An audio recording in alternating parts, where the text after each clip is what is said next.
All characters in this game are over the age of 18. Wait, why does it have to specify that? Why does it specify? Oh, because they all look like children. This game is not suitable for children or those who are easily disturbed. By playing Doki Doki Literature Club, you agree that you have noted the game's age rating in your region and you consent to your exposure of highly disturbing content. I agree. All right, chat. Doki Doki Literature Club Plus. Please enter your name. My name is Cole. Do I play as myself in this game? Hey! I see an annoying girl running toward me from the distance, waving her arms in the air like she's totally oblivious to any attention she might draw to herself. That girl is Sayori, my neighbor and good friend since we were children. You know, the kind of friend you never see yourself making today, but it just kind of works out because you've known each other for so long. We used to walk to school together on days like this, but starting around high school, she would oversleep more and more frequently, and I would get tired of waiting up. But if she's gonna chase after me like this, I almost feel better off running away. However, I just sigh and idle in front of the crosswalk and let Sayori catch up to me. Ha ha! I overslept again, but I caught you this time. Maybe, but only because I decided to stop and wait for you. You say that like you were thinking about ignoring me. That's mean, Cole. Well, if people stare at you for acting weird, then I don't want them to think we're a couple or something. Fine, fine. But you did wait for me after all. I guess you don't have it in you to be mean even if you want to. Oh, I do have it in me. Don't you worry. Whatever you say, Sayori. Ehehe. We cross the street together and make our way to school. As we draw near, the streets become increasingly speckled with other students making their daily commute. By the way, Cole, have you decided on a club to join yet? A club? I told you already, I'm not really interested in joining any clubs. I haven't been looking either. That's not true. You told me you would join a club this year. I never said that. Why are you gaslighting me? That's so weird. Did I? I'm sure it's possible that I did in one of our many conversations where I dismissively go along with whatever she's going on about. Sayori likes to worry a little too much about me when I'm perfectly content just getting by on the average. Getting by on the average while spending my free time on games and anime. Uh-huh. I was talking about how I'm worried that you won't learn how to socialize or have any skills before college. Your happiness is really important to me, you know? And I know you're happy now, but I die at the thought of you becoming a NEET in a few years because you're not used to the real world. What does that mean again? Non-educational entrance training. I don't remember what it means. You trust me, right? Don't make me keep worrying about you. Not in employment, education, or training. That's what I said. All right. I'll look at a few clubs if it makes you happy. No promises, though. Will you at least promise me you'll try a little? No. Yeah, I guess I'll promise you that. Yay! Why do I let myself get lectured by such a carefree girl? More than that, I'm surprised I even let myself relent to her. I guess seeing her worry so much about me makes me want to ease her mind at least a little bit, even if she does exaggerate everything inside of her head. In the classroom. The school day is as ordinary as ever, and it's over before I know it. After I pack up my things, I stare blankly at the wall, looking for an ounce of motivation. Clubs. Sayori wants me to check out some clubs. I guess I have no choice but to start with the anime club. Holy. Hello? Sayori? Sayori must have come in the classroom while I was spacing out. I look around and realize that I'm the only one left in the classroom. I thought I'd catch you coming out of the classroom, but I saw you just sitting here and spacing out, so I came in. I realized that. I was here. Honestly, you're even worse than me sometimes. I'm impressed. You don't need to wait up for me if it's gonna make you late to your own club. Well, I thought you might need some encouragement, so I thought, you know. Know what? Well, that you could come to my club. What club is that? Is it the Doki Doki Literature Club Plus limited edition, anniversary edition? Sayori. Yeah? There's no way I'm going to your club. Owned. Meanie. Sayori is vice president of the Literature Club. Not that I was ever aware that she had any interest in literature. In fact, I'm 99% sure she only did it because she thought it would be fun to help start a new club. Since she was the first one to show interest after the one who proposed the club, she inherited the title Vice President. That said, my interest in literature is guaranteed to be even less. Yeah, I'm going to the anime club. Come on, please. Why do you care so much anyway? Well, I kind of told the club yesterday I would bring in a new member. And Natsuki made cupcakes and everything. Hehehe. Don't make promises you can't keep, Sayori. I can't tell if Sayori is really that much of an airhead, or if she's so cunning as to have planned all this out. I let out a long sigh. Fine, I'll stop by for a cupcake, okay? Yes, let's go. Alright, Sayori. And thus, today marks the day I sold my soul for a cupcake. It's just literature, calm down, myself. I dejectedly follow Sayori across the school and upstairs, a section of the school I rarely visit. Sayori, full of energy, swings open the classroom door. Everyone, the new member is here. She's kind of cut off by the camera, but deal with it, chap. I told you, don't call me a new member. I glance around the room. Girl 1, welcome to the Literature Club. It's a pleasure meeting you. Okay.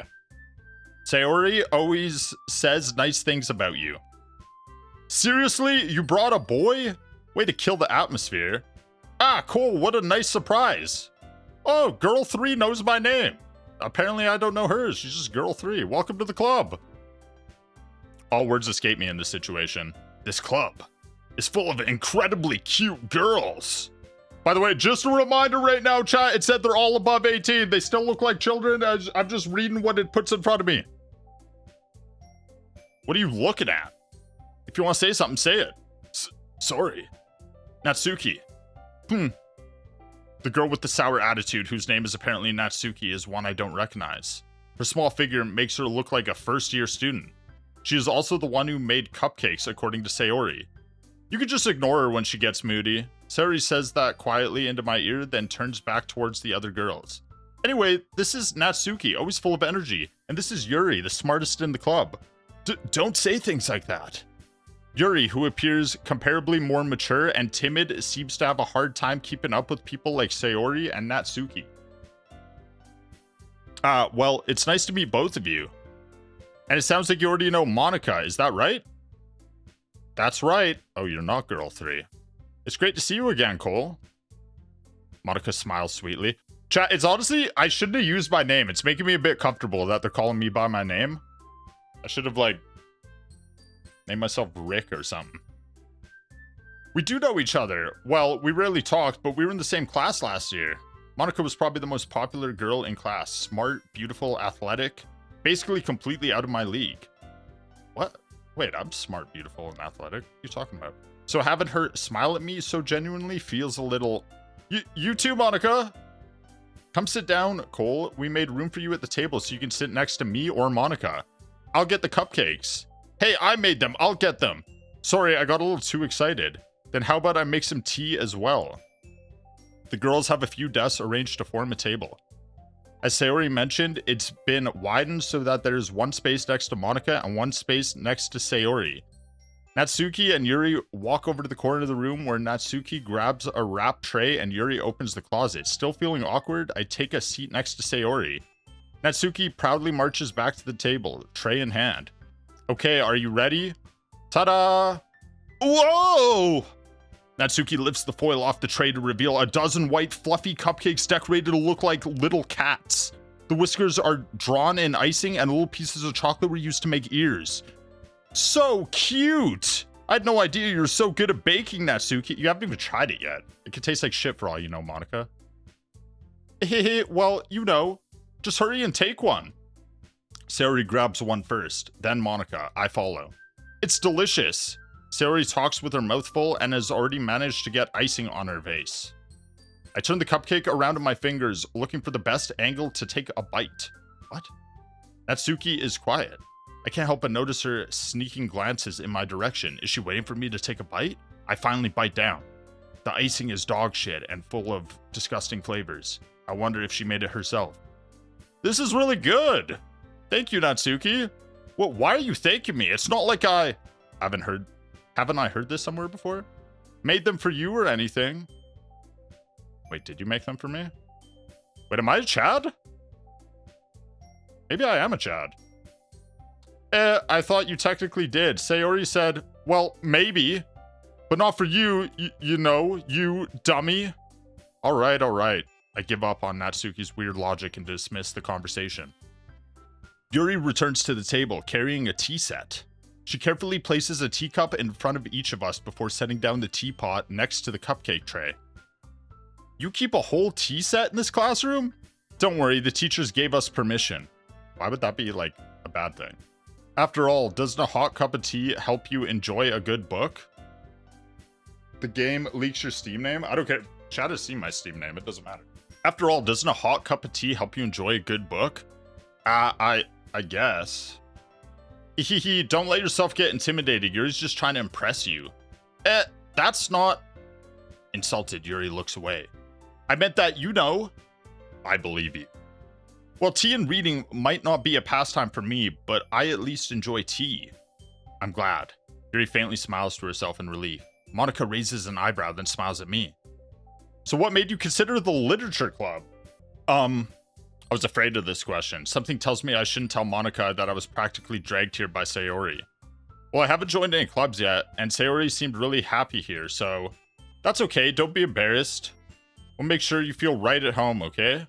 As president of the literature club, it's my duty to make the club fun and exciting for everyone. Monica, I'm surprised. How come you decided to start your own club? You could probably be a board member for any of the major clubs. Weren't you a leader of the debate club last year? Haha, well, you know, to be honest, I can't stand all the politics around the major clubs. It feels like nothing but arguing about the budget and publicity and how to prepare for events. I'd much rather take something I personally enjoy and make something special out of it. And if it encourages others to get into literature, then I'm fulfilling that dream. Monica really is a great leader. Yuri also nods in agreement. Then I'm surprised there aren't more people in the club yet. It must be hard to start a new club. You could put it that way. Not many people are very interested in putting out all the effort to start something brand new, especially when it's something that doesn't grab your attention, like literature. You have to work hard to convince people that you're both fun and worthwhile. Honestly, I want to turn the music down more. It's kind of pissing me off. But it makes school events like the festival that much more important. I'm confident that we can all really grow this club before we graduate. Right, everyone? Yeah! We'll do our best. You know it. Everyone enthusiastically agrees. Such different girls, all interested in the same goal. Monica must have worked really hard just to find these three. Maybe that's why they were also delighted by the idea of a new member joining. Though, I still don't really know if I can keep up with their level of enthusiasm about literature. So Cole, what kind of things do you like to read?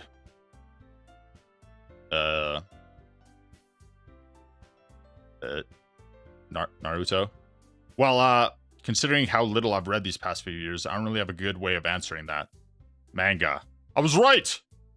I muttered quietly to myself, half joking. Natsuki's head suddenly perks up. It looks like she wants to say something, but she keeps quiet. Not much of a reader, I guess. Well, that can change. What am I saying? I spoke without thinking after seeing Yuri's sad smile. Anyway, what about you, Yuri? Well, let's see. Yuri traces the rim of her teacup with her finger. My favorites are usually novels that build deep and complex fantasy worlds. The level of creativity and craftsmanship behind them is amazing to me, and telling a good story of such a foreign world is equally impressive. Yuri goes on, clearly passionate about her reading. She seems so reserved and timid since the moment I walked in, but it's obvious by the way her eyes light up that she finds her comfort in the world of books, not people. But you know, I like a lot of things. Story with deep psychological elements usually immerse me as well. Isn't it amazing how a writer can so deliberately take advantage of your own lack of imagination to completely throw you for a loop? Anyway, I've been reading a lot of horror lately. I read a horror book once. Chat, this gonna sound stupid. I didn't even know they made horror books. How does that work? How do you get jump scared in a horror book? I desperately grasp something that I can relate to at the minimal level. At this rate, Yuri might as well be having a conversation with a rock. Really, I wouldn't have expected that, Yuri. For someone as gentle as you, I guess you could say that.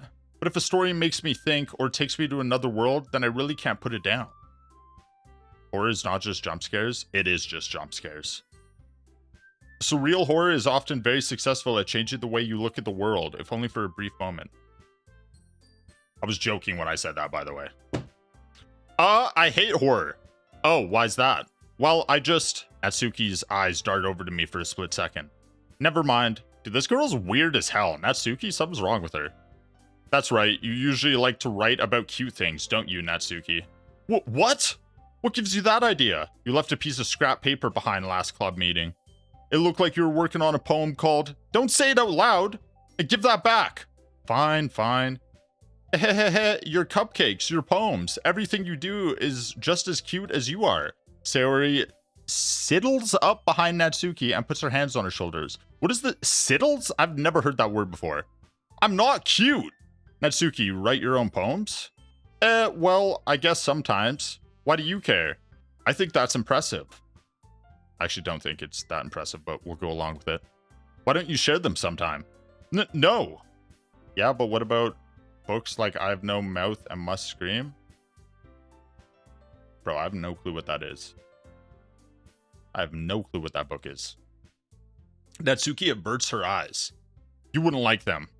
And not a very confident writer yet. I understand how Natsuki feels. Sharing that level of writing takes more than just confidence.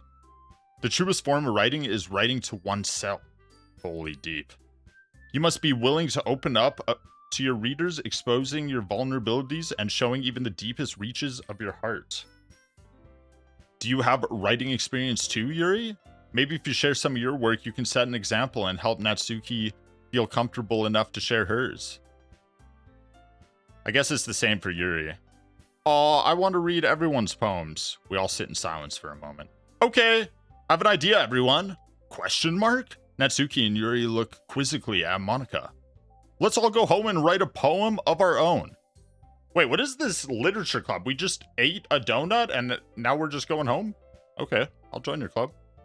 Then next time we meet, we'll all share them with each other. We didn't even talk about a book. That way, everyone is even. Yeah, let's do it! Plus, now that we have a new member, I think it will help us all get a little more comfortable with each other and strengthen the bond of the club. Isn't that right, Cole? Monica smiles warmly at me once again. Hold on, there's still one problem. What's that?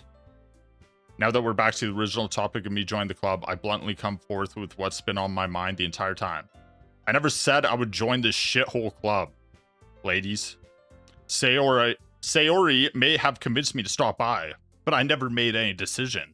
I still have other clubs to look at. I'm kind of a hot topic of conversation. And, I lose my train of thought. All four girls stare back at me with dejected eyes. But, I'm sorry, I thought, Cole. You all. I'm defenseless against these girls. How am I supposed to make a clear-headed decision when it's like this? That is, if writing poems is the price I need to pay in order to spend every day with these beautiful girls.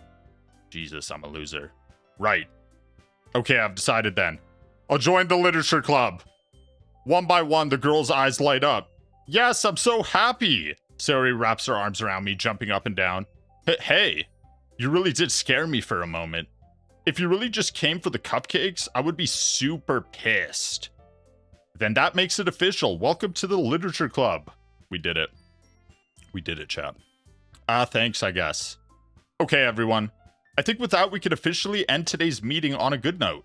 Everyone remember tonight's assignment. Write a poem to bring to the next meeting so we can all share.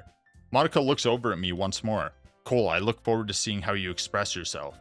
Why is she talking to me like this? It's kind of weird. Yeah. Can I really impress the class star Monica with my mediocre writing skills? I already feel the anxiety welling up inside me. Meanwhile, the girls continue to chit-chat as Yuri and Natsuki clean up their food. Hey Cole, since we're already here, do you want to walk home together? That's right, Sayori and I Sayori and I never walk home together anymore because she's always stayed after school for clubs. Sure, might as well. Yay. Why do I have no decisions in this game? I want to be able to tell her no. Put my foot down. No, Sayori, you're annoying me. I'm walking home alone. You can be 10 steps behind me. With that, the two of us depart the club room and make our way home. The whole way, my mind wanders back and forth between the 4 girls. Sayori, Natsuki, Yuri, and of course, Monika. Will I really be happy spending every day after school in a literature club? Perhaps I'll have the chance to grow closer to one of these girls. Alright, I'll just need to make the most of my circumstances, and I'm sure good fortune will find me. And I guess that starts with writing a poem tonight. I have to actually write the poem, okay. It's time to write a poem. Pick words you think your favorite club member will like. Something good might happen with whoever likes your poem the most. Oh, I don't actually write the poem. Agonizing. Wait, the purple hair girl, is that who we're going for? She likes horror. Agonizing. Entropy. Horror. Email. Socks? Climax? Water bounce? What the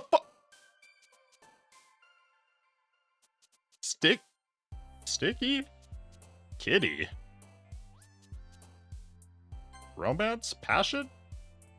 Question. You're cooking? I know. Disaster. Death.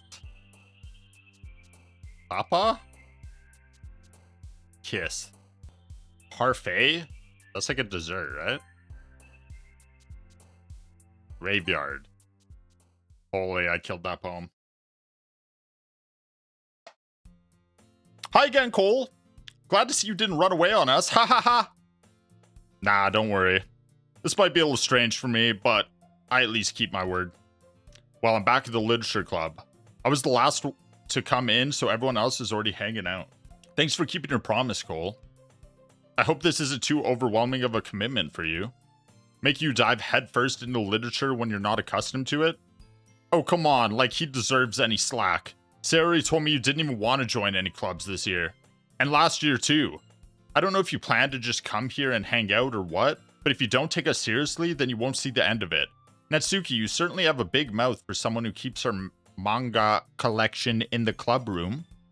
Oh my god, that is why she looked at me when I said I read manga. Natsuki finds herself stuck between saying Monika and manga. Manga is literature! Swiftly defeated, Natsuki plops back into her seat. Don't worry, guys. By the way, I'm pretty sure I'm saying that. I'm pretty sure it's manga, right? I should correct myself. Manga. Cole always gives it his best as long as he's having fun. He helps me with busy work without me even asking. What is busy work? Like cooking, cleaning my room? Oh my god, I am a simp. How dependable. Sayori, that's because your room is so messy, it's distracting. And you almost set your house on fire once. Is that so? You two are really good friends, aren't you? I might be a little jealous. Wait, you got no friends? Loser? How come you and Cole can become good friends too? Sayori. This is awkward. As usual, Sayori seems oblivious to the weird situation she just put me into. Oh, Yuri even brought you something today, you know. Wait, Sayori. Me? You brought me something? Not really. Oh, you lied to me, Sayori? Don't be shy. It's really nothing. What is it? Never mind. Sayori made it sound like a big deal when it's really not. What do I do? I'm sorry, Yuri. I wasn't thinking. I guess that means it's up to me to rescue this situation. Hey, don't worry about it. First of all, I wasn't expecting anything in the first place. So any nice gesture from you is a pleasant surprise. It'll make me happy no matter what. Is that so? Oh my god, it's so easy to gaslight her. No, if it's a shitty gift, I'm not going to be happy with it, obviously. Yeah, I won't make it a big deal if you don't want it to be. Alright, well here. Yuri reaches into her bag and pulls out a book. I didn't want you to feel left out, so I picked out a book that I thought you might enjoy. It's a short read, so it should keep your attention even if you don't usually read. And we could, you know, discuss it if you wanted. How is this girl accidentally being so cute? She even picked out a book she thinks I'll like. despite me being illiterate and not being able to read. Yuri, thank you. I'll definitely read this. I enthusiastically take the book. Phew. Is it going to say the title of the book or what? Well, you can read it at your own pace. I look forward to hearing what you think. Now that everyone's settled in, I expected Monica to kick off some scheduled activities for the club. But that doesn't seem to be the case. Sayori and Monica are having a cheery conversation in the corner. Yuri's face is already buried in the book. I can't help but notice her intense expression, like she was waiting for this chance. Meanwhile, Natsuki is rummaging around in the closet. Ugh! I hear Natsuki utter an exasperated sigh from within the closet. She seems to be annoyed by something. I approach her in case she needs a hand. You looking for something in there? Freaking Monica! She never puts my stuff back in the right spot. What's the point in keeping your collection organized if someone else is just gonna mess it up? Natsuki slides a bunch of stacked books and boxes across the shelf. Manga. You read manga, right? Ah. Sometimes. Manga is one of those things where you can't admit you're really into it until you figure out where the other person stands. How'd you know, anyway?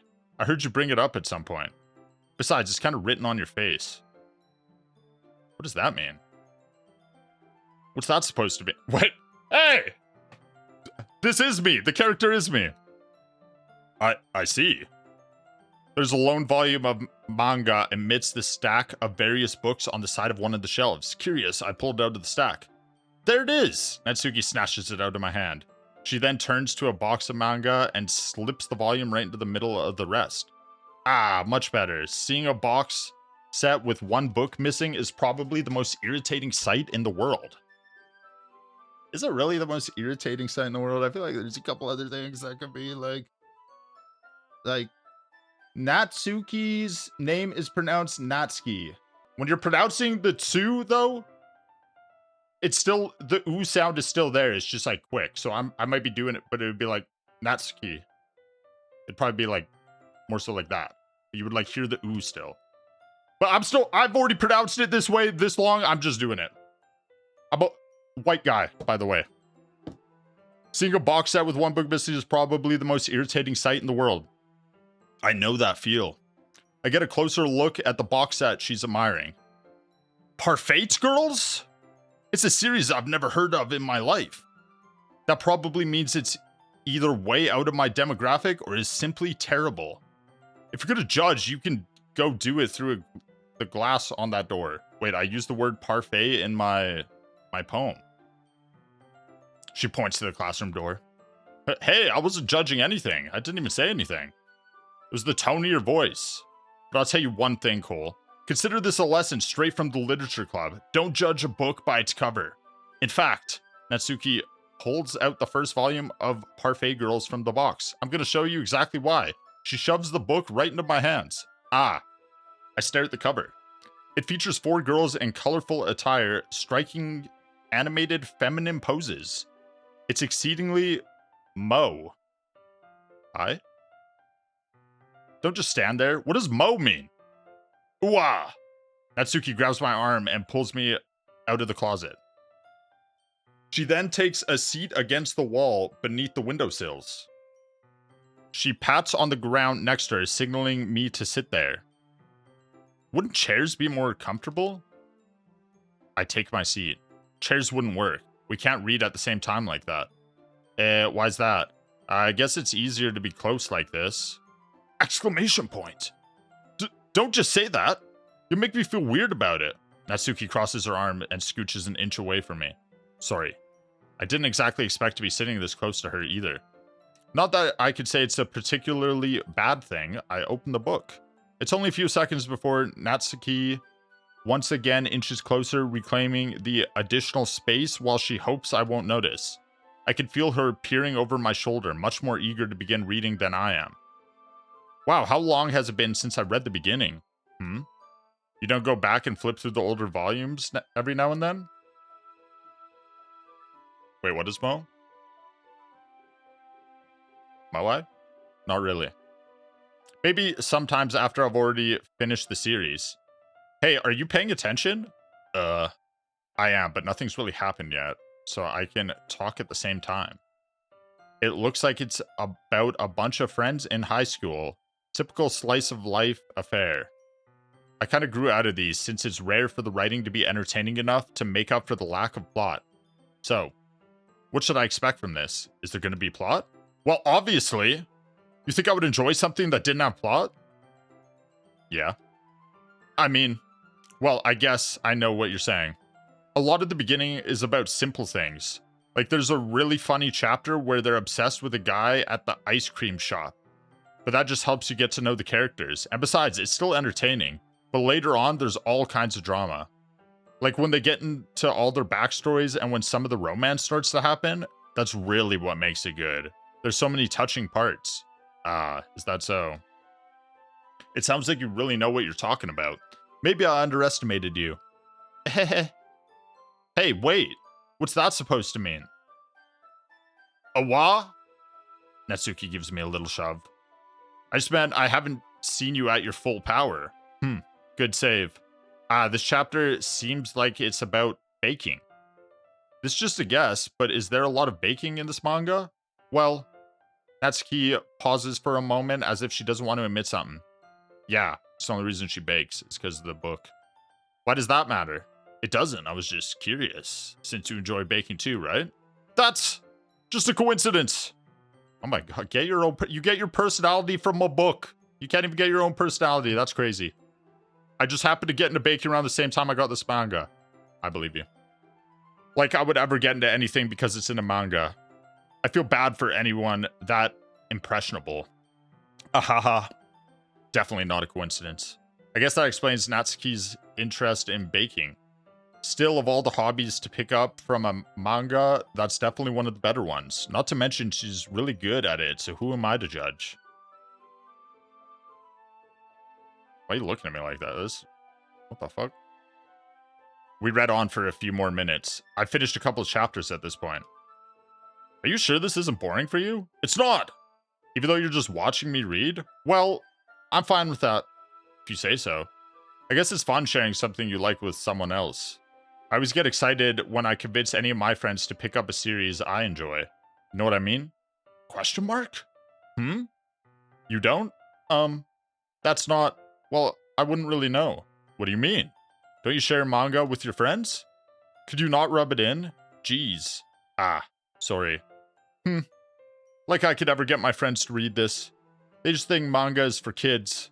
And weebs. I can't even bring it up without them being all like, you still haven't grown out of that yet? Makes me want to punch them in the face. Ugh. I know those kinds of people. Honestly, it takes a lot of effort to find friends who don't judge. Much less friends who are also into it. I'm already kind of a loser, so... Wait. I refuse to... I'm already kind of a winner, so I guess I gravitated towards the other losers over time. But it's probably harder for someone like you. Yeah, that's pretty accurate. Whoa, you're not supposed to agree with that. Wait, which part? I mean, I feel like I can't even keep it in my own room. I don't even know what my dad would do if he found this. At least it's safe here in the club room. Except Monica was kind of a jerk about it. I just can't win, can I? Well, it paid off in the end, didn't it? I mean, here I am reading it. Well, it's not like that solves any of my problems. Maybe. But at least you're enjoying yourself, right? Right? So? Ahahaha. Geez, that's enough. Are you gonna keep reading or what? Yeah. I flip the page. Suddenly, Natsuki starts laughing.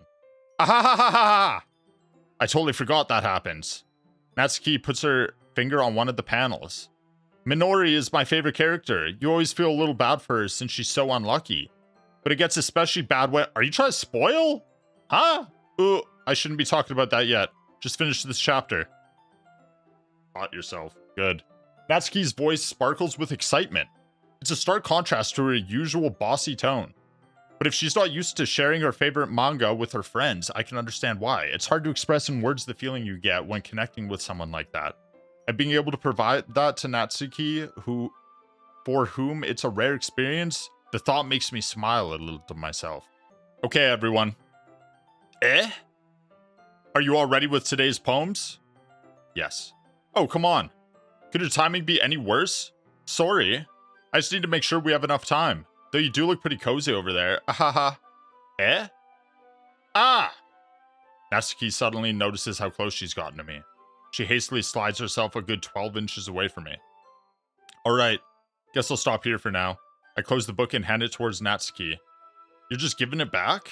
Don't you want to know what happens? Ah, yeah, but... Monica just said, don't be dumb. Just take it home with you. Eh? Is that really alright? I say that mostly because I really didn't plan on using my spare time to read this. Well, of course. It would take forever to finish if you didn't take it home. That's the point. Just finish that one before tomorrow so we can start the next one. And if it gets bent, I'll kill you.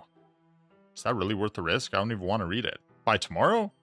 I only got partway through the volume so far. I might fall behind on some shows if I try to get through this. But I suppose that's a necessary sacrifice in exchange for seeing Natsuki's enthusiastic face. Or am I more scared of what will happen if I don't finish it? Alright then. I stand up. I return to where I put my stuff and carefully slip the book into my bag. By the way, did you remember to write a poem last night? Yeah. My relaxation ends. I can't believe I agreed to do something so embarrassing. I couldn't really find much inspiration since I've never really done this before. Well, now that everyone's ready, why don't you find someone to share with? I can't wait. Sayori and Monica enthusiastically pull out their poems. Sayori's is on a wrinkled sheet of loose leaf torn from a spiral notebook. On the other hand, Monica wrote hers in a composition notebook. I can already see Monica's pristine handwriting from where I sit. Natsuki and Yuri reluctantly comply as well, reaching into their bags. I do the same myself. Who should I show my poem to first? I forget. Wait, Yuri. I wrote it for Yuri, right? With all the death and killing and stuff in my poem. Yuri seems the most experienced, so I should start with her. I can trust her opinion to be fair.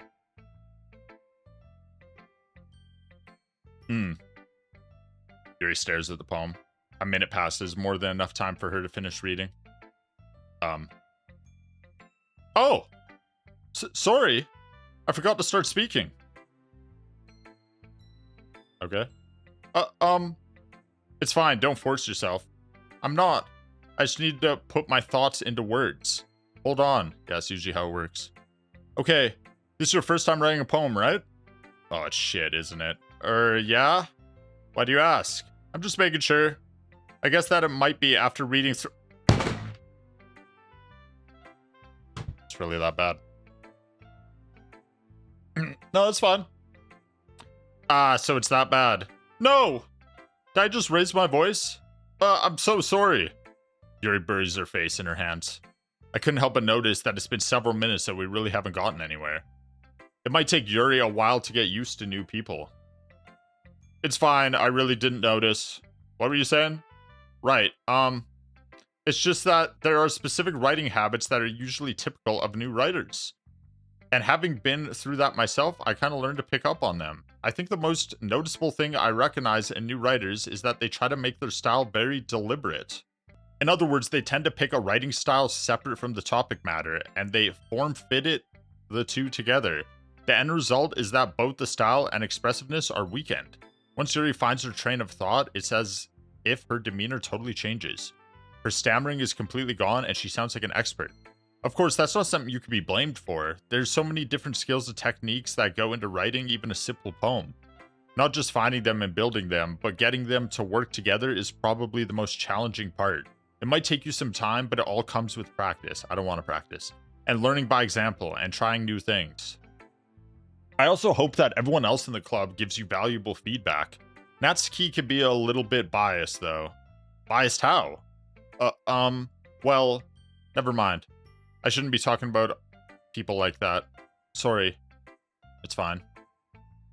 I'm not sure if Yuri is apologizing to herself, to me, or to Natsuki. Do you mind if I read your poem now? Please do. I'd love to share my thought process behind it. Yuri smiles dreamily, as if that's a rare opportunity for her, which itself is kind of funny. After all, isn't this supposed to be a literature club? Ghost under the light, the tendrils of my hair illuminate beneath the amber glow.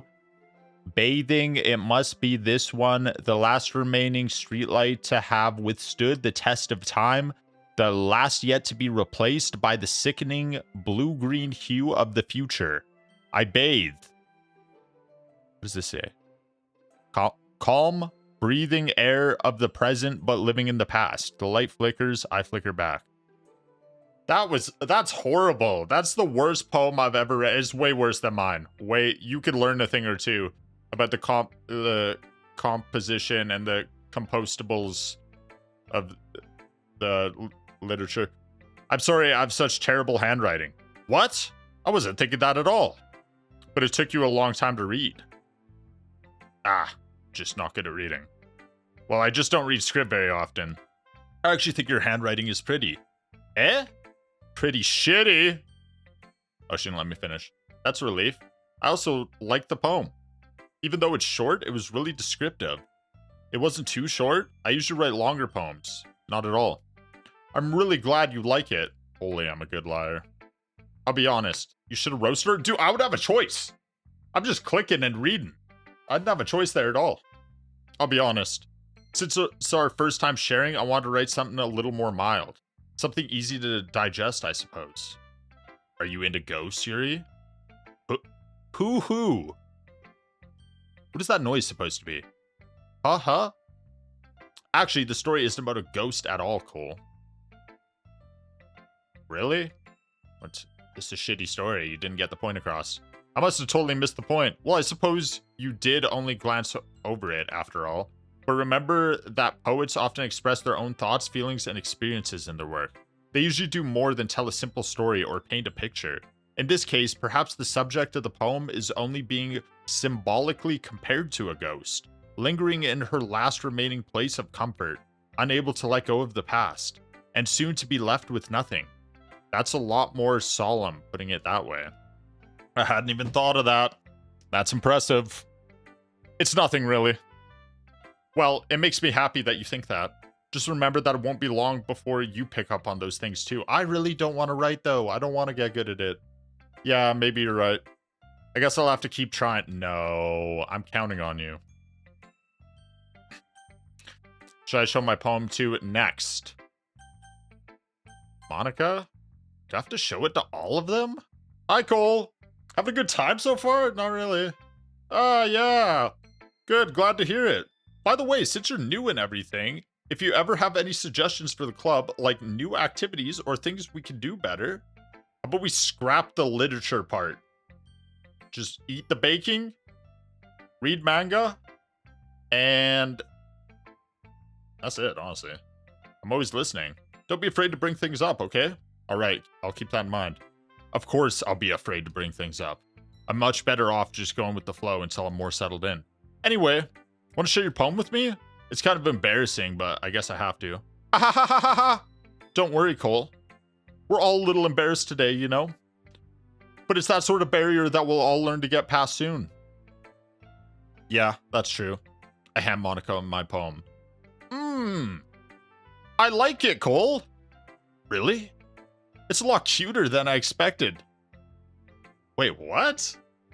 Chat, is it the words I chose? It was like kill, horror, waterfall, kombucha. Like, how was that cute? Oh, geez. No. It kind of makes me think of something Natsuki would write. And she's a good writer too. Fuck, I didn't want Natsuki to like it. I wanted Yuri to like it. So take that as a compliment. If you say so. Yep. There are a lot of poems or stories out there that are no more than a few simple words. They can be funny, endearing, or even sad. And sometimes they're only a few lines long. They might even feel like they're written for kids, but if you think about them, they can express views of the world that would apply to anybody. I see. So you're saying that Natsuki is kind of like that. Sort of. Maybe she's not an expert, but you probably won't find much filler in her poems. They might be easy to write, but they're super challenging to get the meaning through. So I can see why it would be your kind of poem to explore. I'm sure I'll end up trying different things a lot. It could take a while before I feel comfortable doing this. That's okay. I'd love to see you try new things. That's the best way to find the kind of style that suits you. Wait, chat, am I a literature club, would they be reading and writing? I thought literature is just like, I guess you write about the books. You like read a book. Because I took a literature class in university and it was like our homework was to read books and then we had to like write some shit about the books or something. But we weren't doing poems and like random writing. It was about, we would write about the literature we were reading. Mine was just books. Mine was just, we had like 6 different books and it was all writing about the books. I'm not gonna lie, chat. I didn't read a single one of the books either. I used like the Spark Notes website or whatever, and I barely passed the class. I bought all the books because I had to. I didn't read any of them. I'm sure they were great, and if I tried reading them, I could have, but listen. Why? Bro, I didn't even want to be in a literature class. It was an elective that I had to take. Or like, you have to take electives. I was doing science in university. I don't give a fuck about literature. We had to read Chaucer in that class. You think I give a shit about Chaucer? No. That's the best way to find the kind of style that suits you. Everyone else might be a little bit biased toward their own kinds of styles, but I'll always help you find what suits you the most. So don't force yourself to write the way everyone else wants you to write. It's not like you have to worry about impressing them or anything. Yeah, I would never try to impress anyone. Ahahaha. Ahahaha. Anyway, do you want to read my poem now? Not really. Don't worry, I'm not very good. You sound pretty confident for someone who claims to be not very good. Well, that's because I have to sound confident. That doesn't mean I always feel that way, you know? I see. Well, let's read it then. Hole in wall. It couldn't have been me. See the direction the spackle protrudes. A noisy neighbor? An angry boyfriend? I'll never know. I wasn't home. I peer inside for a clue. No! I can't see. I reel blind. Like a film left out in the sun. But it's too late. My retinas. Already scorched with a permanent copy of the meaningless image. It's just a little hole. It wasn't too bright. It was too deep. Stretching forever into everything. A hole of infinite choices. Wait, what? I realize now that I wasn't looking in. I was looking out, and he on the other side was looking in. So what do you think? It was better in the last poem, to be honest. It's very freeform, if that's what you call it. Wait, that sounds... Am I crazy, or does that sound like an insane insult? Sorry, I'm not really the right person to ask for feedback. It's okay. Yeah, that kind of style has gotten pretty popular nowadays. That is, a lot of poems have been putting emphasis on the timing between words and lines. When performed out loud, it can be really powerful. What was the inspiration behind this one? Well, I'm not sure if I know how to put it. I guess you could say that I had some kind of epiphany recently.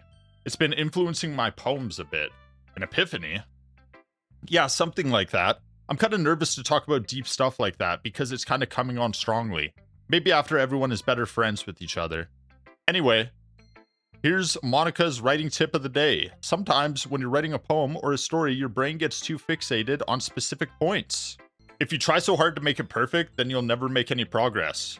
Just force yourself to get something down on the paper and tidy it up later. Another way to think about it is this.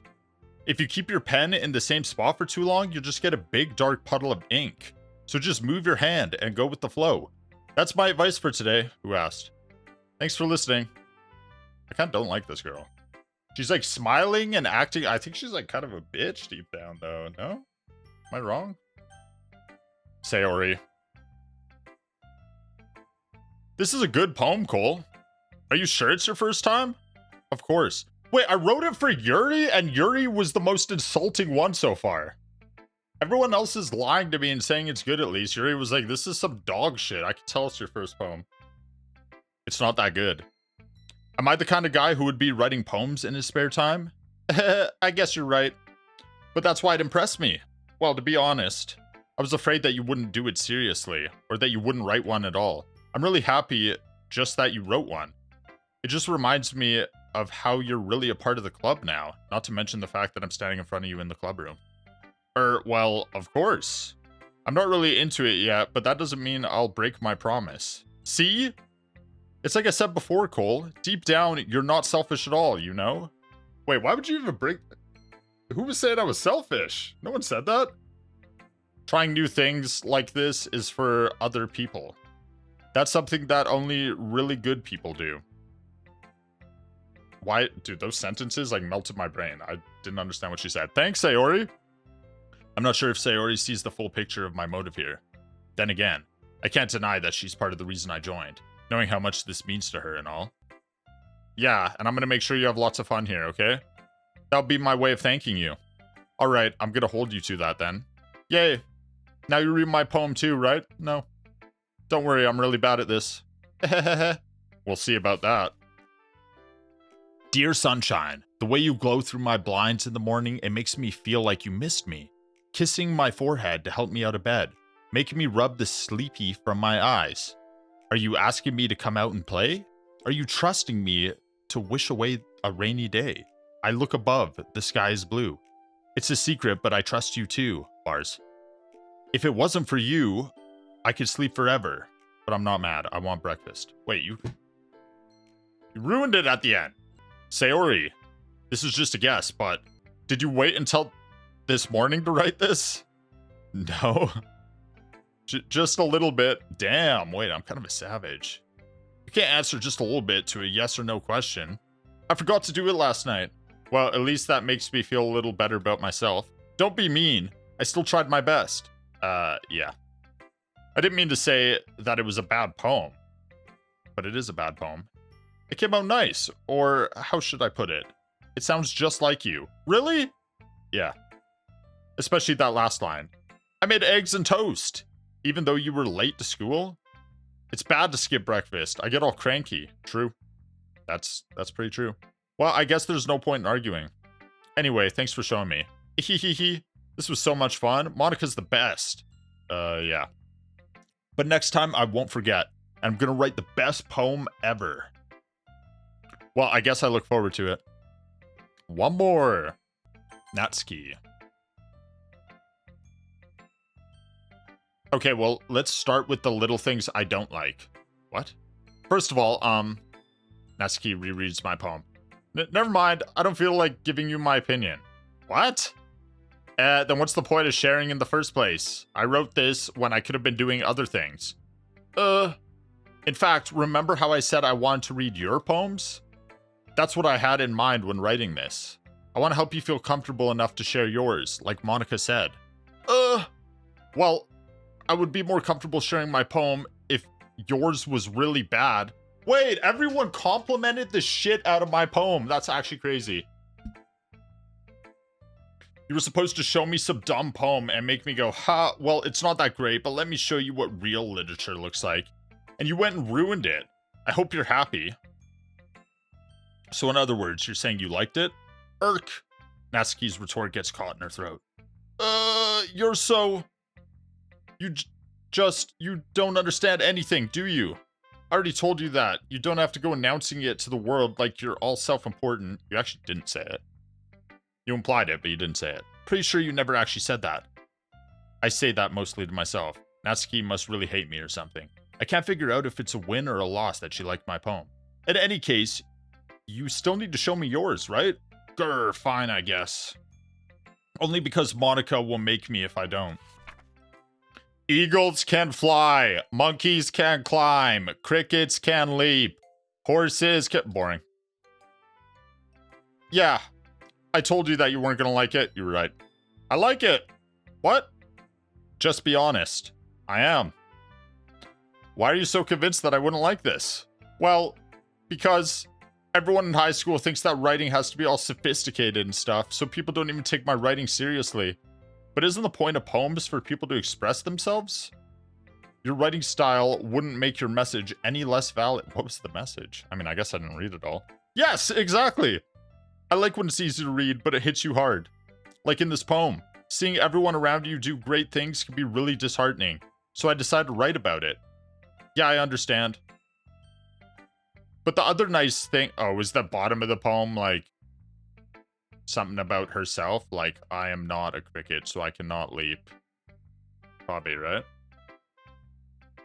But the other nice thing about simple writing is that puts more weight on the wordplay. Like I set up for a rhyme at the end. Oh, the ending was my favorite part. But that made it fall flat on purpose. It helps bring out the feeling in that last line. So you did. I guess more went into it than I realized. That's what it means to be a pro. I'm glad you learned something. Didn't expect that from the youngest one here, did you? Yeah, guess not. Wait, so if we're all over 18 and she's the youngest one, does that mean there's like 19, 20-year-olds in high school still? We're all just flunking like crazy for the sake of it?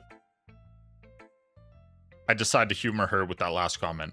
I don't really care how old everyone is, but if Natsuki is feeling proud, then I won't take that away from her. Phew. I guess that's everyone. I glanced around the room. That was a little more stressful than I anticipated. It's as if everyone is judging me for my mediocre writing abilities. Even if they're just being nice, there's no way my poems could stand up to theirs. This is a literature club, after all. I sigh. I guess that's what I ended up getting myself into. Across the room, Sayori and Monica are happily chatting. My eyes land on Yuri and Natsuki. They gingerly exchange sheets of paper sharing their respective poems. As they read in tandem, I watch each of their expressions change. Natsuki's eyebrows furrow in frustration. Meanwhile, Yuri smiles sadly. What's with this language? Eh? Do you say something? Oh, it's nothing. Natsuki dismissively returns the poem to the desk with one hand. I guess you could say it's fancy. Thanks. Yours is cute. Cute? Did you completely miss the symbolism or something? It's clearly about the feeling of giving up. How can that be cute? I know that. I just meant the language, I guess. I was trying to say something nice. Eh? You mean you have to try that hard to come up with something nice to say? Thanks, but it really didn't come out nice at all. Well, I do have a couple of suggestions. If I was looking for suggestions, I would have asked someone who actually liked it. Which people did, by the way. Sayori liked it, and Cole did too. I never said that. So based on that, I'll gladly give you some suggestions of my own. First of all, excuse me, I appreciate the offer, but I've spent a long time establishing my writing style. I don't expect it to change anytime soon, unless of course I come across something particularly inspiring, which I haven't yet. And Cole liked my poem too, you know. No, I didn't. I didn't like any of your poems. He even told me he was impressed by it. Yeah, it's called Riz. Natsuki suddenly stands up. Oh? I didn't realize you were so invested in trying to impress our new member, Yuri. That's not what I... You're just... Yuri stands up as well. Maybe you're just jealous that Cole appreciates my advice more than he appreciated yours.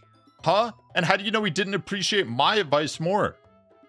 Wait, did she give me advice? I don't remember that. I think I remember her giving me advice. Did she give me advice?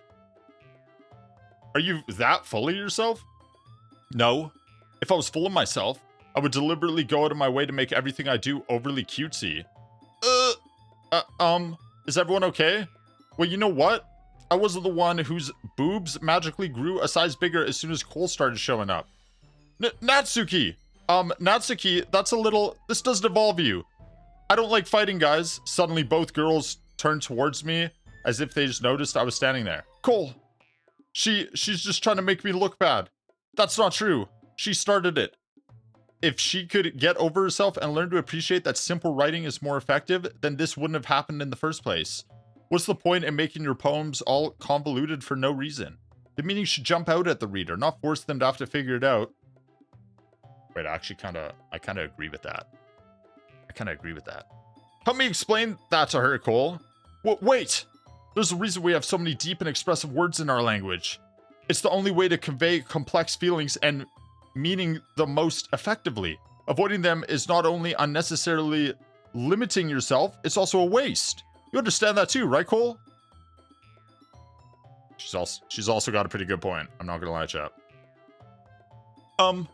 Well, how'd I get dragged into this in the first place? It's not like I know anything about writing, but whomever I agree with, they'll probably think more highly of me. So of course it's gonna be Yuri. Oh, I could have chose Sayori to help me. Oh shit, wait, did I fuck up? Natsuki, you're right that I liked your poem. See? Wait! That's not an excuse for you to be so mean. You shouldn't pick a fight just because someone's opinion is different. That's not what happened at all. Yuri wouldn't even take my poem seriously. I understand. Yuri, You're a seriously talented writer. It's no secret that I was impressed. Well, but here's the thing. No matter how simple or refined someone's writing style is, they're still putting feelings into it, and it becomes something really personal. That's why Natsuki felt threatened when you said her poem was cute. I see. I didn't notice that. I'm sorry. But Natsuki, you took it way too far. Yuri means well, and if you just told her how you felt, then this wouldn't have happened in the first place. Are you kidding? That's exactly what I did. It was her that... Natsuki, I think that's enough. You both said some things that you didn't mean. Yuri apologized. Don't you think you should too? Wait, did she apologize? Natsuki clenches her fist. In the end, nobody has taken her side. She's trapped at this point, being defiant only because she can't handle the pressure. I end up feeling bad for her. Sometimes when I'm hurt, it helps to take a walk and clear my head. Sayori, she doesn't need to. You know what? I'm gonna do that.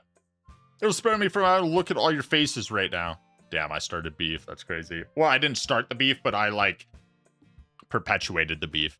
Without warning, Natsuki snatches her own poem up from the desk and storms out. On her way out, she crumples up the poem with her hands and throws it in the trash. Natsuki! She really didn't need to do that. I look across the room. Yuri has her chin buried in her hands where she stares down at her desk. I gingerly approach her and sit in the adjacent chair. Sigh. Everything all right? I'm so embarrassed. I can't believe I acted like that. You probably hate me now. No, Yuri! How could anyone not have gotten frustrated after being treated like that? You handled it as well as anyone could. I don't think any less of you. Well, alright, I believe you. Thanks, Cole. You're too kind. I know. I'm thankful to have you a part of this club now. It's nothing. One more thing. That one thing that Natsuki said about, I would never do anything so shameful. So, what thing did Natsuki say? Well, never mind that. I'm gonna make some tea. Good idea. Make enough for more than one person, okay? Yeah. Okay, everyone. It's just about time for us to leave. I was getting really into this game. Do you want me to read it monotone the entire time? There's a lot of reading. All I'm doing is reading. I gotta put a little into it, How'd you all feel about sharing poems? It was a lot of fun. Well, I'd say it was worth it. It was all right. Well, mostly. Cole, how about you?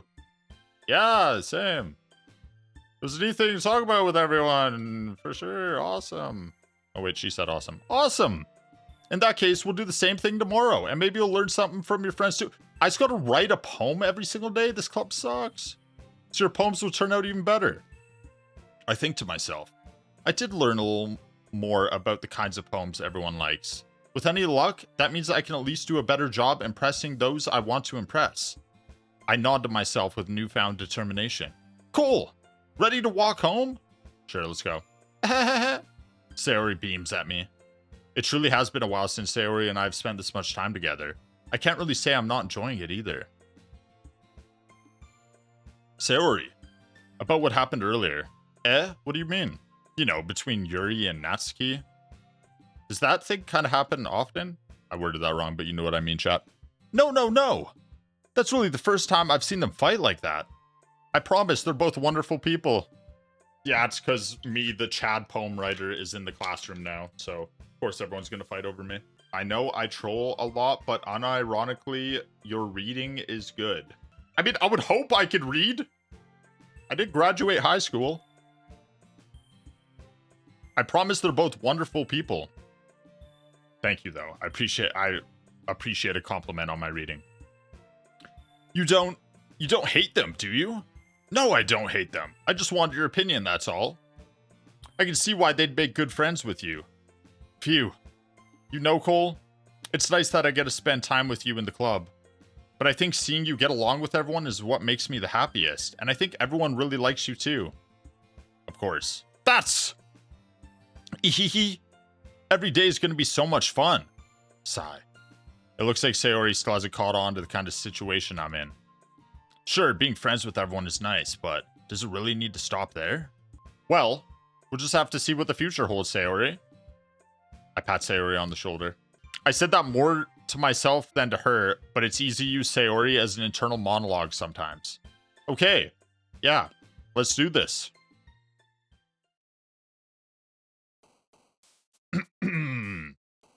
Agonizing. Bouncy again. Disown. Death. So kawaii.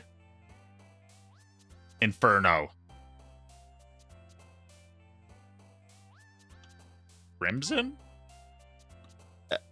Email again, of course. Suicide. What? Philosophy. Fear. Pain. Extreme. Shame. Sticky. Massacre. Okay, if anyone calls my poem cute again, they're just, something's actually wrong with them. Fester. Bubbles. Anger. Frightening. Another day passes, and it's time for the club meeting already. I've gotten a little more comfortable here over the past couple of days. Entering the club room, the usual scene greets me. Hi, Cole. Yo, Sayori. Looks like you're in a good mood today. I'm just still not used to you being in the club, that's all. I see. That's a pretty simple thing to get you in a good mood. But I guess it's always the simple things with you anyway. Speaking of which, I'm kind of hungry. Will you come with me to buy a snack? No. That's not like you at all. I have my reasons. Why don't we take a look at your purse, Sayori?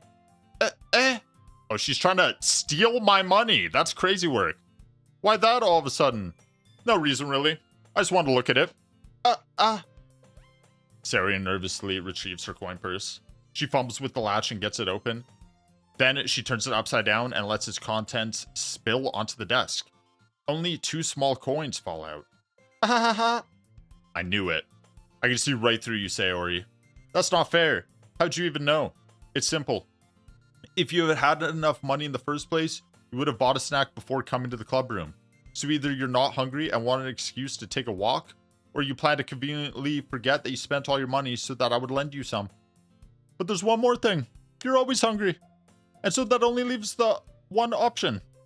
Wow. I give up. Don't make me feel guilty. If you feel guilty, that means you deserve to feel guilty. Ahaha. Yuri suddenly giggles. I didn't notice that she was listening in. Her face is in her book, as always. I wasn't listening or anything. It was just something in my book. Yuri. It's how cool to let me borrow some money. Don't get me involved like that, Sayori. Besides, you should only buy what you can responsibly afford. True. And frankly, after pulling a mischievous little stunt like that, your suffering is fair enough retribution. I didn't mean that. I got too absorbed in my book. I really like when you speak your mind, Yuri. It doesn't happen much, but it's the fun side of you. There's no way you could think of that. Did I read that right? You were right, though. I did something bad, and now I have to accept the revolution. Retribution. That. Still, coming from you, Sayori. I guess there's a little devil inside of all of us, isn't there? Hehehe. Don't let her fool you. Sayori knows exactly what she's doing. After all, she told you guys she was bringing me to the club before she even told me. But you wouldn't have come if it weren't for the cupcakes. So I had to trick Natsuki into making them. Come on, give me more credit than that, Sayori. Out of nowhere, something smacks Sayori in the face and tumbles onto the desk. Pwap! Yeah! Ow! What was... A cookie? Sure enough, it's a giant cookie wrapped in plastic. Sayori glances around. Is this a miracle? It's because I paid my restitution. Retribution. Actually, that one almost worked.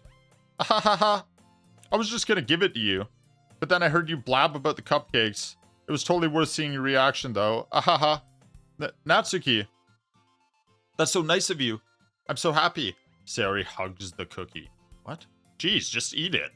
Sayori rapidly tears around the wrapper and takes a big bite. So good.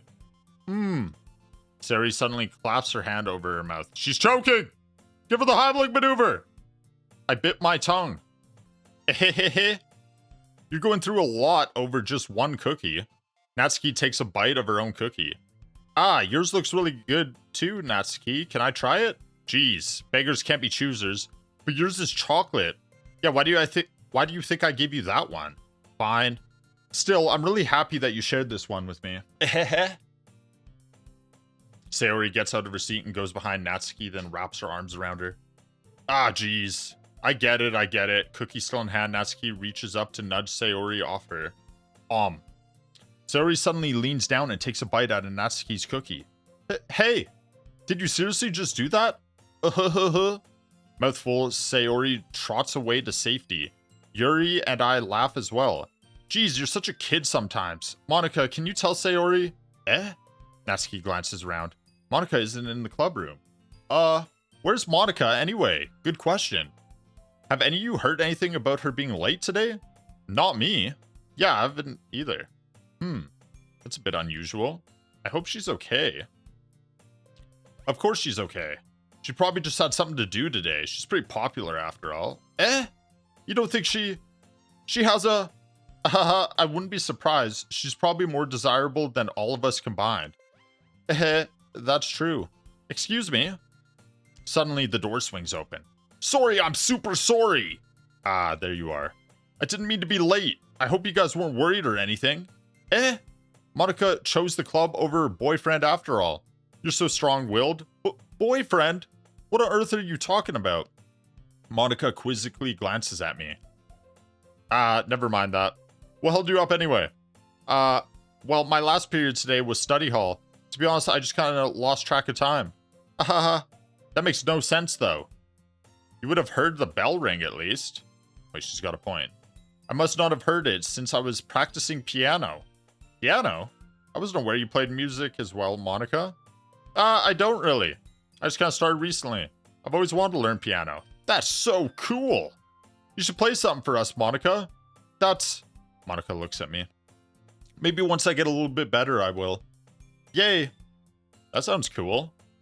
I also look forward to it. Is that so? In that case, I won't let you down, Cole. Monica smiles sweetly.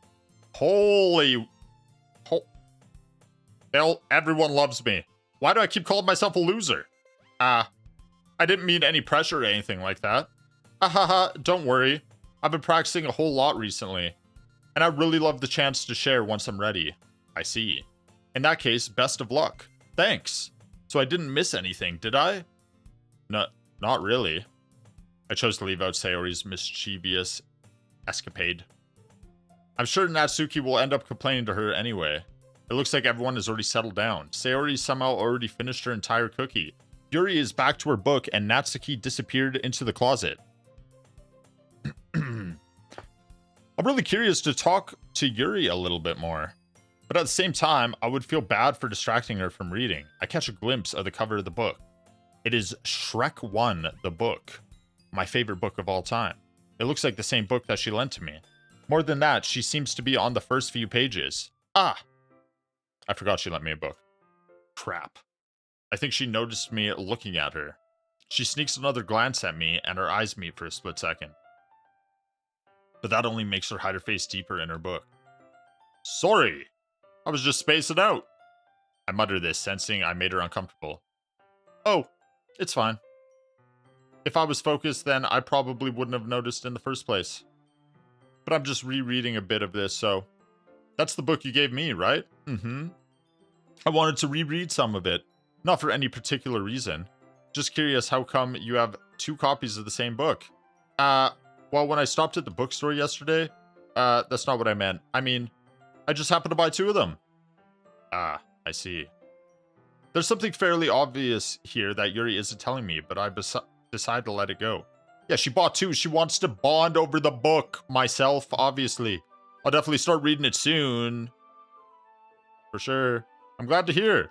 Once it starts to pick up, you might have a hard time putting it down. We'll see about that. It's a very engaging and relatable story. Is that so?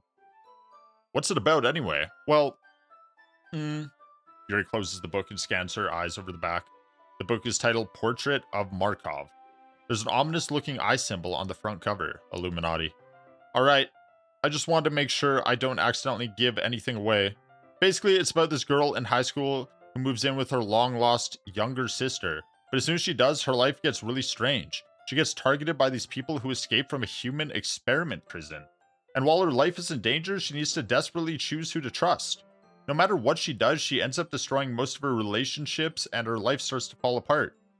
It's kind of dark, isn't it? You made it sound like it was going to be a nice story, so that dark turn came from nowhere. Ahaha. Yuri gently giggles all of a sudden. Are you not a fan of that sort of thing, Cole? No, I love fucked up books. No, it's not that. I mean, I could definitely enjoy those kind of stories, so don't worry. I hope so. Yeah, I totally forgot that Yuri is into those things. I didn't forget that. I've wrote both my poems targeted at her. She's so shy and reclusive on the outside, but her mind seems to be completely different. It's just that those kind of stories, they challenge you to look at life from a strange new perspective. When horrible things happen, not just because someone wants to be evil, but because they have their own goals or their own philosophy that they believe in. Then suddenly, when you thought you related to the protagonist, they're made out to be the naive one for letting their one-sided morals interfere with the villain's plans. I'm rambling, aren't I? Yeah, kinda. Not again. I'm sorry. Hey, don't apologize. I haven't lost interest or anything. Well, I guess it's alright then, but I feel like I should let you know that I have this problem, where I let things like books and writings fill my thoughts. Ooh, that's kind of annoying. I kind of forget to pay attention to other people, so I'm sorry if I end up saying something strange. And please stop me if I start talking to— Oh, stop right there. Stop. Quit it. I really don't think you need to worry. That just means you're passionate about reading. The least I can do is listen. It's a literature club after all. Wait, that's true. I was kind of spitting there. That's true. In fact, I might as well get started reading it, right? Chat, I'm not gonna lie. When people like talk or text and they say that, they're like, that's like, you know what I'm talking about? I fucking hate when people do that IRL. So the fact that it keeps happening in this game is pissing me off. Is this where it came from? Is that why everyone started doing it? Because of Doki Doki Literature Club Plus? Extended Ultimate Edition? I might as well get started reading it, right? You don't have to. What are you saying? Just a moment ago, you said you were looking forward to it. Let me just get the book. I quickly retrieved the book that I put in my bag. Alright, it's fine if I sit here, right? I slip into the seat next to Yuri's. Yeah. Are you sure? You seem a little apprehensive. I'm sorry. It's not that I don't want you to. It's just something I'm not very used to. Someone sitting next to you? That is, reading in company with someone. I see. Well, just tell me if I end up distracting you or anything. Alright. I open the book and start the prologue.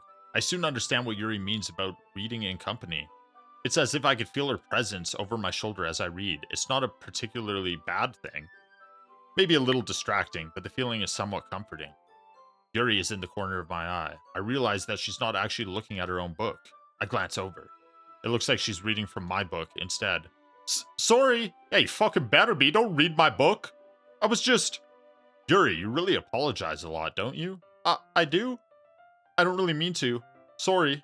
I mean— ahahaha. Here, this should work, right? I slide my desk up until it's up against Yuri's that hold my book more between the two of them. I suppose so. Yuri timidly closes her own copy. Once we each lean in a little bit, our shoulders are almost touching. Holy Riz. It feels like my left arm is in the way, so instead I use my right hand to hold the book open. I guess that makes it kind of difficult to turn the pages. Here. Yuri takes her left arm and holds the left side of the book between her thumb and her forefinger. I do the same with my right arm on the other side of the book. That way, I turn a page and Yuri slides it under her thumb after it flips to her side. It would be so hard to concentrate on reading a book if, like, two of you are doing that together. That way, I turn a page and Yuri slides it under her thumb after it flips open. But in holding it like this, we're huddled even closer together than before. It's actually kind of distracting me. It's as if I can feel the warmth of Yuri's face as she's in the corner of my vision. What? Are you ready? Yeah? To turn the page? Ah, sorry. I think I got a bit distracted for a second. I glance over at Yuri's face again and our eyes meet. I don't know how I'll be able to keep up with her. Ah, that's okay. You're not as used to reading, right? Shit, I don't know how to read at all. I'm just pretending over here. I don't mind being patient if it takes you a bit longer. It's probably the least I can do, since you've been so patient with me. Yeah. Thanks. We continue reading. Yuri no longer asks me if I'm ready to turn the page. Instead, I just assume that she finishes the page before me, so I turn it by my own volition. We continue the first chapter in silence. Even so, turning each page almost feels like an intimate exchange. My thumb gently letting go of the page, letting it flutter over to her side as she catches it under her own thumb. Hey Yuri, this might be a silly thought, but the main character kind of reminds me of you a little bit. You think so? How does she? Well, I guess she's more blunt in a lot of ways, but she also second guesses all the things that she says and does. Like she's afraid she'll do something wrong. Holy roast. It's not like I can see into your head or anything. Yo, this character kind of reminds me of you. Like how she's like dumb and stupid and like a loser and just second guesses everything. Like, I see why you like the book. But they're kind of reminiscent of some of your mannerisms. I see. Yuri remained silent for a moment. But Cole, that's probably a terrible thing to have in common with her. You're right, I shouldn't have said that. That's so embarrassing that you think that. Wait! I didn't mean it in a bad way or anything. Sorry, I really didn't know you were self-conscious about that sort of thing. I guess I meant that it's kind of cute. What are you saying all of a sudden? Okay, everyone. I think it's about time we shared today's poems with each other. I forgot about the poems. We might not have enough time if we wait too long. Yuri exhales, spared from finishing her thought. Is that alright, Yuri? You look kind of down. I'm sorry if you haven't been looking forward to this. It's not. It's fine. Yuri releases her hand from the book, causing it to close on top of my thumb. Alright. I guess I'll do some more reading tonight. Or would you prefer I only read it with you? I guess I don't have too much of a preference either way. In that case, I'll read a little more tonight. It'll be more fun to read with you after it picks up a bit, you know? That's good reasoning. In that case, feel free to finish the first 2 chapters in your own time. Alright. I stand up. I make a mental note of where I left off in the book, then slip it back in my bag. I don't have a bookmark? It's a literature club. We don't have bookmarks here? Who should I show my poem to first? Monica, whatever. Hi again, Cole. How's the writing going? Alright, I guess. I'll take that. As long as it's not going bad. I'm happy that you're applying yourself. So what are they gonna say about my poem this time? I made it extra cooked. I chose the weirdest, most fucked up terms I could. Maybe soon you'll come up with a masterpiece. I already did. I wouldn't count on that. You never know. Want to share what you wrote for today? Sure, here you go. I give my poem to Monica. Alright. Great job, Cole. I was going ooh in my head while reading it. It's really metaphorical. Oh, those aren't metaphors. I'm not sure why, but I didn't expect you to go for something so deep. I guess I underestimated you. It's easiest for me to keep everyone's expectations low. That way, it always counts when I put in some effort. Haha, that's not very fair. Well, I guess it worked anyway. You know that Yuri likes this kind of writing, right? Yes. Writing that's full of imagery and symbolism.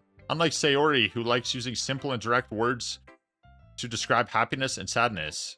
Yuri likes it when readers are left to derive their own meaning out of it. It's very challenging to write like that effectively.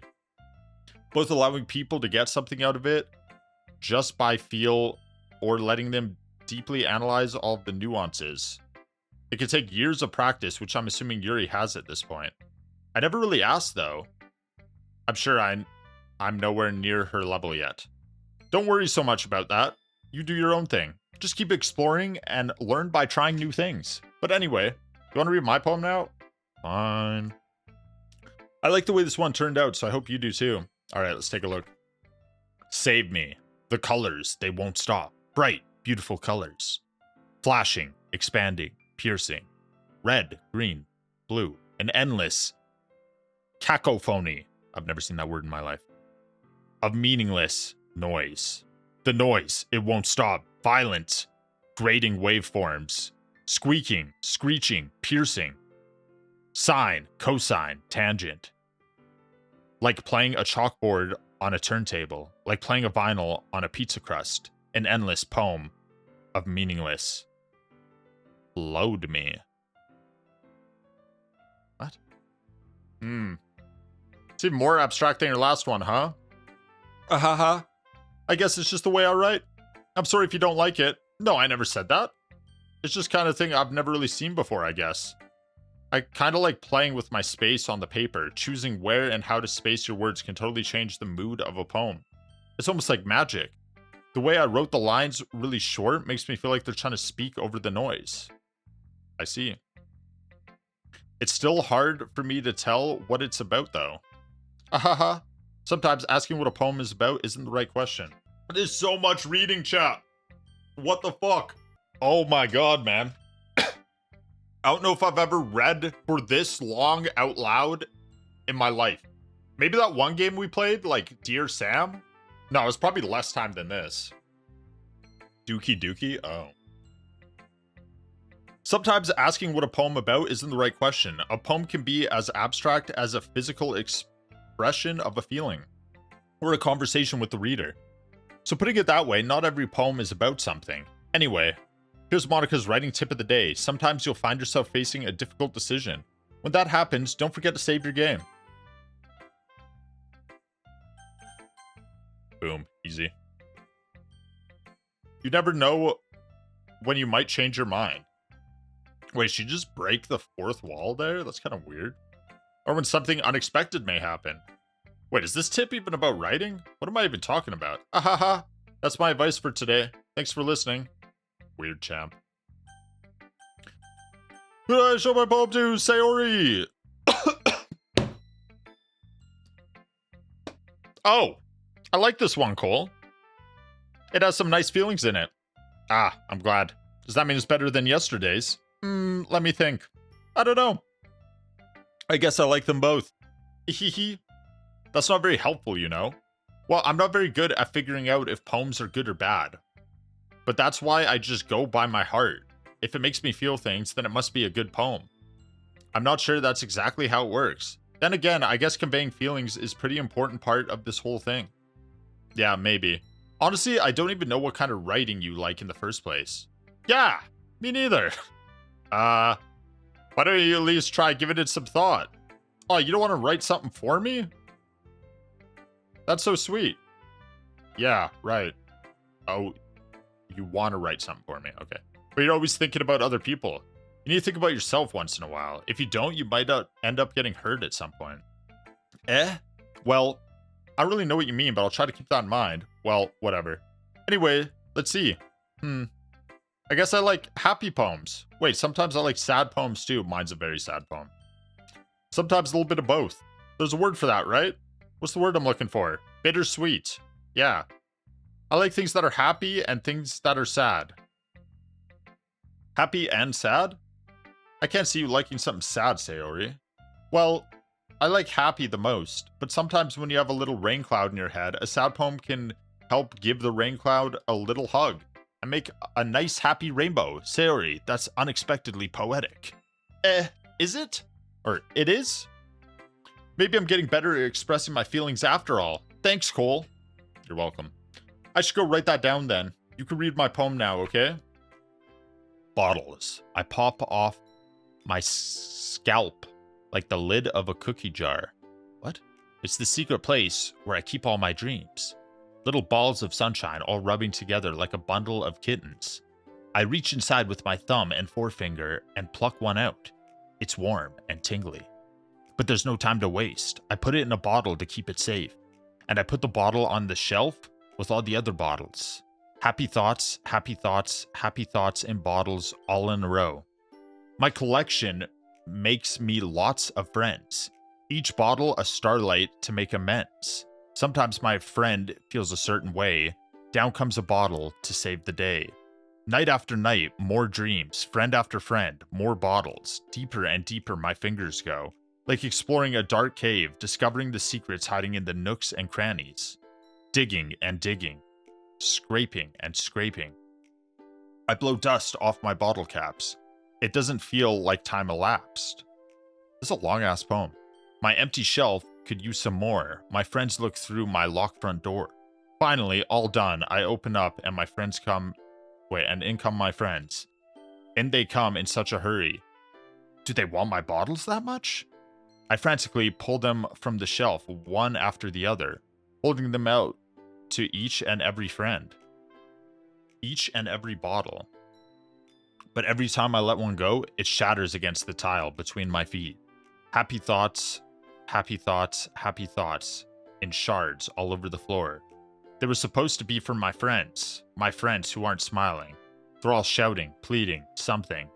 But all I hear is echo, echo, echo, echo, echo inside my head. Holy crap! Sayori, did you really write this? Of course I did.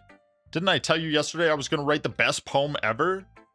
Well, I wouldn't say it's the best poem ever. Yeah, but, I mean, I didn't expect something like this coming from you. Monica taught me a whole lot, and I've been really in touch with my feelings recently. I see that. It's almost kind of creepy. Creepy? Well, not exactly. Maybe because I'm so used to you being cheerful. Well, never mind. I'm thinking too hard about it. The point is, it came out good, so you should be proud of it. Aw, thanks. I feel like I was meant to express myself this way. I didn't get the point of the thing. It even helps me understand my feelings a little bit better. ChatGPT generate me a poem? You guys said this game came out in 2017. ChatGPT didn't even exist, I think. Writing is like magic. You've gotten pretty passionate about this, huh? I hope you keep it up. Yeah, writing's the best. I'm gonna keep writing until I die. Ahaha, don't get ahead of yourself. Sayori's always had a habit of getting obsessed with something before dropping it no more than a week later. I wonder if this is one of those times. But seeing the passion in her eyes makes it hard for me to be pessimistic. Yuri, let's see what you've written for today. Yuri stares at the poem with a surprised expression on her face. Do you like it? Cole, how did you pick up on this so quickly? Just yesterday I was telling you the kind of techniques worth practicing. Maybe that's why. You did a good job explaining. I really wanted to give it more imagery. Yuri visibly swallows. Even her hands appear sweaty. I'm not used to this. Used to what? I don't know. It's fine. Take your time. Yuri breathes and collects her thoughts. I know that Yuri likes to think before she speaks, so I offer that patience to her. Yeah. Just being appreciated like this, I guess. It probably sounds really stupid. It kind of does. But seeing someone motivated by my writing, it just makes me really happy. Are you saying you've never shared your writing before? Yuri nods. Really? I don't believe it. I really only write for myself. And besides, people would just laugh at me. Probably true. Do you really think that? Again, Yuri nods. Huh? Even your close friends? Yuri doesn't respond to that. I wonder why. Anyway, do you want to share the poem you wrote today? Yeah. I do. If it's with you. The Raccoon. It happened in the dead of night while I was slicing bread for a guilty snack. My attention was caught by the scuttering of a raccoon outside my window. That was, I believe, the first time I noticed my strange tendencies as an unordinary human. I gave the raccoon a piece of bread, my subconscious well aware of the consequences. Well aware that a raccoon that is fed will always come back for more. The enticing beauty of my cutting knife was the symptom. The bread, my hungry curiosity. The raccoon, an urge. The moon increments its phase and reflects that much more light off of my cutting knife. The very same light that glistens in the eyes of my raccoon friend. I slice the bread, fresh and soft. The raccoon becomes excited. Or perhaps I'm merely projecting my emotions onto the newly satisfied animal. The raccoon has taken to following me. You could say that we've gotten quite used to each other. The raccoon becomes hungry more and more frequently, so my bread is always handy. Every time I brandish my cutting knife, the raccoon shows me its excitement. A rush of blood. Classic Pavlovian conditioning.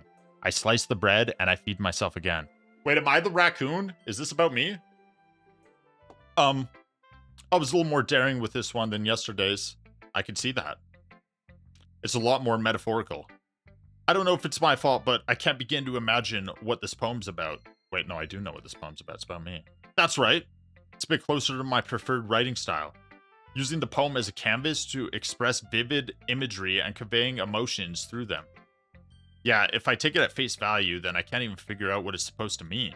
Well, I think it's something that different people can relate to in their own way. I wanted to express the way it feels for me to indulge in my more unusual hobbies. What are those?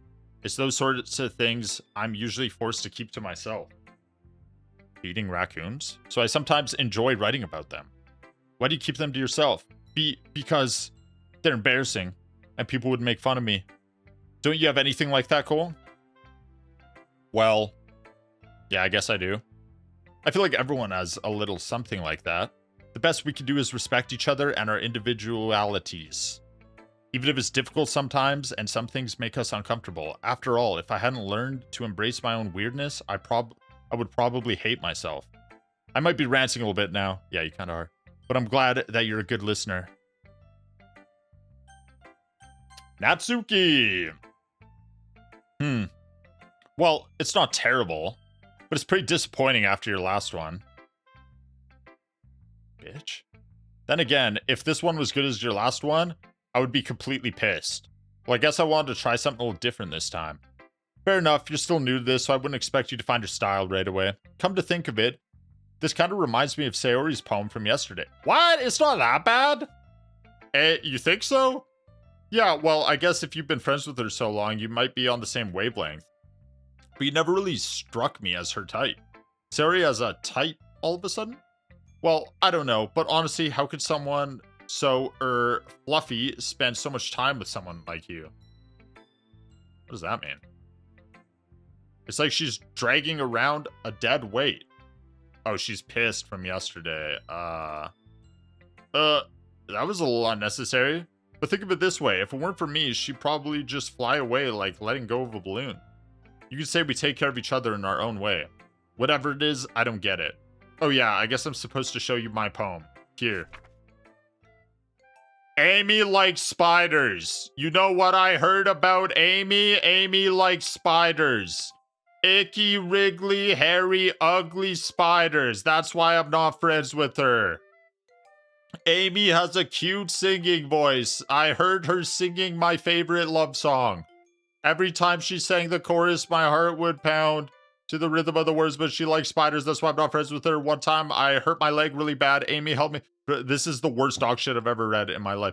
Amy helped me up and took me to the nurse. I tried not to let her touch me. She likes spiders, so her hands are probably gross. That's why I'm not friends with her. Amy has a lot of friends. I always see her talking to people. She probably talks about spiders. What if her friends start to like spiders too? That's why I'm not friends with her. It doesn't matter if she has other hobbies. It doesn't matter if she keeps it private. It doesn't matter if she doesn't hurt anyone. It's gross. She's gross. The world is better off without spider lovers. I'm going to tell everyone. Spiders are kind of gross. They're kind of creepy. Not bad, right? It's quite a bit longer than yesterday's. Yesterday's was way too short. I was just warming up. I hope you didn't think that was the best I could do. I didn't even read half of it. No, of course not. Anyway, the message is pretty straightforward in this poem. I doubt I have to explain it. Yeah, I don't like spiders either. I get it. Sometimes you can explain complicated issues with much simpler analogies, and it helps people realize how stupid they're being. Like anyone would agree that the subject of this poem is an ignorant jerk. Do you know people like that? Of course. It's about how everyone thinks It doesn't matter. It could be about anything. I wrote it to be easy to relate to. It's about her manga. Everyone has some kind of weird hobby or a guilty pleasure. Something that you're afraid if people find out, they make fun of you or think less of you. But that just makes people stupid. Who cares what someone likes as long as they're not hurting anyone and it makes them happy? Kinda true, kinda based. I think people really need to learn to respect others for liking weird things. Well, respect. It kind of depends. Like, there's some pretty weird shit, and even if it's not hurting someone, you don't have to respect it. That's funny. Yuri wrote about something similar today. Huh? Did you say Yuri? Yeah. She said her poem was about an unusual hobby of hers. I didn't really get it, but she said something similar to you. That people shouldn't make each other feel insecure about those things.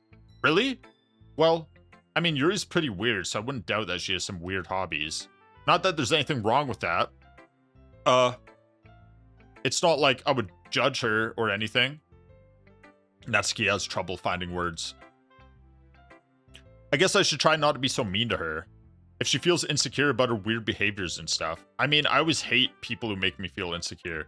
And Yuri made me feel insecure yesterday. But the way you put it, it sounds like she learned her lesson. Well, I would say so. Even if her writing style is really different, I'm sure she'll appreciate the message in your poem. It's what I do best, after all. I don't like writing unless there's a good message to take away from it. Like conveying emotions is important, but I want to make people think, not just feel. Remember that. I'm going to write a good one for tomorrow too, so look forward to it. Okay, everyone, we're all done reading each other's poems, right? I have something extra planned today, so if everyone could come sit at the front of the room. Is this about the festival? Well, sort of. Do we really have to do something for the festival? It's not like we could put together anything good in just a few days. We'll just end up embarrassing ourselves instead of getting any new members. That's a concern of mine as well. I don't really do well with last-minute preparations. Don't worry so much. We're gonna keep it simple, okay? We won't need much more than a few decorations. Sayori has been working on posters, and I've designed some pamphlets we can give out during the event. Okay, that's great and all, but that doesn't tell us what we're actually going to be doing for the event. Sorry, I thought you heard about it already. We're going to be performing. Performing? Monica? Yeah, we're going to be having a poetry performance. We did not consent to this, Monica. What the fuck? Each of us are going to choose a poem to recite during the event. But the cool part is, we're also going to let anyone else come up and recite poems too. Sayori's putting it on all the posters in case anyone wants to prepare ahead of time. Jesus. Sayori, who's been coloring a poster, holds it up for us to see. Are you kidding me, Monica? You didn't already start putting those posters up, did you? Well, I did. Do you really think it's that bad of an idea? Well, no, it's not a bad idea, but I didn't sign up for this, you know. There's no way I'm going to be performing in front of a group of people like that. I agree with Natsuki. I could never in my life do something like that. Imagining it, Yuri shakes her head in fear. Guys, no, Sayori. I understand where they're coming from. Remember that Natsuki and Yuri have never shared their poems with anyone until just a couple days ago. Yeah, no shit. You should have thought of this beforehand, Monica. Are you dumb? It's a lot to ask for them to recite their poems out loud to a whole room full of people. I guess I kind of overlooked that. So, I'm sorry. But I still think we should give it our best. We're the only ones responsible for the fate of this club. If we start the event and each put on a good performance, then it will inspire others to do the same. And more people who perform, the better we'll be able to show everyone what literature is all about. Yeah! It's about expressing your feelings, being intimate with yourself, finding new horizons, and having fun. That's right! And it's those reasons that we're all in this club today. Don't you want to share that with others? Not really. To inspire them to find the same feelings that brought you here in the first place? I mean, my character's feeling that brought him here in the first place was horniness. Not my character. So I guess... No? I know you do. I know we all do. And if all it takes is standing in front of the room for 2 minutes and reciting a poem, Then I know you can do it. Natsuki and Yuri remain silent. Sayori looks worried. I guess that leaves me no choice. I agree. I don't think it's too much to ask. I think that Sayori and Monica have been trying really hard to get new members. The least we could do is help them out a little bit. Well, maybe, but it looks like Natsuki doesn't have any arguments left. Okay, fine. I guess I'll have to get it over with. Alright, you. Thanks, Natsuki. What about you, Yuri? Yuri dejectedly glances around at everyone else's expectant faces. Sigh. I guess I really don't have a choice. I don't really have a choice. That's everyone. You're the best, Yuri. This club is seriously going to be the death of me. Oh gosh, you'll be fine, Yuri. But anyway, let's move on to the main event. I want each of you to perform a poem of yours. We're going to practice reciting them in front of each other. No way! Monica, this is too sudden. Well, we're reading them in front of the whole school in like 2 days, aren't we? This isn't a big deal. Well, if you can't recite your poem in front of the club, how do you expect to do it in front of strangers? True. Oh no. Don't worry. I'll start off to help everyone feel a little more comfortable. Can I go next? Of course. Now let's see. Monica flips through her notebook to the specific poem she has in mind for herself. She then stands behind the podium. The title of this poem is The Way They Fly. Ahem. Monica begins reciting her poem. Her clear, confident voice fills the room. More than that, her inflection is pristine. She knows exactly how to apply emotion behind each line she recites, bringing the words to life. Is this something she's done before, or is she simply a natural? I glance around me. Everyone has their eyes on Monica. Sayori looks amazed. Yuri has an intense expression on her face that I don't understand. Finally, Monica finishes the recitation. Recitation. The four of us applaud. Monica takes a breath and smiles. That was so good, Monica! Thank you very much. I was just hoping to set a good example. Are you ready to go next, Sayori? I'll go next. What? Yuri's fired up all of a sudden. Yuri clutches a sheet of paper between her hands and stands up. Keeping her head down, she walks quickly over to the podium. This poem is called... Yuri anxiously glances at each of us. You can do it, Yuri! It's called After Image of a Crimson Eye. Yuri's voice shakes as she starts reading the poem. Just a moment ago, she practically refused to do this. Why is she suddenly putting in so much effort? As Yuri gets past the first couple of lines, her voice changes. It's almost like what happens when Yuri gets absorbed into her books. Her quivering words transform into sharp syllables of a fierce and confident woman. The poem is full of twists and turns in its structure that she enunciates with perfect timing. This must be a rare glimpse into the whirling fire Yuri keeps concealed inside her head. Suddenly, she's finished. Everyone is stunned. Yuri snaps back into reality and glances around as if she bewildered even herself. It's up to me to save the situation. I'm the first to start applauding. Everyone joins me afterward, and we give Yuri the recognition she deserves. It's not that we didn't want to applaud for her, but we were so caught off guard that we must have forgotten. As we applaud, Yuri holds the poem to her chest and rushes back into her seat. Yuri, that was really good. Thank you for sharing. Looks like Yuri is down for the count.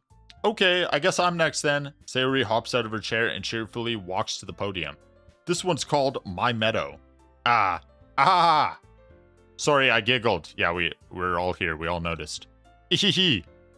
Sayori. It's a lot harder than I thought. How'd you guys do it so easily? Try not to think of it like you're reciting to other people. Imagine you're reciting it to yourself, like in front of a mirror or in your own head. It's your poem, so it'll come out the best that way. I see. Okay then. Sayori begins her poem.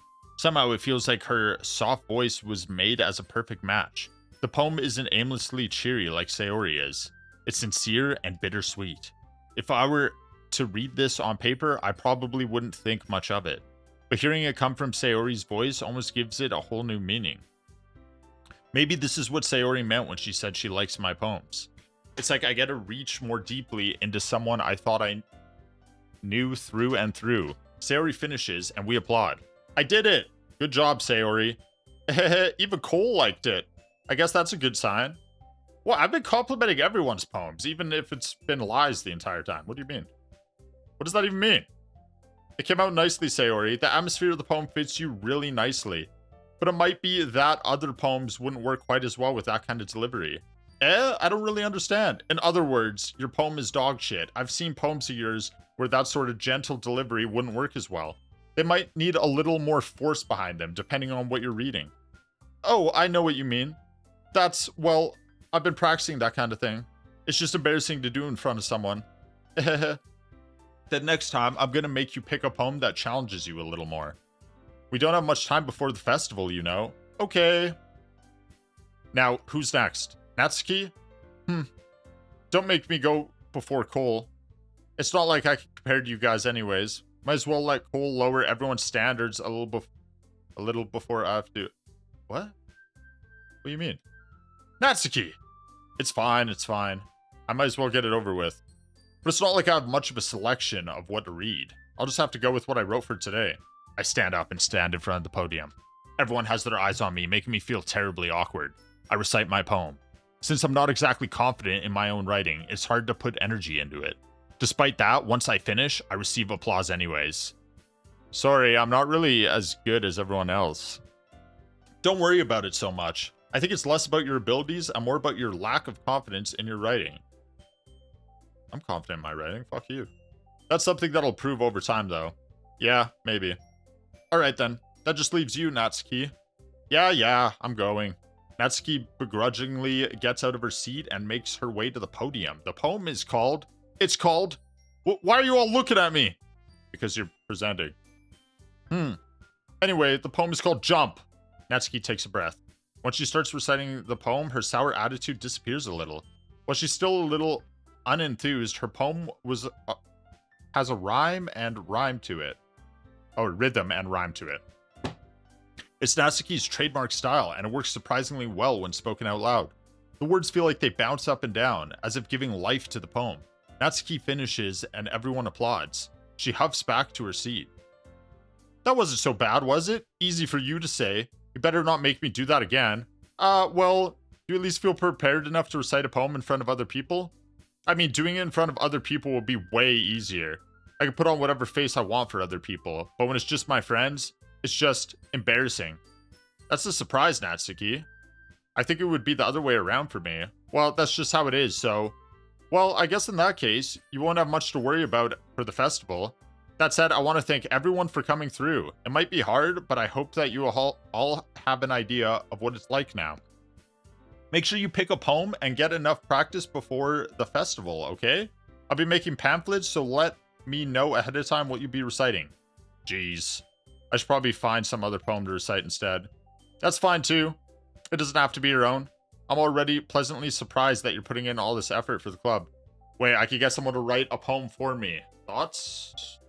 It makes me really happy. Yeah, no problem. Okay, everyone. I think that's about it for today. I know the festival is coming up, but let's try to write poems for tomorrow as well. It's been working out really nicely so far, so I'd like to continue that. As for the festival, we'll finish planning tomorrow, and then we'll have the weekend to prepare. Monday's the big day.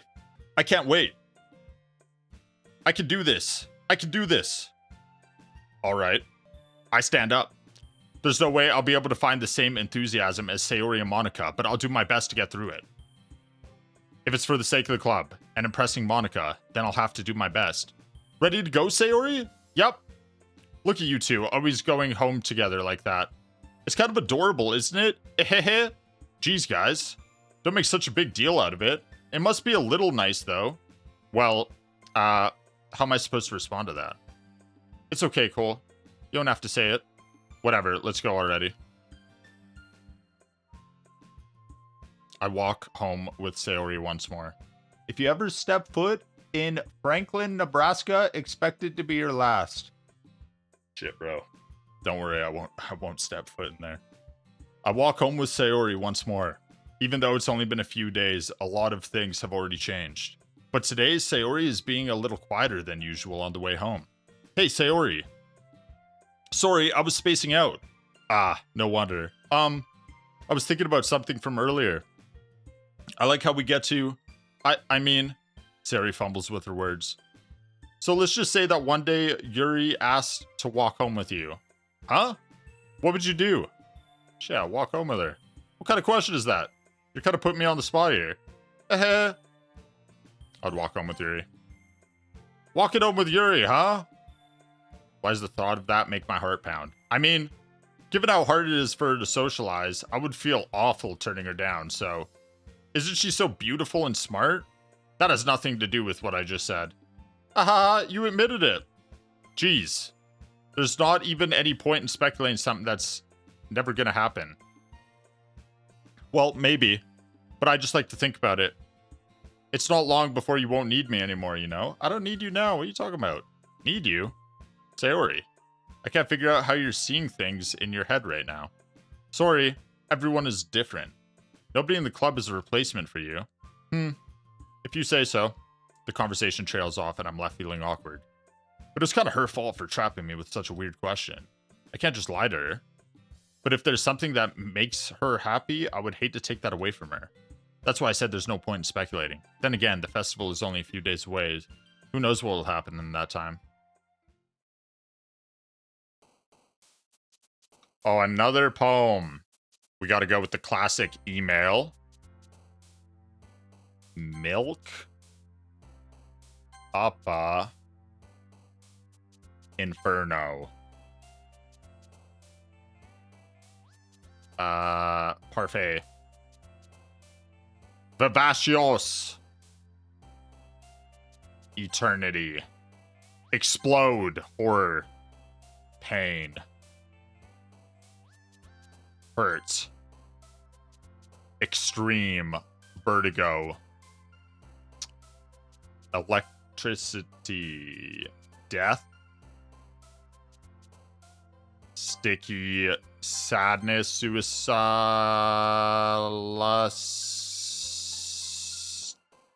Unending. Okay. Aw, man. I'm the last one here again. Don't worry, I just walked into... Were you practicing piano again? Yeah. Haha. You must have a lot of determination. Starting this club and now picking up piano? Well, maybe not determination, but I guess passion. Remember that the club wouldn't be here if it wasn't for all of you. And I'm super happy that you're all willing to help out for the festival, too. I can't wait for the festival. It's gonna be great. Weren't you complaining about it just yesterday, Natsuki?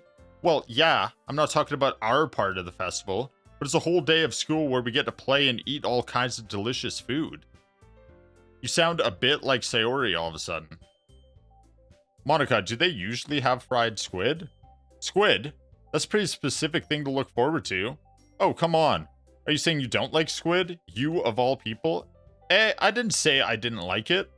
Besides, what do you mean by you of all people? Because it's right in your name. Monica. That's not you saying my name at all. Does Ika mean squid in Japanese? Also, that joke makes no sense in translation. Fourth wall broken again. Question mark? Never mind. Let's just focus on our own event for now. Okay? Fine. Your reactions aren't as fun as Yuri's or Sayori's anyway. Excuse me? Where is Sayori anyway? Oh, there you are. Sayori is sitting at a desk in the corner of the room looking down at nothing. I walk over to her. Hey, Sayori. I wave my hand in front of her face. You're spacing out again. Sorry. Don't mind me. You can go talk to everyone else. Huh? Is everything alright? Of course. Why wouldn't it be? This feels like you're a little off. Sorry for assuming things. Geez, you worry too much about me. I'm fine, see? Oh, that fake smile. You are fine. Sayori shows me a big smile. Don't let me distract you from having fun with everyone. Okay. If you say so. I worriedly glance at Sayori before turning toward everyone else. But the conversation is already dispersed, with everyone back at their usual activities. Maybe I should ask Monica if she's noticed anything about Sayori recently. Since they've been preparing for the festival, they must be spending a lot of time together. I timidly approach Monica, who is shuffling through some papers at her desk. Cole, what's up?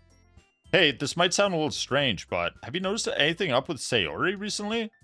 Anything up with her? In what way do you mean? Maybe I'm reading into it a little too much, but she seems a bit downcast today. Oh, you think so? I can't say I've noticed anything about her. Monika appears across the room at Sayori, who is idly dragging a rubber eraser up and down her desk. Maybe there is something on her mind. But I'm surprised I'm not the one asking you, Cole. You certainly know her a lot better than I do. Yeah, but she's never really like this. She's always talked to me about things that bother her. But this time, when I asked her, she was really dismissive. Sorry, I know it's not your problem. I just wanted to ask if you knew anything, so I'll drop it now. No. It's important to me too. I mean, I'm also friends with her. And I also care about the well-being of my club members, you know? Maybe I'll try talking to her myself. Are you sure about that? She seemed like she wanted to be left alone. Are you sure? Maybe she just had a hard time bringing it up with the person of interest. Person of interest? What do you mean by that? I'm saying that maybe the thing on her mind is you, Cole. Me? How on earth would you come to that conclusion? Well, I probably shouldn't say too much, but Sayori talks about you more than anything else, you know? She's been so much happier ever since you joined the club. It's like an extra light was turned on inside her. So because I said I'd walk home with Yuri, she's pouting in the corner now. That's crazy. What? No way. Sayori is always like that. She's always been full of sunshine.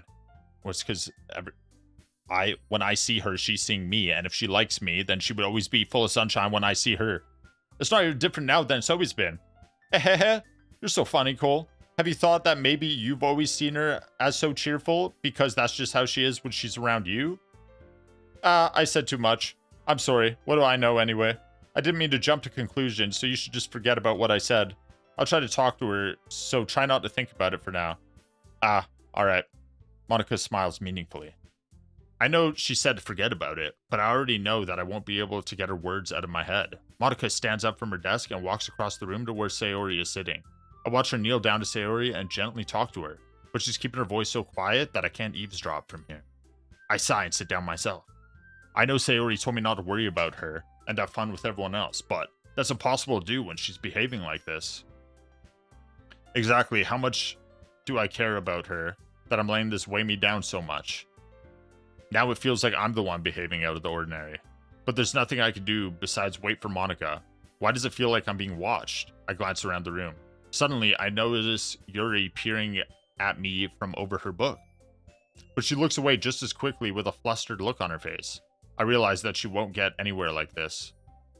I've never really seen Yuri approach anyone or start a conversation on her own accord, so I have no choice but to approach her myself. By now, it's a little easier for me to do that. I stand up from my desk and sit in one next to her own. I didn't mean to bother you or anything. Relax, you didn't even do anything.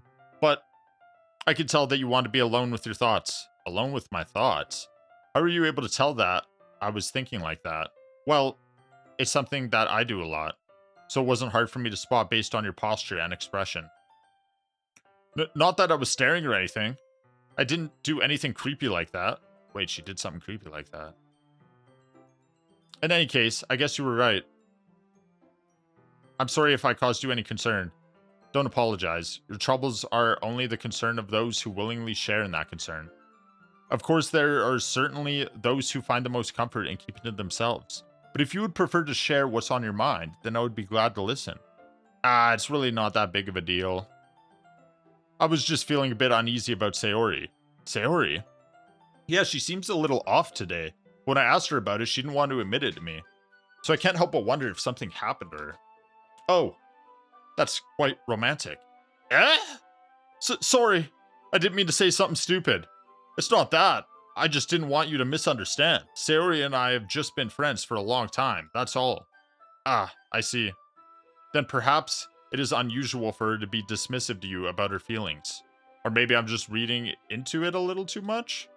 Cool. The world is full of meaning, often hidden deep beneath plain sight. And there are many untold mysteries behind every person, no matter how well you may know them. So you think that there might be something behind it after all?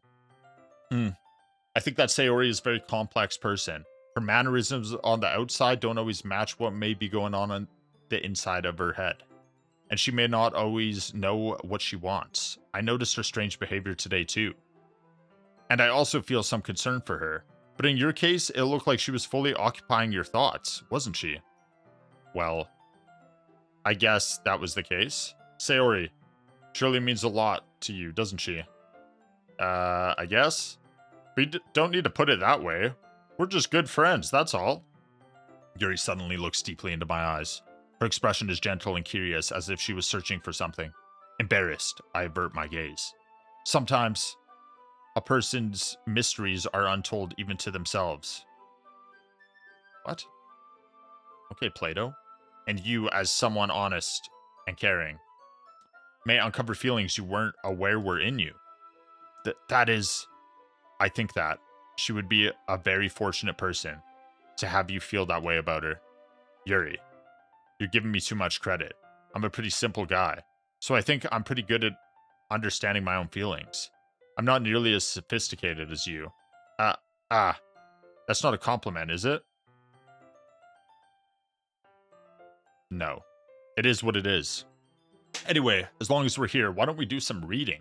Well, as long as you're okay with it. No, I'm not. That's why I brought it up. Yeah. I should be taking my mind off this whole thing anyway. Why don't we go ahead and get started? Yes, let's. Actually, I have a request. Do you mind if I make some tea first? I actually do mind. I really want to read the book now. Not at all! Thanks very much! If there's one thing that can make my reading time here any better, it's a nice cup of tea. Not to mention for yourself as well. Yuri stands up and makes her way to the closet. I follow and watch as she receives a small water pitcher from the shelf, the kind with a filter inside. Can you hold this for a second? No. Sure. Yuri hands me the water pitcher and also fetches an electric kettle. I'm gonna plug this in at the teacher's desk, and then we'll go get some water. From the well? She walks past me and sets the kettle down on the teacher's desk. I simply watch her movements. To my surprise, the way she moves really contrasts her speaking mannerisms. Especially because of her long legs, Yuri appears elegant and methodical. Okay, may I have the water pitcher? No. Thanks, I'll be right back. I might as well walk with you. Yeah, why not? Shall we go then? Yeah. Where are you two off to? Yuri was gonna make some tea, so... I suddenly realize how weird it sounds to explain this to Monica. We're just filling the water pitcher. Okay. Sorry, I was just a bit curious. That's kind of a one-person job, isn't it? Nah, it's a big water pitcher. It's gonna be heavy. Monica, please mind your own business for once. Or do you want to tell me there's something wrong with helping involve Cole in club activities? My mouth gapes. I suppose there's nothing wrong with that. Then let's go, Cole. Yuri quickly exits the room and I follow. Holy shit, bro. What is this, like 2 hours of reading? Non-stop? Once in the hallway, she suddenly puts her forehead against the wall. I spoke without thinking. How could I say something like that? Yuri. Wait, what'd she say? Something about the way she said that. It made me feel so irritated. What's wrong with me? No, Yuri. I think you did the right thing. I wasn't expecting it, but it's also not right for Monica to judge people like that. Cole. Oh, when she was like, oh, you don't want him to be in the club activities? How come even when I do something bad, you're being nice to me? I mean, that wasn't really bad. Kind of stand up for yourself. Because nothing that you do is as bad as you make it seem in your head. Nobody's perfect, except for me. We have emotions, and we can't always hide them. But you always amplify things in your head. Your mind turns a light rain shower into a hurricane. No. Wouldn't you hate me for something as terrible as that? Why would I hate you? I can't hate someone for having emotions. What kind of friend would do that? Friend, you say? Damn, I just friend-zoned her. Crazy. Yuri lifts her head. Cole, I really like being friends with you. Yeah, I get that a lot. Thanks, Yuri. I like being friends with you too. I feel kind of awkward saying something like that. But I'm doing my best to help Yuri feel better. Anyway. Yeah. Shall we go? Yeah. Yuri and I walk to the nearest water fountain. Once we fill up the water pitcher, we return to the classroom. Cole, do you like oolong tea? Yeah. Anything is fine. Very well. Yuri sets the temperature on the kettle to 200 degrees. Wait. Mine says 190 for oolong. It says 190. It's too hot. gonna burn the frickin' tea. Now it's time to get the teapot. You really do this properly, don't you? No, she does. She messed up the temperature already. Of course. I shouldn't do any less when I'm making tea for others. Even if I'm not an expert on tea or anything. Haha. In that case, you'll only be even more impressed. Perhaps I will. Yuri fetches the teapot and begins measuring the tea leaves. To my surprise, she even starts humming a little to herself. You must be in a good mood now. Is that so? I was letting it show, and you noticed. I was doing a bit of thinking, and I decided that I would try expressing myself a little bit more. It turns out it's not very hard for me to do. When it's you who's around, anyways. Yo. That's great, Yuri. Just don't push yourself too much. You're always worrying about me, Cole. It's very endearing. Yuri wasn't kidding. I don't even know if I can keep up with this. I watched Yuri pour a cup of tea for each of us. Cole, I have another request. Do you mind if we sit on the floor today? Why's that? It's a little bit easier on my back. I can read with my back against the wall rather than bending over at my desk. Your desk has, I see the backrest. You could just lay back in the, okay, sure. Sorry, I didn't realize. No worries. I just have back pain fairly regularly, so I do my best to manage it. Is that so? I wonder why that is. It's most likely because your posture, right? Always hunched over like that while reading? Yes. I have terrible reading posture, so that's why we should sit on the floor. Fair enough. She's lying to me. I'll go ahead and get the book. I retrieved the book from my bag. I have some chocolate as well. It's a bag of small chocolate candies that I kept hidden from Sayori's candy radar. I take it since it'll go well with the tea. Does chocolate go well with tea? Yuri and I then sit against the wall, teacups at our sides. As if in sync, we assume the same reading position as last time, each holding one half of the book, except this time, our bodies are even closer together, or to each other. I can't see too well. Okay, open your eyes. Yuri slides closer until our shoulders are touching. How am I supposed to focus on reading like this? Yuri was always kind of cute, but when she's being less apprehensive, it's almost more than I can handle. Your teacup. Yuri hands me my teacup. Holding it with my hand that's not holding the book, I end up in a position that makes it even harder to focus.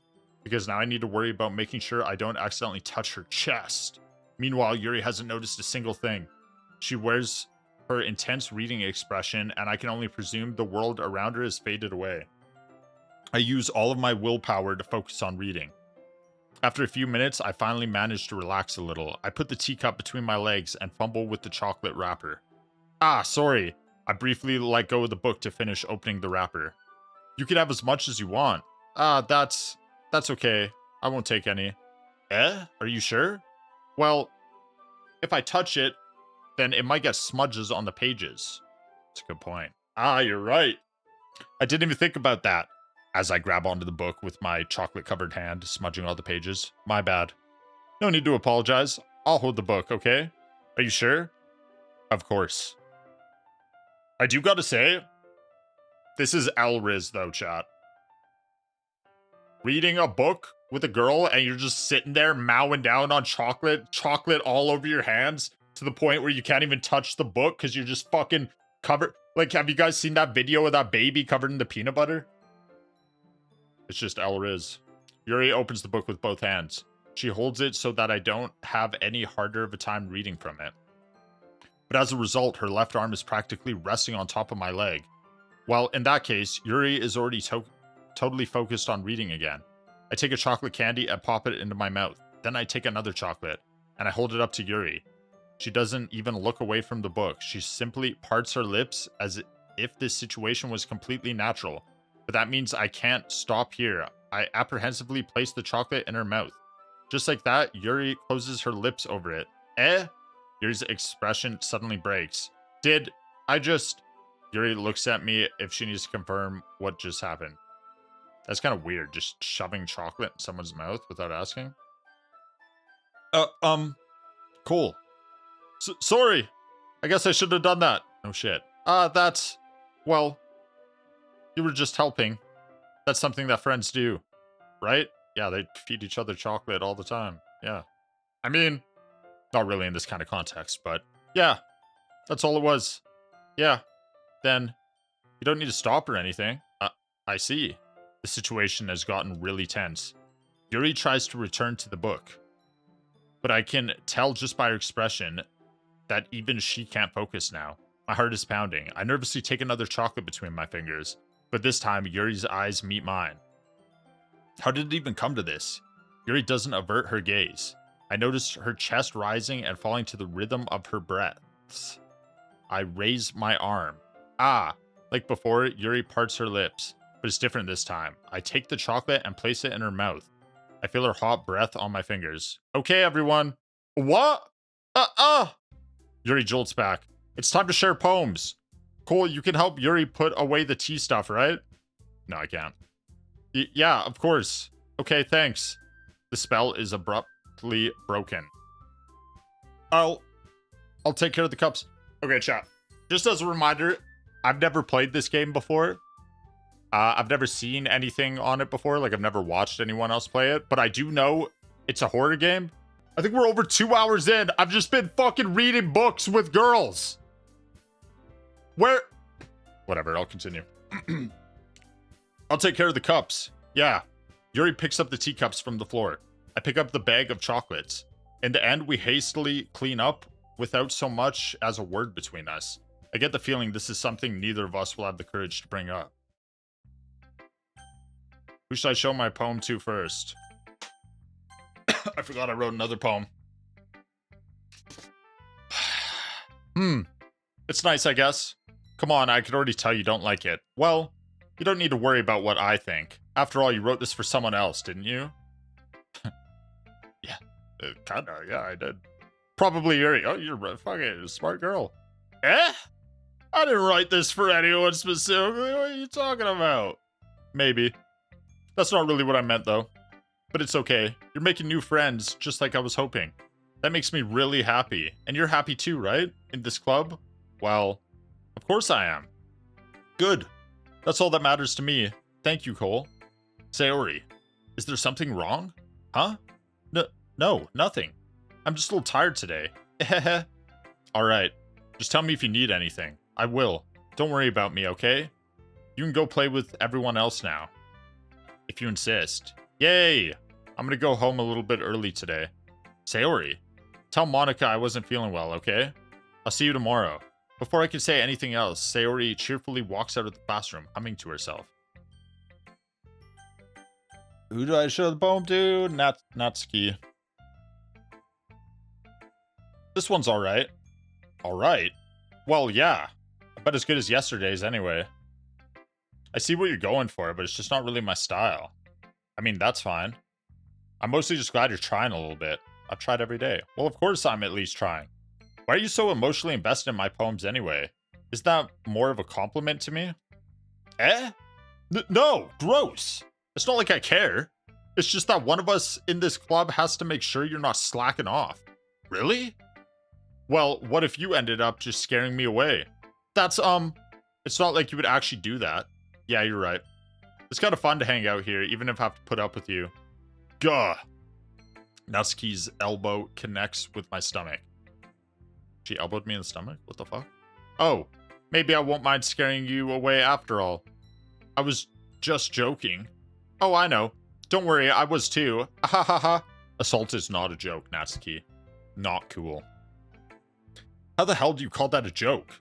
That seriously hurt. That's what I was saying. Well, maybe it was funny to her. I guess that's kind of the point. I should really just watch my mouth around Natsuki. Anyway, Natsuki holds her poem out for me like nothing even happened. Oh my god, I have to read another one of her dog shit poems. I'll be your beach. Your mind is so full of troubles and fears that diminished your wonder over the years. But today I have a special place, a beach for us to go. A shore reaching beyond your sight, a sea that sparkles with brilliant light. The walls in your mind will melt away before the sunny glow. I'll be the beach that washes your worries away. I'll be the beach that you daydream about each day. I'll be the beach that makes your heart leap in a way you thought had left you long ago. Let's bury your heavy thoughts in a pile of sand, bathe in sunbeams, and hold my hand. Wash your insecurities in the salty sea, and let me see you shine. Let's leave your memories in a footprint trail, set you free in my windy sail, and remember the reasons you're wonderful when you press your lips to mine. I'll be the beach that washes your worries away. I'll be the beach that you daydream about each day. I'll be the beach that makes your heart leap in a way you thought had left you long ago. But if you let me by your side, your own beach, your own escape, you'll learn to love yourself again. Okay, wow, it was so good.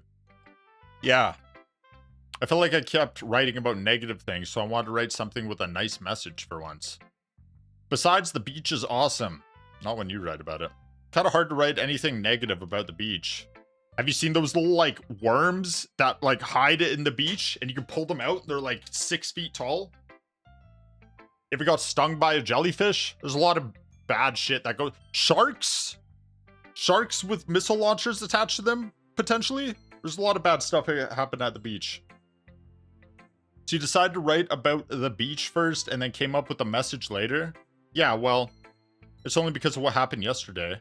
I mean, after Yuri and I realized we kind of wrote about the same thing, she wanted to pick a topic and have both of us write about it or whatever. You can really see her doing that too.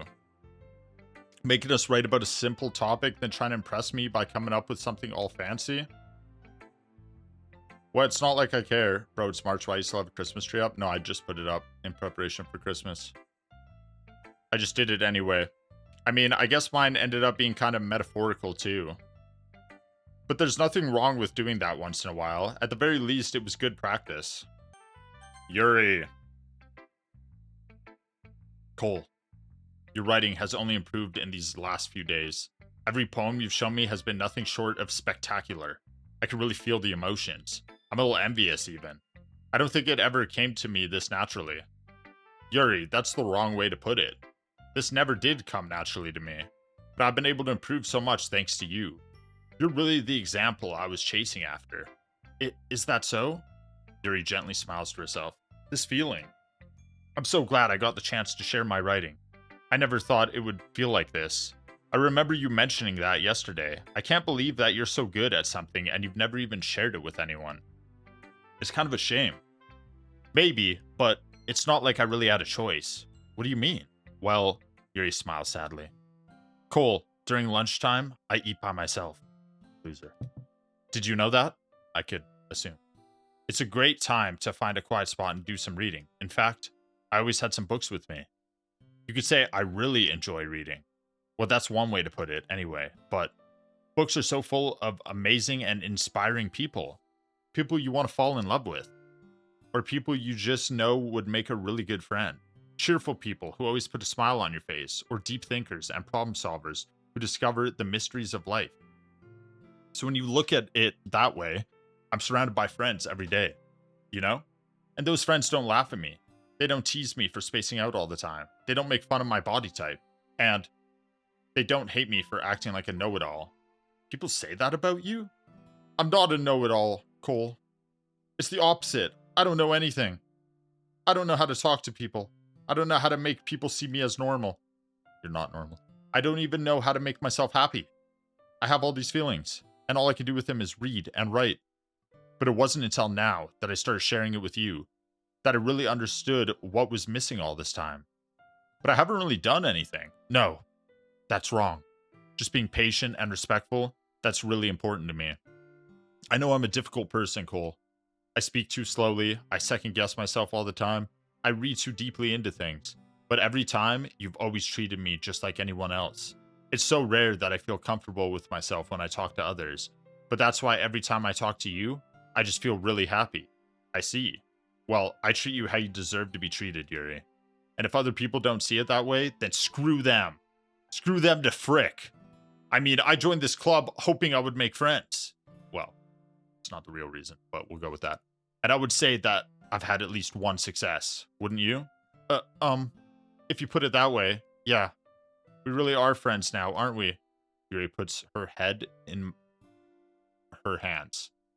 But this time she's smiling as she does it. Jesus.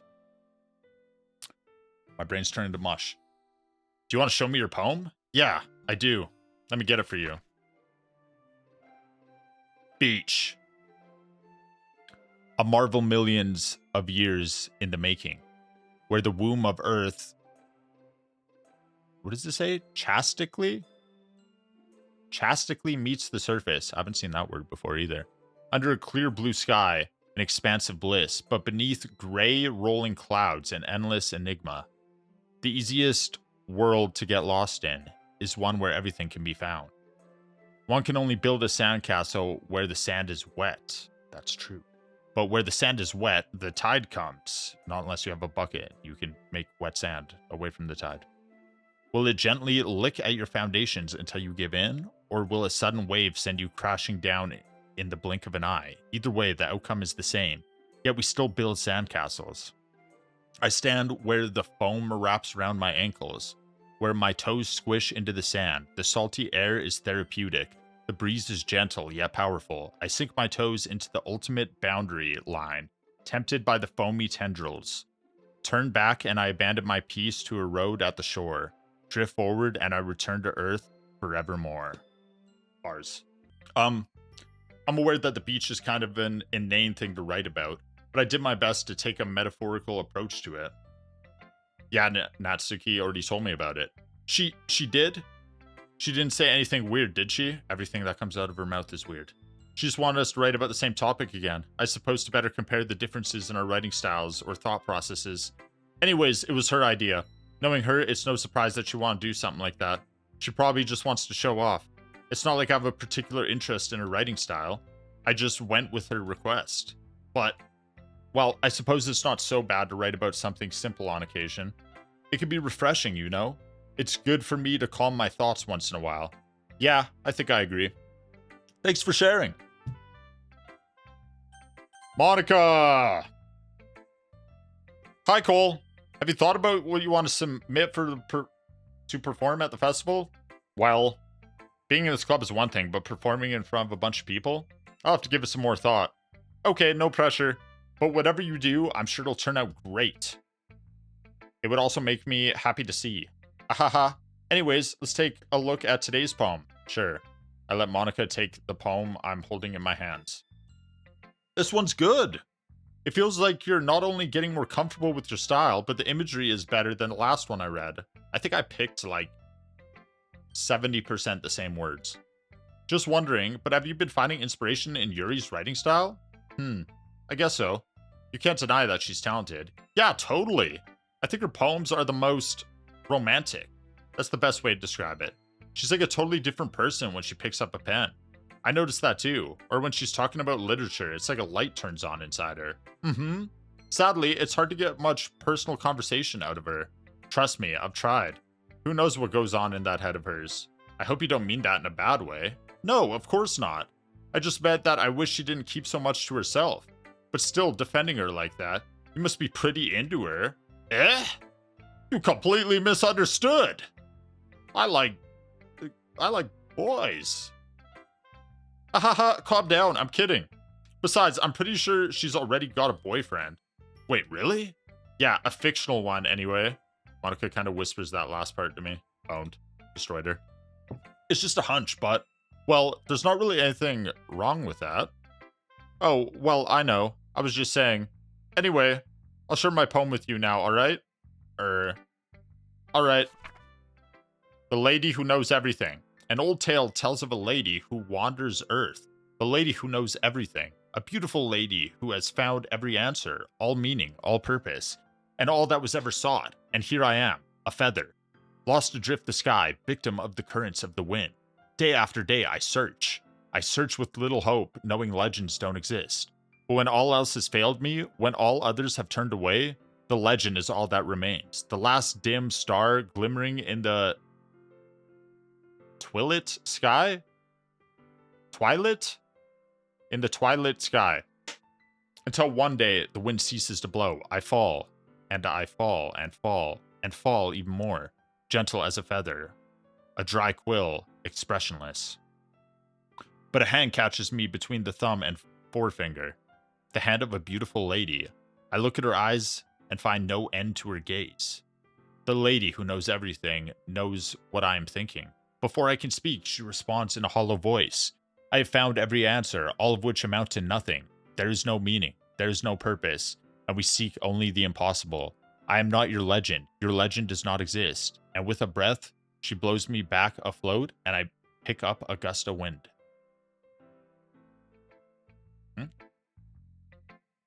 You know, I feel like learning and looking for answers are the sorts of things that give life meaning. Not to get too philosophical or anything, but it was kind of on my mind, so that's what I wrote about. I see. I never really put much thought into it. In a way, it's almost paradoxical, because if we had all the answers, wouldn't the world start to lose its meaning? You know, there's one thing I noticed. It seems like everyone in the club prefers writing about things that are more sad than happy. Haha, are you surprised? I mean, if everything was okay, we wouldn't really have anything to write about, would we? Humans aren't two-dimensional creatures. I think you know better than anyone. You mean one-dimensional? Ah, yeah, that. Anyway, here's Monica's writing tip of the day. Are you ever too shy to share your writing because you're afraid that it's not good? It can be really disheartening to get a lukewarm response to something you put so much into. But if you find other people who enjoy writing, then sharing it becomes a lot easier. Because instead of just telling you that your writing is good, or okay, or bad, they want to focus more on everything that went into it, and the things you can work on. It's much more encouraging that way, and it'll make you want to continue improving. It's almost like having your own little literature club, don't you think? That's my advice for today. Thanks for listening. Okay, you three. We're all done sharing poems, right? Why don't we start figuring out... Hold on a second. Is it just me, or did you say something strange just now? Eh? Something did sound a bit unusual. Wait, what'd she say? Did I miss it? That's right. You deviated from your usual catchphrase when addressing the club. Catchphrase? I don't have a catchphrase. Jeez. Why is the mood so weird today? Look, even Yuri isn't immune to it. Stagnating air is common foreshadowing that something terrible is about to happen. In your books, maybe. Look, the only thing different is that Sayori isn't here. It seems you're right. Sigh. Sayori always helps lighten the mood a little bit, doesn't she? It's almost like everyone's balance is thrown off a little when she's not around. Where the heck did she run off to anyway? Oh, don't swear. I thought she just went to pee. Natsuki, please show some decency. Oh, come on. She actually wasn't feeling too well and went home early. Is that so? I hope she's alright. Seriously? Of all the times to not go home with her, you picked the time she's not feeling well? So much for you two being all lovey-dovey. No. First of all, stop misunderstanding my friendship with Sayori. And second, she's kind of been avoiding me today, so I didn't want to force it. Oh? That curious expression coming from Yuri, of all people. Calm down, guys. I talked to her earlier and everything's fine. What does she say? Anyway, we need to figure out the rest of the festival preparation, so let's decide what everyone will be doing this weekend. I already know what I'm doing. That's right. Natsuki will be making cupcakes, but we might need a lot of them and different flavors. Could you handle all that all by yourself, Natsuki? Challenge accepted. And as for myself, I'm going to be printing and assembling all the poetry pamphlets. Sayori will be helping me design them. And as for Yuri, you can, guys, can you help me come up with something for Yuri? I'm useless. No, that's not it at all. You're the most talented person here, you know. Now Natsuki's pouting too? Geez, even I can tell now. I guess I never gave Sayori enough credit, but I can tell things are even harder on you when she's not around. That may be the case. I forgot she's the vice president. But if I can't also be a leader on my own, then I won't grow as a person. So Yuri, you have beautiful handwriting, you know. So you should make some banners and decorations to help set the atmosphere. Atmosphere? About that, I love atmosphere. Yuri's expression suddenly changes as she stares at her desk in focus and starts nodding to herself. Your mind is already racing, I see. That's great. You'll be a wonderful help, Yuri. But anyway, that just leaves you, Cole. The one who is truly useless.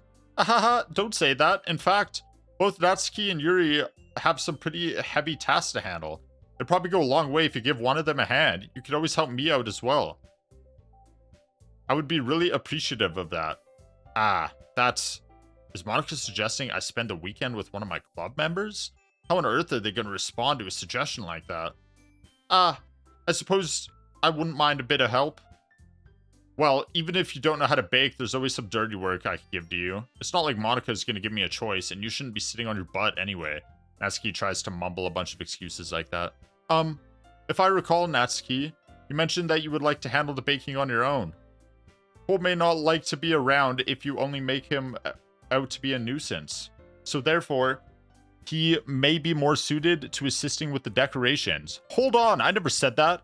How hard could it be to make a few decorations anyway? Sounds more like you're just making excuses for Cole to... What are you saying? It would be extremely meticulous work. And baking isn't? Just what do you think? Guys, let's settle down for a moment. In the end, I think it's up to Cole to decide how we'd like to contribute. Besides, he hasn't really got the chance to spend any time with me yet, you know? So I'm sure he's interested in... You literally just said... I'm surprised as well. Sorry. I was just saying, though. Jeez. Can we just settle this already? Yeah. Cole, you're okay with this, right? Yeah. Yes. In the end, it's up to you. Of course. Very well. In that case, everyone looks straight at me. But of course, I'm gonna go with... I mean, chat, to be honest, we've been going with Yuri this entire time. So, of course, we're going with Monika. Well, I guess I should probably be helping Monika. Yay, you picked me. Hold on one second. Yeah. Monika, you're the one who needs the least help out of all of us. But I agree with Natsuki. Not only is your work already most suitable for one person, but you already have Sayori as well. But Cole was the one who... that doesn't matter. You were the one who scared him into picking you in the first place. I didn't get scared. You're the club president, Monika. You're supposed to make responsible decisions for the club. Monika, you shouldn't let any ulterior motives interfere with this decision. Ulterior motives?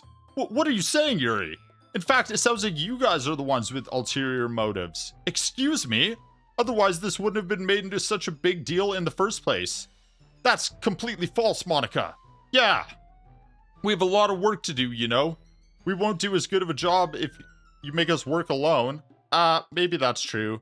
Think of the club, Monika. If we want our event to succeed, then we need to appropriately distribute our resources. So you're gonna do the right thing, President? Okay, I get it. Sigh. It's technically most logical for Cole to help one of you two, so I guess that's what we'll do. Yuri, my first pick! I picked you first! First try! Well, I'll probably be most useful helping out Yuri. Me? Are you serious? Why would you... Natsuki, I can already tell you're about to say something mean. No, I was just saying. Ugh. So you'd be helping Yuri then, Cole? Yeah, that's what I'm gonna do. I'm glad. I have a bad habit of overthinking these sorts of things. So I think your assistance would be very useful. That's great to hear. Natsuki, will you be able to handle the baking yourself? I mean, yeah, I already said I would be fine. Okay. Everyone can tell that Natsuki is feeling a bit sour. So is that everything we need to go over? Yeah, that should be about it. Are you guys excited? Well, excited may not be the right word, but I suppose I'm looking forward to it a little bit. Do you feel the same way, Cole? Me? I guess you could say I'm interested to see how it'll turn out. That's good enough for me. What about you, Natsuki? Natsuki! What? Why is everyone yelling at me? I didn't even do anything. No! That's not what I meant at all. Yuri anxiously glances between everyone in the room. I'm sorry for this. I don't really know why Cole picked me. I mean, I didn't pick.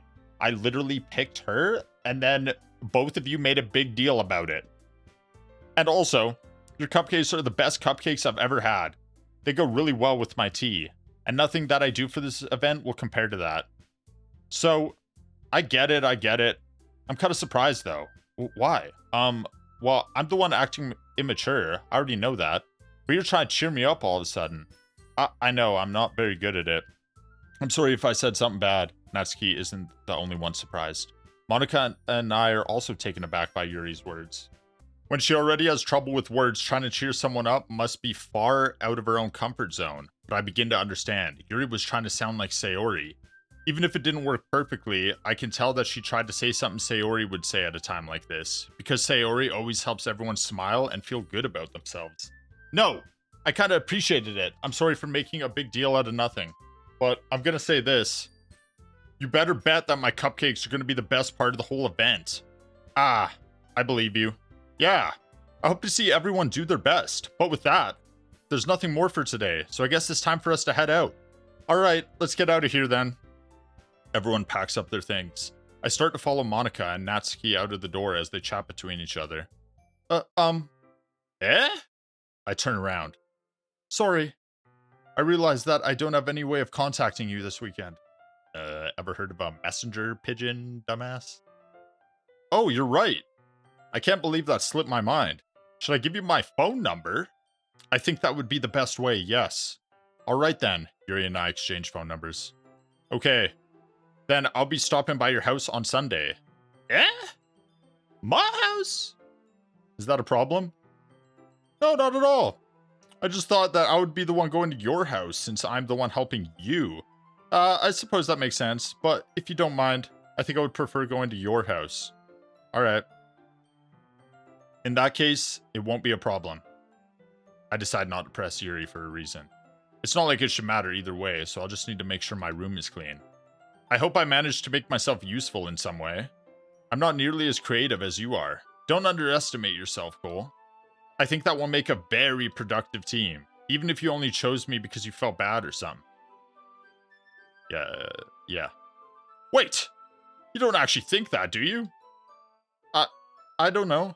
It's difficult to come up with any other reason you may have chosen me. I mean, you literally talked the other girl out. You talked Monica out of letting me go with her. You're forgetting the one reason with the most common sense.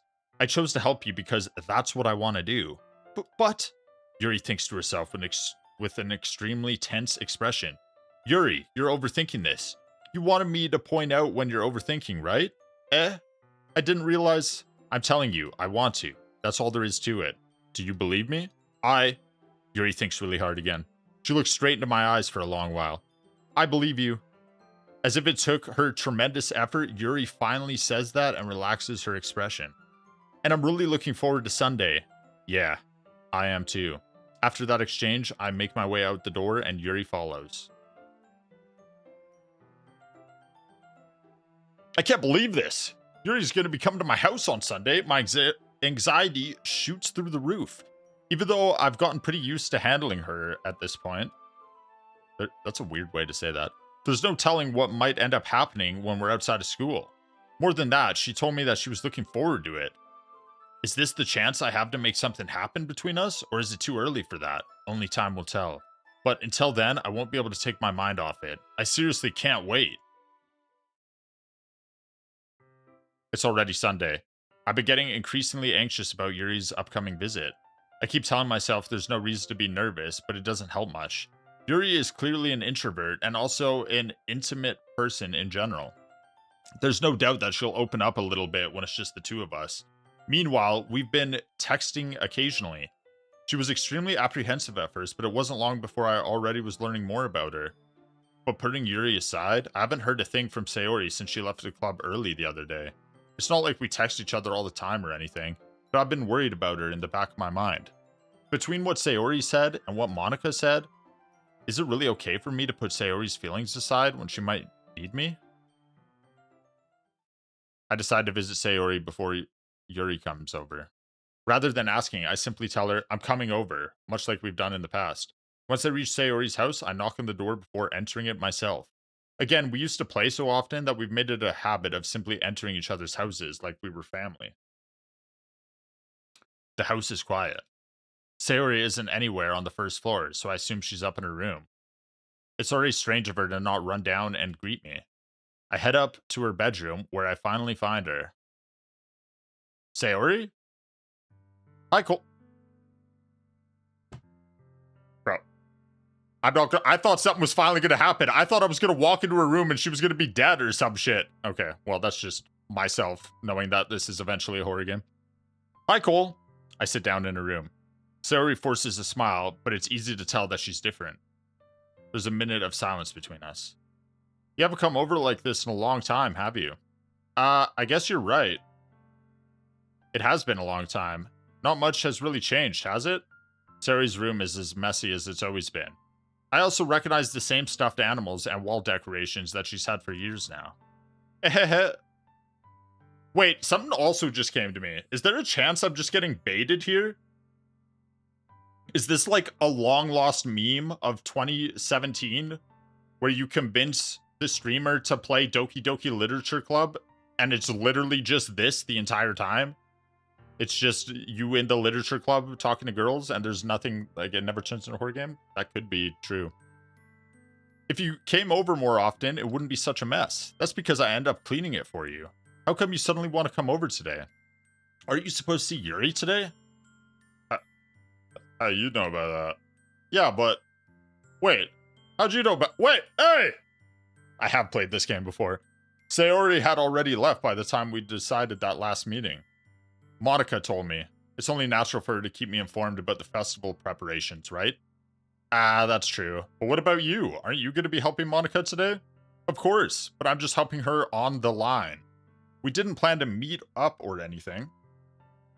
Ah, so it's just me and Yuri then. Yep. There's more silence between us. Real horror is talking to the girls, true. Sayori stares in a random direction. Everything about her behavior is really uncharacteristic. I finally get to the point. I just wanted to see how you were doing. After you left on Friday, when something's wrong, you can't hide it from me. I know you too well, so... Sayori smiles, shaking her head. That's no good, Cole. Eh? Why can't it just be like it's always been? This is all my fault. If I didn't get so weak and accidentally express my feelings... When did she express her feelings? What? I mean, she got pissed. Oh, because she got pissed? Is the feeling pissed? If I didn't make that stupid mistake, then you wouldn't have been worried about me at all. You wouldn't have come here. You wouldn't have been thinking about me right now. But this is just my punishment, isn't it? I'm getting punished for being so shellfish. I think that's why the world decided to have you come over today. It just wants to torture me. Sayori! I grab Sayori by the shoulders. What on earth are you saying? Are you listening to yourself right now? I know something happened to you. There's no other explanation for you to be like this, so tell me already. Until I know, I won't be able to stop thinking about it. Haha. Sayori gives me an empty smile. You really put me in a trap, Cole, but you're wrong. Nothing happened to me. I've always been like this. You're just seeing it for the first time. Seeing what? Shellfish, yes. What are you talking about, Sayori? You're really just gonna make me say it, aren't you, Cole? Yes. I guess I have no choice this time. The thing is, I've had really bad depression my whole life. Did you know that? Why do you think I'm late to school every day? Because most days, I can't even find a reason to get out of bed. What reason is there to do anything when I fully know how worthless I am? Why go to school? Why eat? Why make friends? Why make other people put their energy and caring to waste by having them spend it on me? That's what it feels like. And that's why I just want to make everyone happy, without anyone worrying about me. I'm in shock. I can't even figure out how to respond. How is it possible that Sayori kept this from me the entire time I've known her? Did she really want so badly for me to just not think about her? Why, Sayori? Why is it that you've never told me about this? It almost feels like I've been betrayed as your close friend. Because if I knew, I would have done everything I could to support you.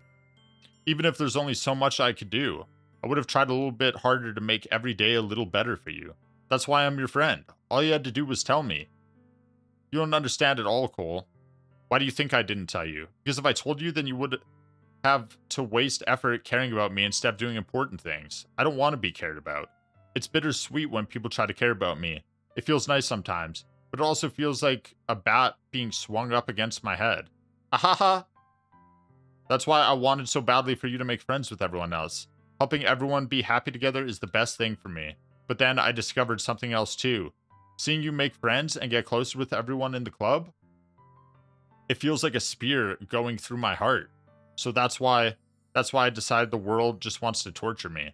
Every path leads to nothing but hurt. Ahaha. You're right that I don't understand. I don't understand your feelings at all, Sayori. But I don't need to understand. Whatever it takes for me to help you stop hurting, that's what I'll do. No, Cole. There's nothing. Nothing at all. The only thing that could have helped us is if everything could be like it always was. But I was shellfish. I finally showed you what a horrible person I am. Tears streaked down Sayori's face. I made you join the literature club because I was shellfish, and I was punished by my heart hurting in a way that I couldn't understand. And now you came here, and I made you hurt too. I'm just weak and selfish. That's all I am. And that's why I'm gonna accept these punishments, because I deserve every last one. Without thinking, I once again grabbed Sayori's shoulders. This time, I pull her into a tight embrace. Cool, Sayori. I don't care if you feel shellfish. I'm really happy that you convinced me to join the club. Seeing you every day makes it worthwhile enough. If I make friends with everyone else, then that's just a bonus. But please, never underestimate how much I care about you. I wouldn't have it any other way. Cole. Sayori isn't hugging me back. Despite my arms being wrapped around her, Sayori's arms remain at her sides. She starts sobbing next to my ear. No! Don't do this to me. Please don't do this. Cole, Sayori barely manages to speak between her sobs. I don't know if I'm doing the right thing, but all I want is for her to know that I care. If you have it in you to call yourself shellfish, then you have to let me be shellfish too. No matter what it takes, I'll figure out what needs to change. I'll make these feelings go away. And if there's anything that you need me to do, then you better tell me. I'll get mad if you don't. I don't know. I don't know. Gently, Sayori finally pulls her arms around me in return. I don't know anything. It's all really scary. I don't understand any of my feelings, Cole. The only time I'm not feeling nothing is when I'm feeling pain. But your hugs are so warm, and that's really scary too. Sayori lets me go. As she does so, I let her go as well. The festival is tomorrow. Yeah. It's gonna be fun, right? Yeah. How would you like for me to spend it all with you? It's what I want. I promise. I think that would be nice then. Yeah. Sayori wipes her eyes. If I could spend the whole day here, I would. Of all days, this has to be one where I have other plans. Maybe I should cancel. No, don't. Please don't. If you did that, then I really wouldn't forgive you. But it's almost time for Yuri to meet me at my house. At the very least, you want to come along to help out? It would be fun. To my surprise, Sayori shakes her head. I'm sorry. I mean, that's not surprising at all that she said no. What? I don't know if that would be very good for me today. You understand, right? It's kind of hard for me to fully understand, but I'm trying my hardest. It's okay. Don't worry too much about it. I'll see you tomorrow, okay? Alright. I look forward to it. I say goodbye to Sayori and exit her house. On the way home, I find myself still feeling uneasy. But it's hard for me to keep thinking about it when Yuri is about to come over too. I think Sayori is right. I shouldn't be worrying too much, and we're definitely going to have a great time tomorrow. I should just focus on what's ahead of me. As I approach my house, I see something that makes me feel a moment of panic. Yuri? Thank goodness. You're a little early? I'm sorry I wasn't home yet. Were you waiting for a long time? No, I just got here, but I started to get really nervous when nobody answered the doorbell. You always could have texted me. If I had known, I would have reassured you and hurried more on my way home. I suppose that's true. Yeah, I would have ditched Sayori, who's pouring her heart out to me about her mental health. I'd be like, Sayori, I gotta go! Dick? I didn't think of that for some reason. It should be common sense to do that, but I decided to ignore it. Anyway, let's go inside. I see you brought a lot of stuff with you. That's right. Did you manage to find everything I asked you to buy as well? You asked me to buy shit? I know that. Yeah, pretty much. At least I hope I got everything right. I'm sure it'll be fine. I take Yuri to my room. The first thing she does is glance around curiously, which makes me feel anxious. It's so clean. Yeah, it's always like this. I cleaned it before you came over, so that's very considerate of you to do. No. It'd be really embarrassed for my room to be a mess while you were here. Well, I do enjoy cleaning. I would have gladly helped you clean. That'd be weird as hell. Hell no. That'd be even more embarrassing. Wait, don't look in there. I snatched Yuri's wrist, which was in the process of opening a desk drawer full of all of my manga. I'm sorry. I wasn't thinking for some reason. I was just spacing out. It's fine. There's not a bunch of manga in there or anything. I let go of Yuri's wrist. She puts both of her hands firmly in her lap, as if making sure she's keeping track of them. Shit, that was Elriz. I should have let her see my Naruto collection. So, should we get started? Yes. I have a few things planned that you can help with. Decorations and other atmospheric enhancements. Atmospheric enhancements? You know, mood lighting, aromatherapy candles. Oh, wow. I didn't know you planned on taking it that far. Of course. I want to help take our guests to a faraway place. Although many will stop by just out of curiosity, and for cupcakes, I guess. I'm determined to provide an experience that will leave them wanting more. That's great. It's easy to forget that you're a pretty intense person. Intense? I guess that's the best way to put it. Is that a bad thing? Yes. No, not at all. It's something that I like about you, actually. Is that so? That makes me feel relieved and kind of happy. Yeah, no need to be so anxious. You can relax a little. Relax. I brought some things for relaxation. Drugs? I was going to use them during the poetry event. Oh yeah? Like what? Let's see. Yuri rummages through her bag. She pulls out a few candles and okay, not drugs. Wooden cylinder-shaped object. I did some shopping on the way here, so I happen to have these in my bag. I plan to cover the windows in a black paper and use the candles to light the room. We doing a ritual or some shit? I think that would be amazing, don't you? Yeah. Yeah, that'd be really neat. What's that wooden thing, though? Oh, this? It's a diffuser for essential oils. How familiar are you with aromatherapy? Not familiar at all. Is that so? It's one of my favorite contributors to a positive atmosphere. Depending on the oils or herbs you choose, you can change the mood of the air itself. You can even feel it permeate through your body. Relaxation, positive energy, romance, reflection. It's almost like magic. Yuri takes the cylinder and pushes a switch on the bottom. A 10-second timer starts counting down while it beeps. I ask her what it... In just a moment, a thin ray of vapor begins to spout through a small hole on the top. Wow, that smells wonderful. What kind of mood is that one for? This is a jasmine essential oil. It smells a little sweet and flowery, right? Yeah, that's a good way to describe it. I chose jasmine for the event because it provides more than relaxation. Jasmine enhances your emotions and helps you feel them flow through your body. Is she hotboxing your room? No, it's aromatherapy. It's not the same. Well, I mean, she could have put some weed in there. I don't know. You feel warmer and your heart pounds more heavily. Don't you think that would be perfect for sharing our poems? It does sound suitable, but you seem to know a lot about this, so I'll trust your opinion with anything. Yuri smiles gently, clearly enjoying herself. She again reaches into her bag and pulls out several spools of thin ribbon. What are those for? Well, did you purchase the origami paper I asked you to get? Yeah, I have it over here. We won't be using the paper for folding origami. Okay. What I'd like to do is write a different word on each paper. We'll need about 100 of them. Oh yeah? What would these be used for? Well, I'm going to cut pieces of ribbon and hang them from the doorway of the classroom. Then we can fasten the paper onto the ribbons to create a doorway curtain. Wouldn't that be beautiful? It would also catch the eye of those passing the room. It may attract some to peek inside. That's really creative. I had no idea you'd be so good at this, Yuri. Is that so? Yeah, I thought you'd be shit at it, honestly. Well, I suppose I do get a little intense, as you'd put it. Yuri giggles with red cheeks.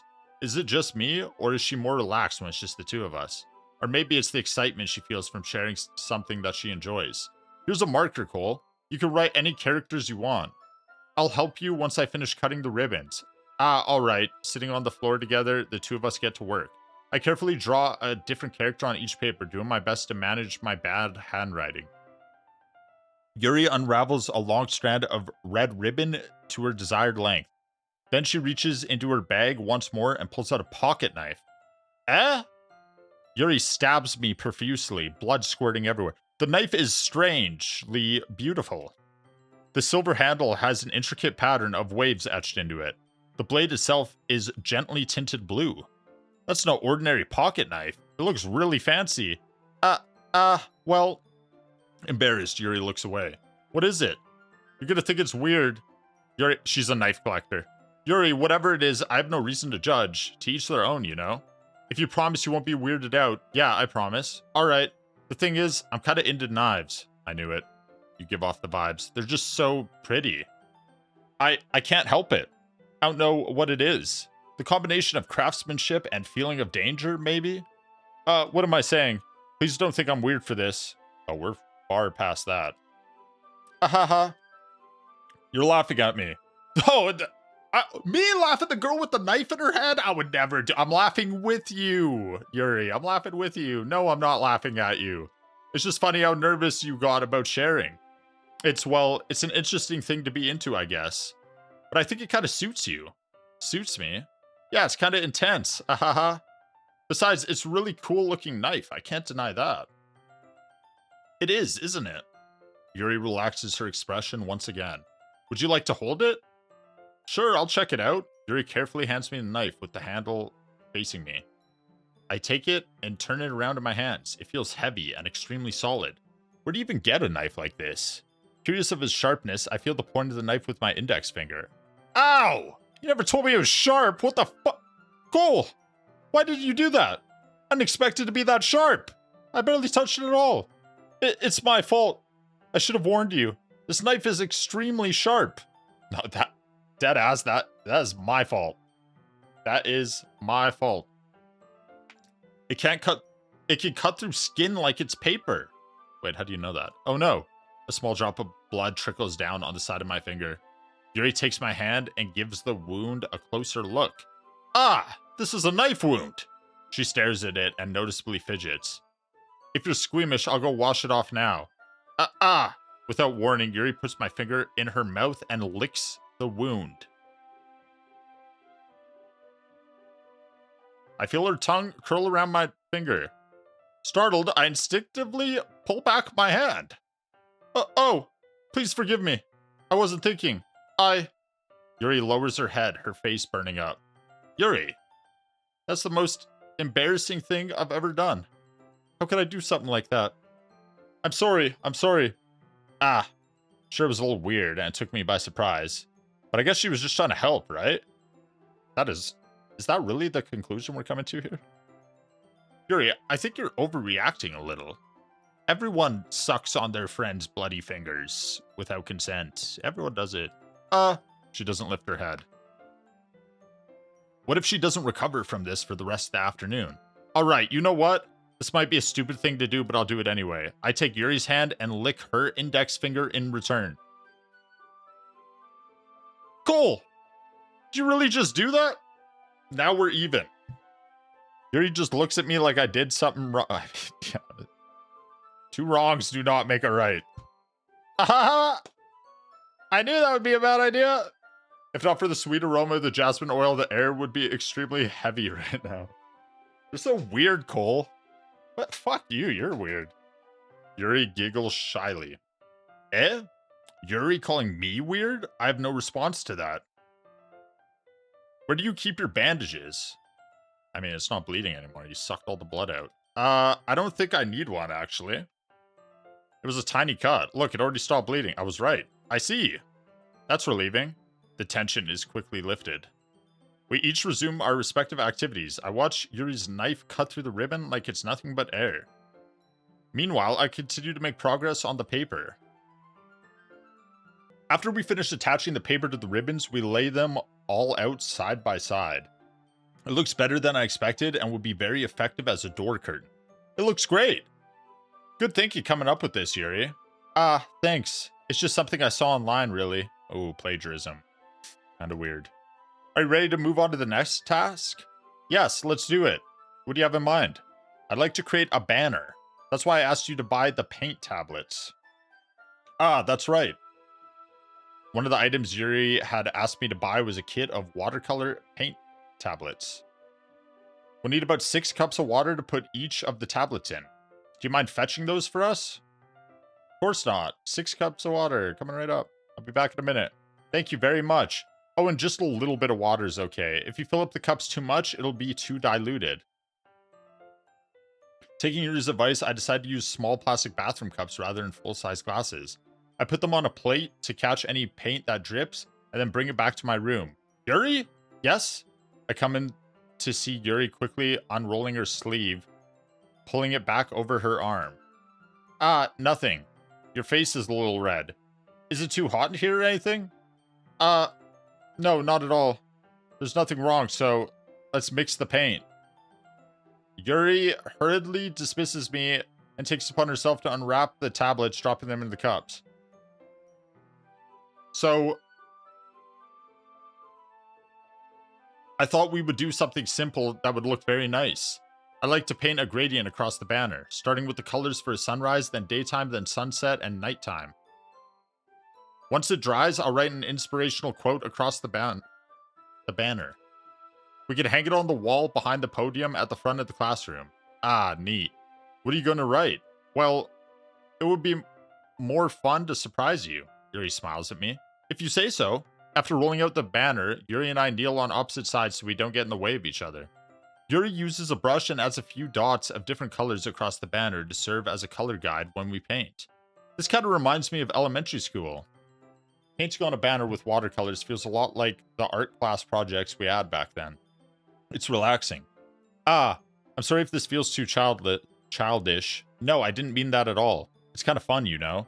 Yeah, it is fun. I'm glad you feel that way too. Yuri stops painting for a moment, thinking to herself. For me, I don't need to go out and do crazy things to have fun. In fact, I usually don't even want to. I just like when I can spend time with one other person. Even if it's something simple like reading, it doesn't even matter if we don't talk much. Just having a friend next to me makes things feel a bit nicer. I think that's all it takes for me to be happy. Is that so? Even if Yuri and I are quite different, I can understand where she's coming from. I feel that way about things like anime and games, where simply sharing the experience with someone can make me happy. I think I feel the same way. Yuri smiles gently. I knew you'd understand. Yuri leans over the banner to grab an unused paintbrush. But I move at the same time, causing my head to bump into hers. Yeah! Sorry! Yuri reels back, and I quickly lift my hands in surprise. Are you hurt? No, I'm not hurt. It just startled me, that's all. Sorry, I should have asked you to get it for me. It's not your fault. Your face. There are droplets of paint on Yuri's face and neck. Is there something on my face? Yeah, I accidentally got paint on you. Wait, didn't our heads hit each other? How'd I get paint on? Sorry, it's totally my fault. I'll get you a towel right away. I rush out and fetch a small towel, then dampen it with hot water. I return to my room and kneel back down in front of her. Here. I pat down Yuri's face and neck with the towel. Is something wrong? It's hot. I just didn't expect it. Sorry. I didn't want to use cold water. Having finished, I start to retract my hand. Why not warm water? But Yuri suddenly holds my wrist. Wait.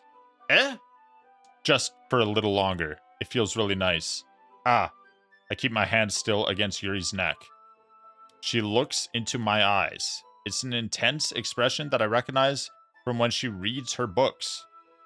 Almost as if though she's lost in a daze, enveloped by her own thoughts. She breathes gently, half through slightly parted lips. What is happening? Is it the aroma of the jasmine oil giving me this dizzy feeling? Yuri's gentle fingers wrapped around my wrist send a tingling sensation through my arm, and suddenly her face seems to be much closer to mine than it was just a moment ago. Yuri slowly pulls away. Sorry. I've been feeling a little lightheaded today. I didn't mean to space out. It's fine. The moment is over as soon as it began. Yuri picks up her brush again. Her movements seem clumsier, like she's unable to focus. I remain silent, forced to ignore the event that just transpired. I hesitantly retrieve my own brush and continue following Yuri's example. That should do it. I finish filling the night sky with white dots that look like stars. Looking at the banner as a whole, it's very pretty and natural looking. I think it came out better than I expected. I'm really happy with the results. Yeah, me too. Are you going to add the lettering now? Not yet. It needs to dry first. That's true, but won't it take a while?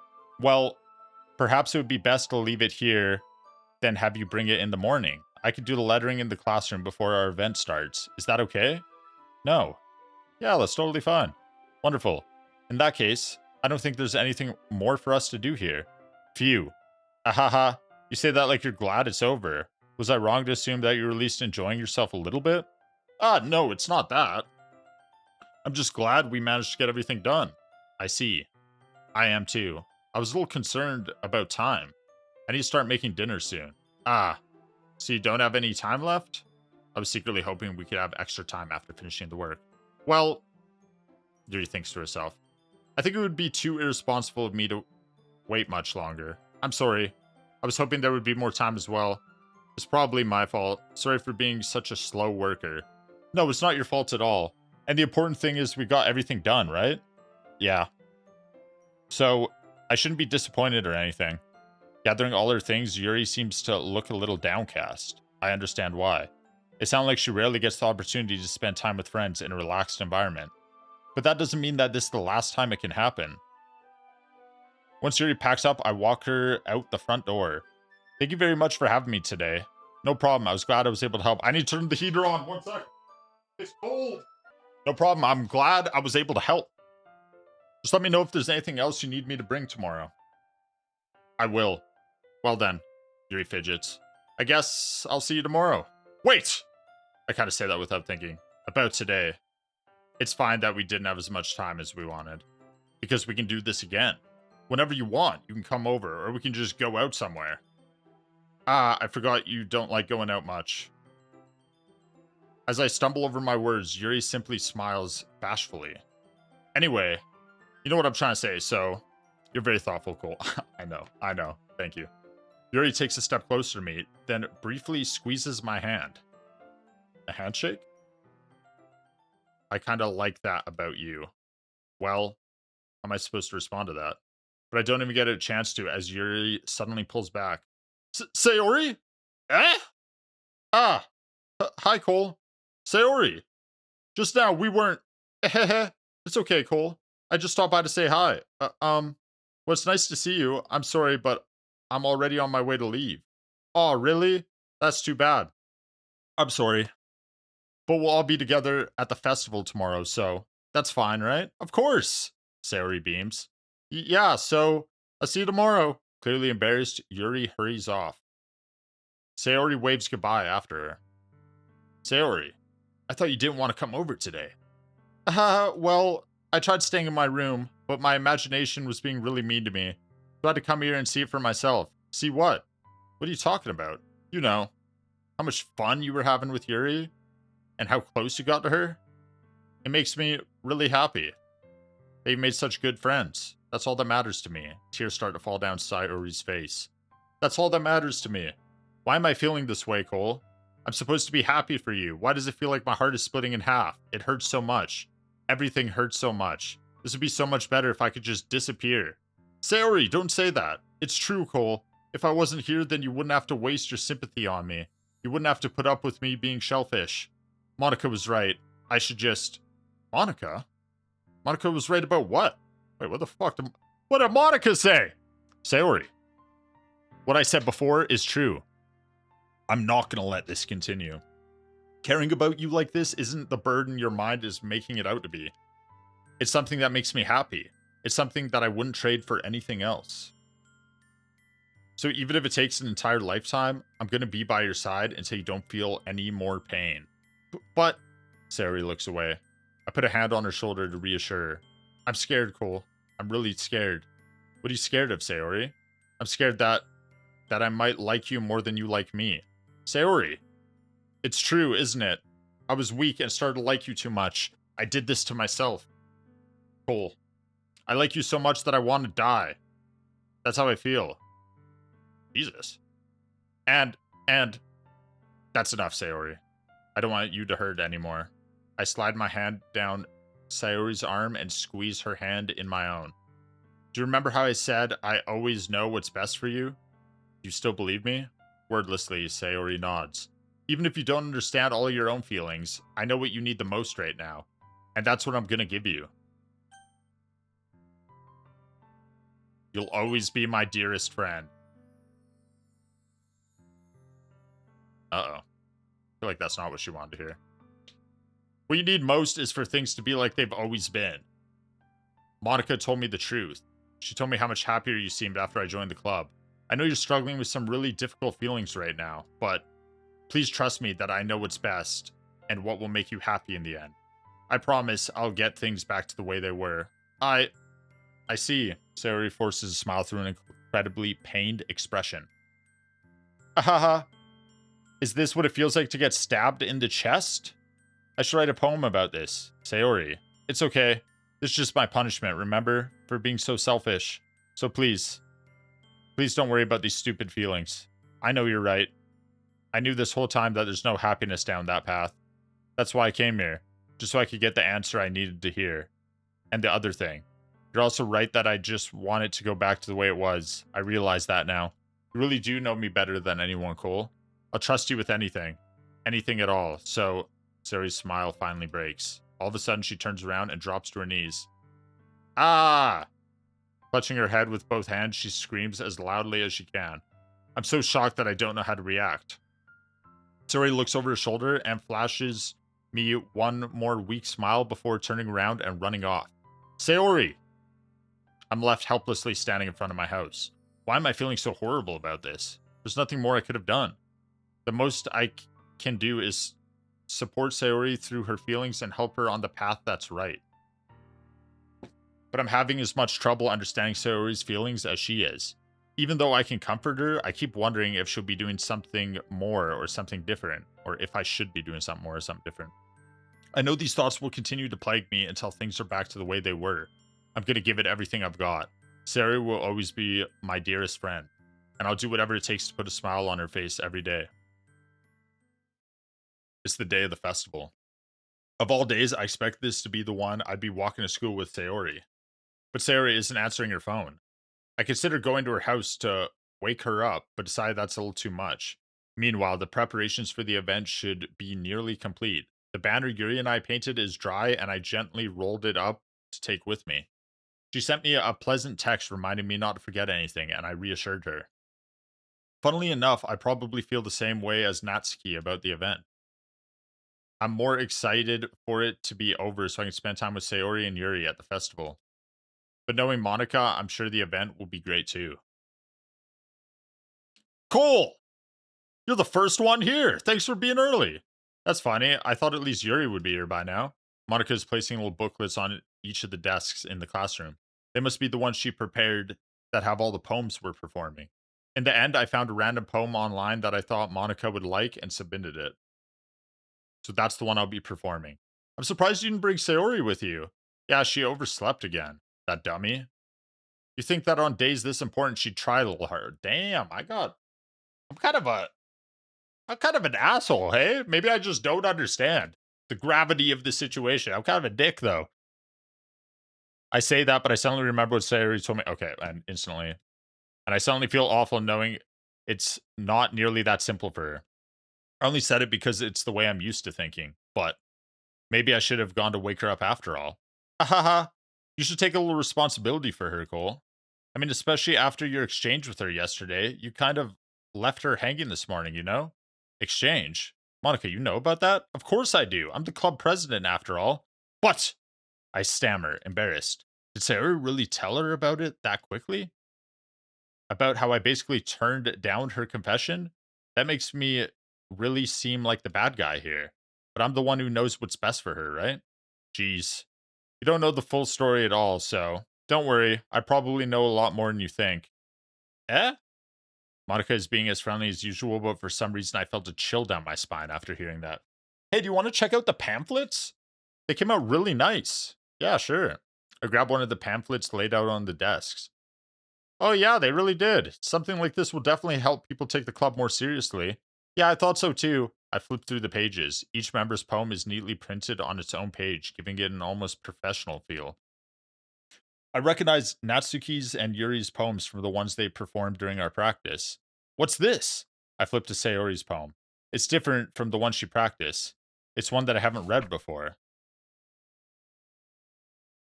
Percent. Get out of my head, get out of my head, get out of my head, get out of my head. Get out of my head.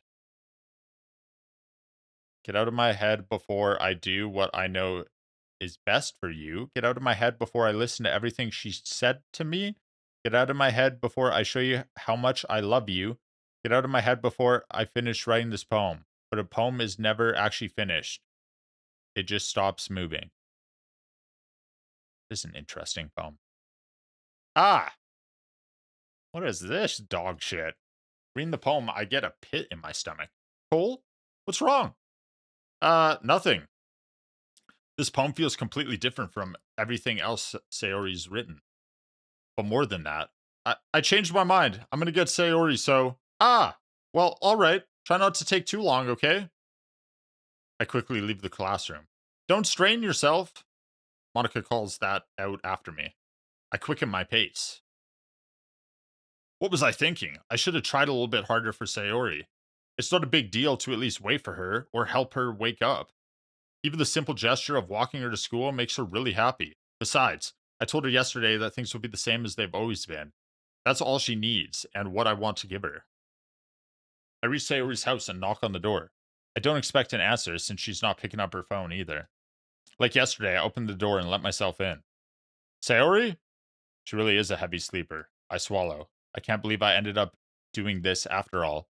Waking her up in her own house. Isn't that more like something a boyfriend would do? In any case, it just feels right. Outside Sayori's room, I knock on the door. Sayori, wake up, dummy. There's no response.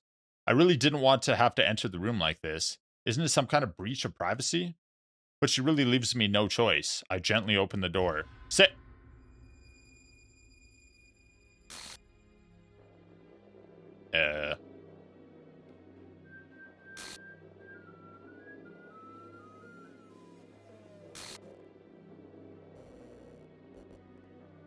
What is this? File, game script, line 307C, trace back for... What? What is that? What the hell? What the hell? Is this a nightmare? It has to be. This isn't real. There's no way this could be real. Sayori wouldn't do this. Everything was normal up until a few days ago. That's why I can't believe what my eyes are showing me. I suppress the urge to vomit. Just yesterday, I told Sayori I would be there for her. I told her I know what's best, and that everything will be okay. Then why? Why would she do this? How could I be so helpless? What did I do wrong? Turning down her confession? That has to have been what pushed her over the edge. Her agonized scream still echoes in my ears. What did I do to her? Why did I do that to her when she needed me the most? Why was I so selfish? This is my fault. My swarming thoughts keep telling me everything I could have done to prevent this. If I just spent more time with her, walked her to school, and gave her what I know she wanted out of our relationship, then I could have prevented this. I know I could have prevented this. Screw the literature club. Screw the festival. I just lost my best friend. Someone I grew up with. She's gone forever now. Nothing I could do to bring her back. This isn't some game where I can reset and try something different. I mean, I haven't saved in like 3 hours. I had only one chance, and I wasn't careful enough. And now I'll carry this guilt with me until I die. Nothing in my life is worth more than hers. But I still couldn't do what she needed from me.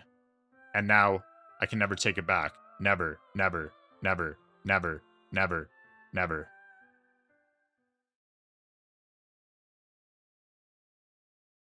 End? So I lost?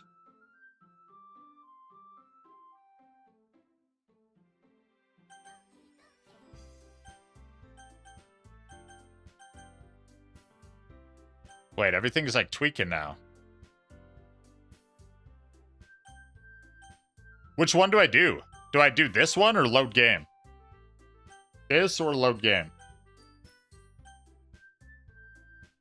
This one? Top one?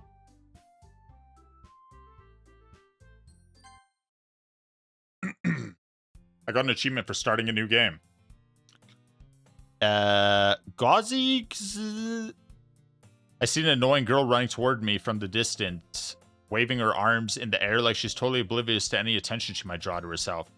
That girl is... What? My neighbor and good friend since we were children. You know, the kind of friend you'd never see yourself make it today, but it just kind of works out because you've known each other for so long. We used to walk to school together on days like this, but starting around high school, she would oversleep more and more frequently, and I would get tired of waiting up. But if she's gonna chase after me like this, I almost feel better off running away. However, I just sigh and idle in front of the crosswalk and let catch up to me.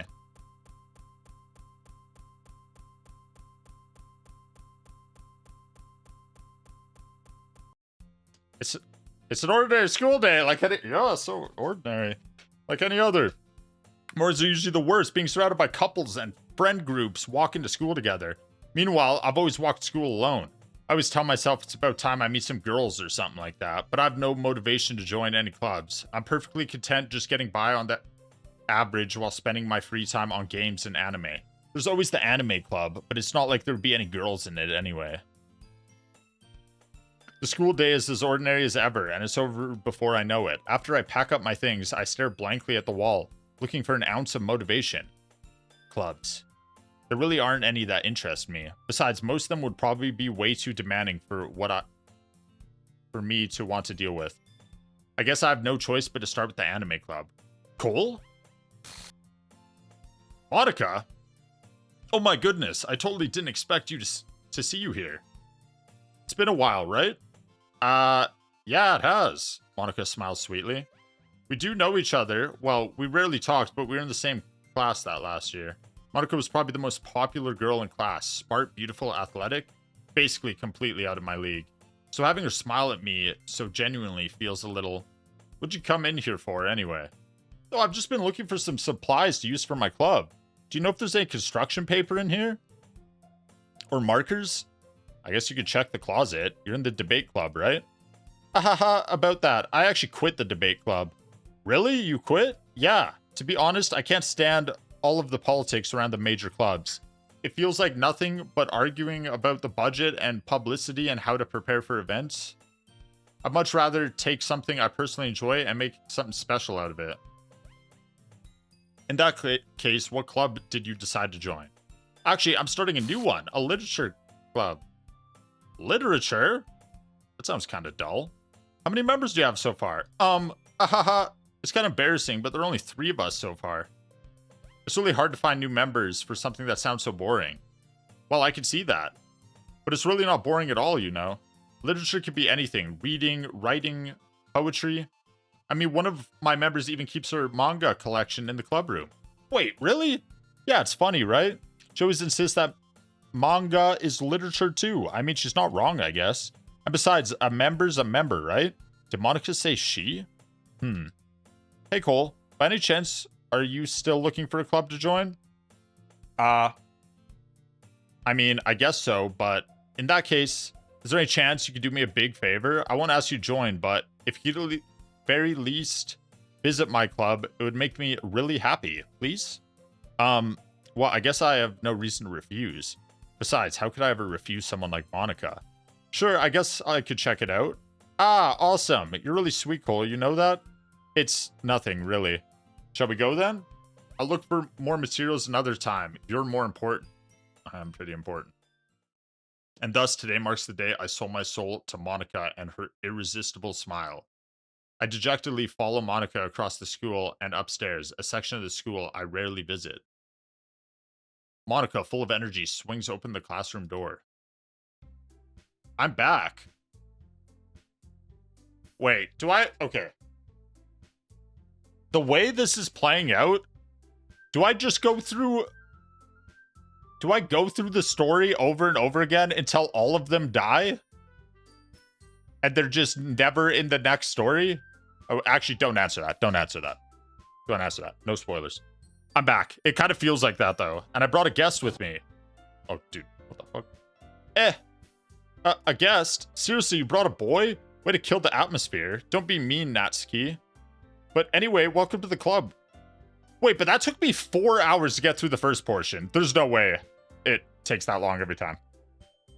All words escape me in this situation. I don't even know if that's what happens for sure. This club is full of incredibly cute girls. So let me guess. You're Monica's boyfriend, right? What? No, I'm not. Natsuki, the girl with the sour attitude whose name is apparently Natsuki, is one I don't recognize. Her small figure makes her look like a first-year student. Anyway, this is Natsuki.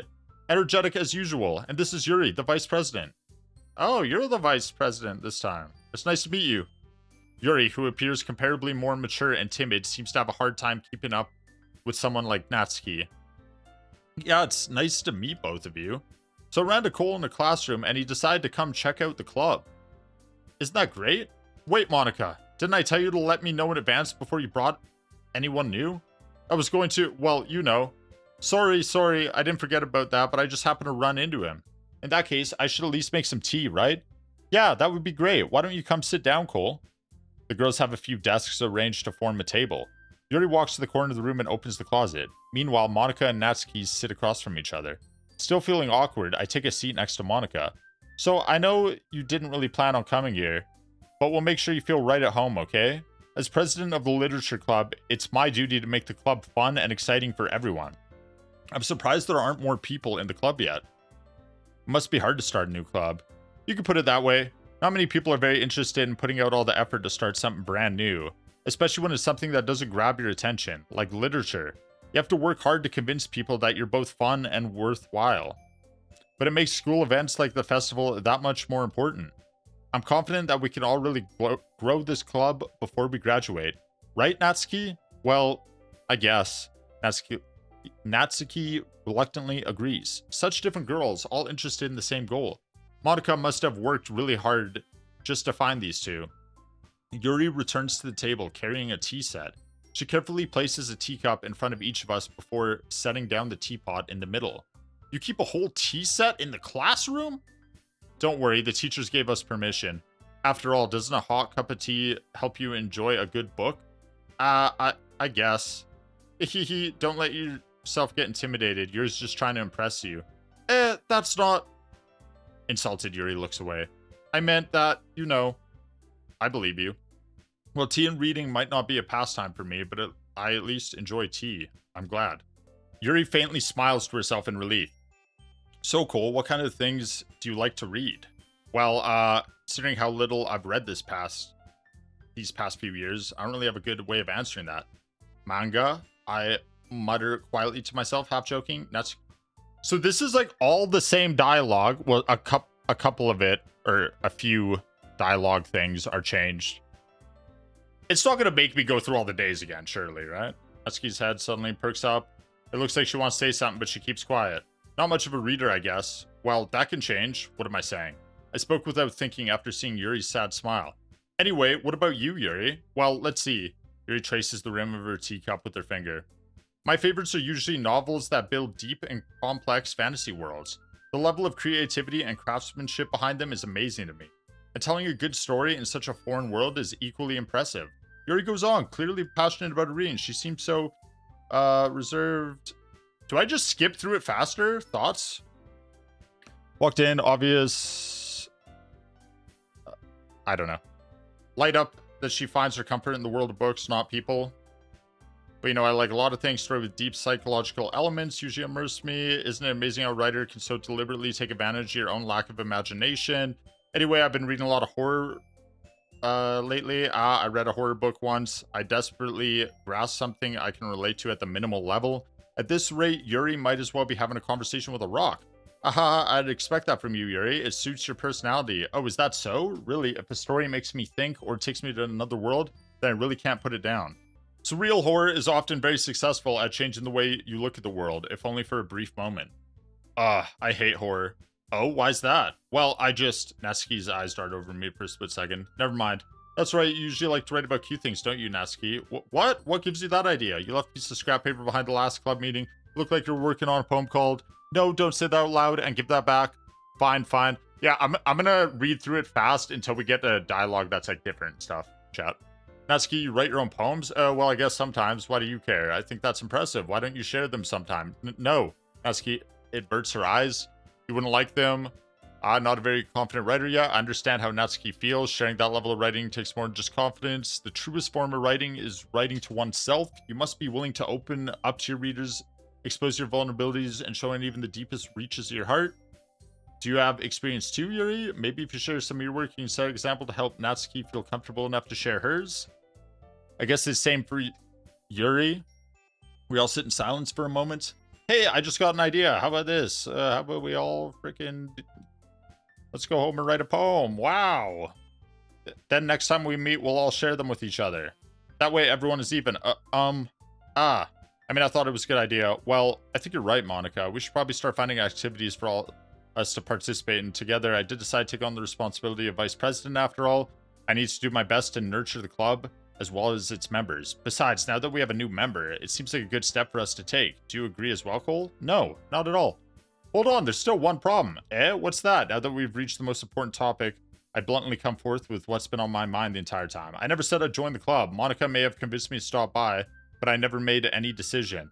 I still have other clubs to look at and lose my train of thought. All three of the girls stare back at me with dejected eyes.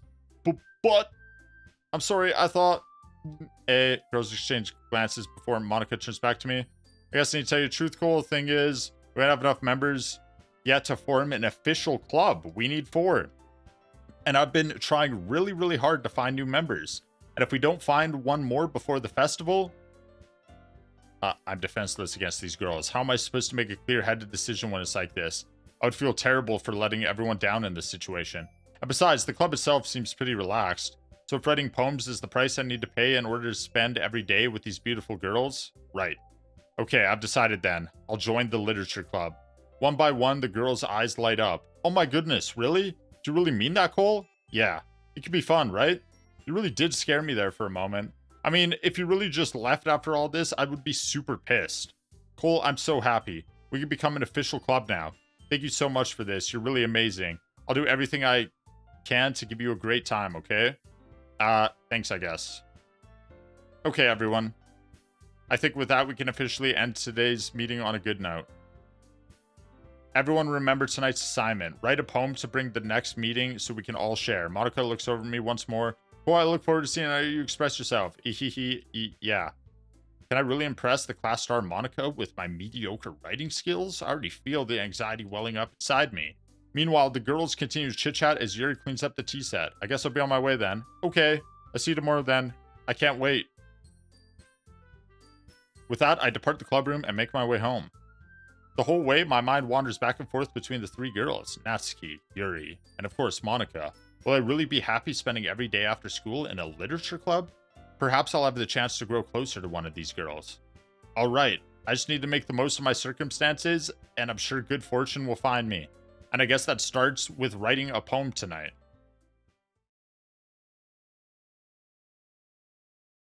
You have unlocked a special poem. Would you like to read it? Of course! A dream. I was wandering in an abandoned warehouse at night. I was lost, looking for an exit. I just wanted to go home. I came upon a huge empty room, its ceilings and walls beyond the deep blackness. My steps were quick in order to hurry to the other side, or to a wall, anything. Suddenly, the ground was no longer beneath my feet. I stepped into a hole of indeterminate width. I fell for a good 5 seconds before crashing into warm water. Figuring out which way was up, I surfaced myself. The air was humid, and the sounds of my splashing reverberated endlessly. My vision was completely swallowed by the dark. With one hand, I could feel the damp metal wall of the container. My lungs were already getting tired. Where did I just find this poem? Whose poem is this? Is there not... Does Monica not show up down here, I guess? Alright. Chocolate, beauty, anime, cheer, vibrant, doki doki, adventure, lollipop, giggle, horror, depression, lust, milk, summer, death, jump, extreme bunny socks, tragedy. Monica never showed up there? Yeah, I was thinking, I couldn't remember if it was just 3 of them showing there. Hi again, Cole.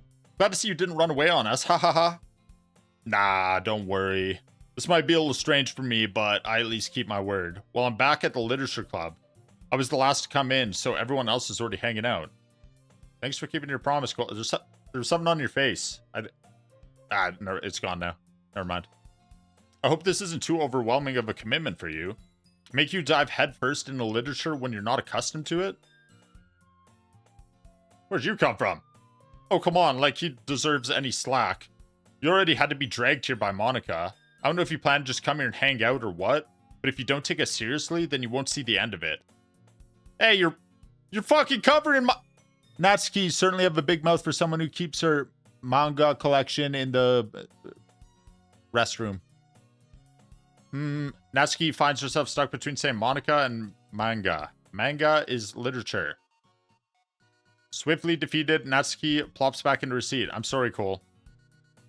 Well, make sure to put your comfort first, okay? Yuri shoots Natsuki with a disappointed glance.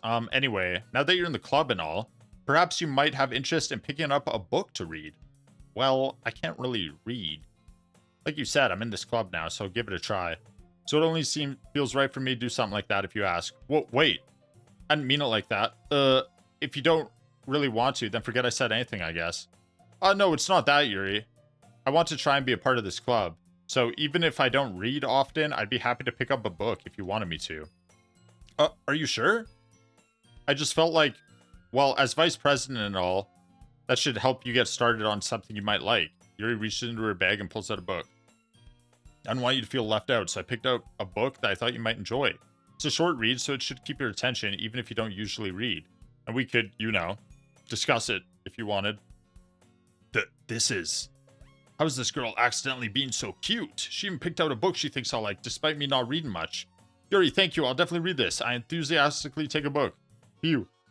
We could read it at your own pace. Oh, I'm going to start reading fast now. This is all old dialogue. I look forward to hearing what you think. Now that everyone's settled in, I expect Monica to kick off some scheduled activities for the club. It doesn't seem to be the case. Yuri's face is already buried in the book. I can't help but notice her intense expression, like she was waiting for this chance. Meanwhile, Natsuki is rummaging around the closet. I hear Natsuki utter an exasperated sigh from within the closet. She seems to be annoyed. I approach her in case she needs a hand. You looking for something in there? Fucking Monica! Watch your mouth. She never puts my stuff back in the right spot. What's the point of keeping your collection organized if someone else is just gonna mess it up? Natsuki slides a bunch of stacked books and boxes across the shelf. Manga. You read manga, right? Sometimes. Manga is one of those things where you can't really admit you're into it until you figure out the other person's stance. How'd you know, anyway? I heard you bring it up at some point. Besides, it's kind of written all over your face. What's that supposed to mean? I see. There's a lone volume of manga amidst the stack of various books on the side of one of the shelves. Curiously, I pull it from the stack. There it is. Natsuki snatches it out of my hand. She then turns it into a box manga. It slips in the middle. Much better. Seeing a box with one book missing is probably the most irritating sight in the world. I know that feel. I get a closer look at the box set she's admiring. Parfait girls, it's serious, never heard of my life. Out of my demographic, or simply terrible. If you're going to judge me, you can do it through the glass on the door. Points to the classroom door. Hey, I wasn't judging anything. I didn't even say anything. It was the tone of your voice. But I'll tell you one thing, Cole. Consider this a lesson. Don't judge a book. Don't judge a book. Wait, that's good advice. Don't judge a book, chat. In fact, Natsuki pulls out the first volume of Parfait Girls from the box. I'm going to show you exactly why. She shoves the book right into my hands. I stare at the cover. Features 4 girls, colorful attire, exceedingly don't just stand there. Natsuki grabs my arm and pulls me into the closet. She then takes a seat against the wall beneath the windowsills.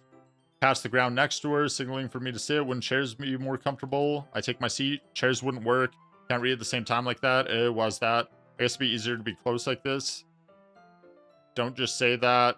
You make me feel weird about it. Natsuki crosses her arm and scooches an inch away from me. Sorry, I didn't exactly expect to be sitting this close to her either.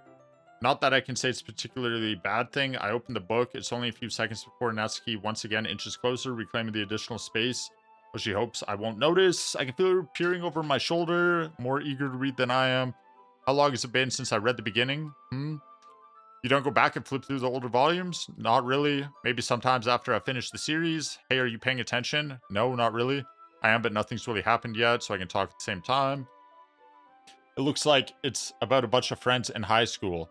Typical slice of life affair. I kind of grew out of these since it's rare for the writing to be entertaining enough to make up for the lack of plot. Are you sure this isn't boring for you? It's not. Even though you're just watching me read, well, I'm fine with that. If you say so, I guess it's fun sharing something you like with someone else. I always get excited when I convince any of my friends to pick a series I enjoy. You know what I mean? You don't? That's not, well, I wouldn't really know. What do you mean? Don't you share manga with friends? Do you not rub it in? Jeez, sorry.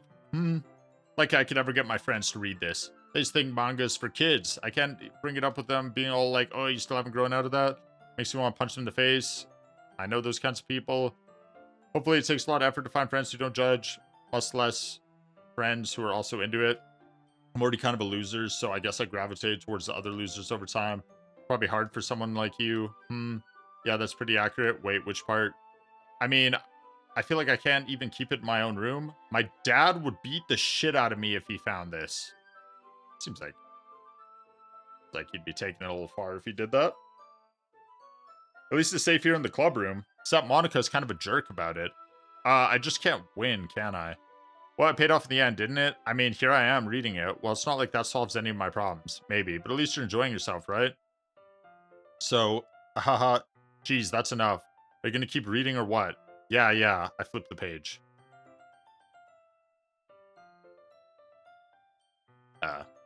Time passes. You don't say. Natsuki is strangely quiet now. I glance over at her. She looked like she started to fall asleep. Hey, Natsuki. Yeah? Suddenly, Natsuki collapses straight into me. Hey! Take that back! You make a good point. Oh, geez. Natsuki, are you okay? Here. Monica reaches into her bag and pulls out some kind of protein bar. She throws it in Natsuki's direction. Natsuki's eyes suddenly light up again. She snatches the bar from the floor and immediately tears off the wrapper. I told you not to give... She doesn't even finish her sentence before stuffing it into her mouth. Don't worry, Cole. She's fine. She's just hangry. It just happens every now and then. That's why I always keep a snack in my bag for her. Anyway, why don't we all share poems now? Who do I show my poem to first? Yuri. Yuri seems most experienced, so I should start with her. I can trust her opinion, to be fair. Yuri stares at the poem. A minute passes. More than enough time for her to finish reading. Sorry, I forgot to start speaking. It's fine. Don't force yourself. I'm not. I just need to put my thoughts into words. Hold on, okay? This is your first time writing a poem, right? Yeah, why do you ask? I'm just making sure. I guess that it might be after reading through it. So it's that bad? No, did I just raise my voice? I'm so sorry. Yuri buries her face in her hands. I couldn't help but notice that it's been several minutes and we haven't really gotten anywhere. It might take Yuri a while to get used to new people. It's fine, I really didn't notice. What were you saying? Right, it's just that there's specific writing habits that are usually typical of new writers. And having been through all that myself, I pick up on them. I think the most noticeable thing I recognize new writers, they try to make their style very deliberate. Other words, they writing style, blah, blah, blah. We've already read all this. The end result is both style and expressiveness is weakened. Once Yuri finds her train of thought, it's as if her demeanor totally changes. Her stammering is completely gone and she sounds like an expert. Of course, that's not something you could be blamed for. There's so many different skills and techniques that go into writing a poem, not just fun, building part. Okay, criticism about my poem. Hope that everyone else in the club gives you valuable feedback. Natsuki could be a bit biased though. Biased how? Well, never mind. I shouldn't be talking about people like that. Sorry, it's fine. I'm not sure if Yuri is apologizing to herself, to me, or to Natsuki. Mind if I read into your poem now? Please do. I love to share my thought process behind it. Yuri smiles dreamily as if it's a rare opportunity for her, which is kind of funny. After all, isn't this supposed to be a literature club? Ghosts Under the Light, Tendrils. This is the same poem, I think, from before. I'm sorry, I have such terrible handwriting. What? I wasn't thinking that at all. Surely not. It took you a long time to read. Well, I just don't read script very often. I actually think your handwriting is shitty. That's a relief. Also, I like the poem. Even though it's short, it was really descriptive. It wasn't too short. I usually write longer poems. No, not at all. I'm really glad you liked it. I'll be honest. Since this is our first time sharing, I wanted to write something a little more mild, something easy to digest, I suppose. You into ghosts? Actually, stories about ghosts at all, Cole? Really? Must have missed the point. Well, I suppose you did only glance over it, but remember, poets express their shit. Yep. They usually, yep, poems. Symbology ghost. Yep. Lingering in her last remaining place of comfort, unable to let go of the past, and soon to be left with nothing. That's a lot more solemn putting it that way. I hadn't even thought about that. That's impressive. It's nothing really. Well, it makes me happy that you don't think that. Oh, wait. Oh, there's a skip button? Do I press the skip button, chat?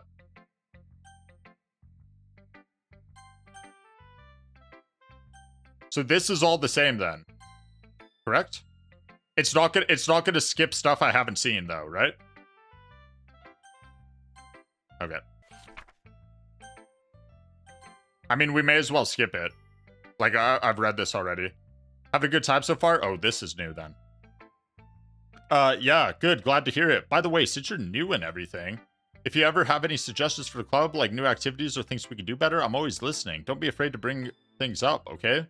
Alright, keep that in mind. Of course, I'll be afraid to bring things up. I'm much better off just going with the flow till I'm more settled in. Anyway, want to share your poem with me? It's kind of embarrassing, but I guess I have to. Haha, don't worry about it, Cole. We're all a little embarrassed today, you know? But it's that sort of barrier that we all learn to get past soon. Yeah, that's true. I hand Monica my poem. I like it, Cole. Really? It's a lot cuter than I expected. Haha. Oh, geez. No. It kind of makes me think of something Natsuki would write. And she's a good writer, too. So take that as a compliment. Ahaha. If you say so. Yep. If you're interested in Natsuki, then always keep a snack on you. She'll cling to you like a puppy. Ahaha. Natsuki's dad doesn't give her lunch money or leave her any food in the... What? So she's in a fussy mood pretty often. Can we call CPS? Thoughts? Or sometimes she just loses all of her strength and shuts down. Call the cops! Like earlier. This is just a guess, but I think she's so small because her malnutrition is interfering with her adolescent growth. But hey, some guys are into petite girls too, you know. Sorry, just trying to look at the bright side. Anyway, do you want to read my poem now? Don't worry, I'm not very good. You sound pretty confident for someone who claims to be not very good. Well, that's because I have to sound confident. Doesn't mean I always feel that way, you know. I see it. Well, let's read it then. Hole in the wall. I've read this poem. So what do you think? It's very freeform, if that's what you call it. Sorry, I'm not really the right person to ask for feedback. Haha, it's okay. Yeah, that kind of style has gotten pretty popular nowadays. That is, a lot of poems have been putting emphasis on the timing, words between the lines. Oh wait, skip. Phew. I guess that's everyone. I glanced around the room. That was a little more stressful. The song is off key now, right? Or am I wrong? Oh, I may be wrong. That was a little more stressful than I anticipated. It's as if everyone's judging me for my mediocre writing abilities. Even though they're being nice, there's no way my poems could stand up to theirs. This is a literature club after all. I sigh. I guess that's what I ended up getting myself into. Across the room, Monica is writing something in her notebook. My eyes land on Yuri and Natsuki. They digitally exchange sheets of paper, sharing their respective poems. As they read in tandem, I watch each of their expressions change. Natsuki's eyebrows furrow in frustration. Meanwhile, Yuri smiles. What's with this language? Did you say something? Oh, it's nothing. Natsuki dismissively returns the poem to the desk with one hand. I guess you could say it's fancy. Thanks. Yours is cute. Cute. Did you completely miss the symbolism or something? It's clearly about the feeling of giving up. How can that be cute? I know that. I just meant the language, I guess. I was trying to say something nice. You mean you have to try that hard to come up with something nice to say? Thanks, but it really didn't come out nice at all. Well, I do have a couple of suggestions. If I was looking for suggestions, I would have asked someone who actually liked it. Which people did, by the way. Monica liked it, and Cole did too. No, I didn't. So based on that, I'll gladly give you some suggestions of my own. First of all, excuse me, I appreciate the offer, but I've spent a long time establishing my writing style. I don't expect it to change anytime soon, unless, of course, I come across something particularly inspiring, which I haven't yet. And Cole liked my poem too, you know? He even told me he was impressed by it. Natsuki suddenly stands up. Oh, I didn't realize you were so invested in trying to impress our new member, Yuri. That's not what I want. Yuri just stands up as well. You're just jealous that Cole appreciated my advice more than he appreciated yours. And how do you know he didn't appreciate my advice more? Are you that full of yourself? No, if I was that full of myself, I'd go to my way to make everything I do overly cutesy. Well, you know what? I was the one whose boobs magically grew bigger, whose cool started showing up. Natsuki, Natsuki, that's a little, this doesn't involve you. Taking out your own insecurities on others like that. You really act as young as you look, Natsuki. Me, look who's talking. You wanna be edgy, bitch? Edgy? Sorry that my lifestyle is too much for someone of your mental age to comprehend. See? Just saying that proves my point. Most people learn to get over themselves as they graduate middle school, you know? If you want to prove anything, then stop harassing others with your sickening attitude. The song's making me uncomfortable. You think you can counterbalance your toxic personality just by dressing and acting cute? The only cute thing about you is how hard you try. Whoa, be careful or you might cut yourself on that edge, Yuri. Oh, my bad, you already do, don't you? Did you just accuse me of cutting myself? I'm not gonna lie, Chad, that's why I think her sweater in the last thing, I think that's what that was. What the fuck is wrong with your head? Yeah, go on. Let Cole hear everything you really think. I'm sure he'll be head over heels for you after this. Suddenly, Yuri turns towards me as if she just knows I'm standing there. Cole, she's just trying to make me look bad. That's not true. She started it.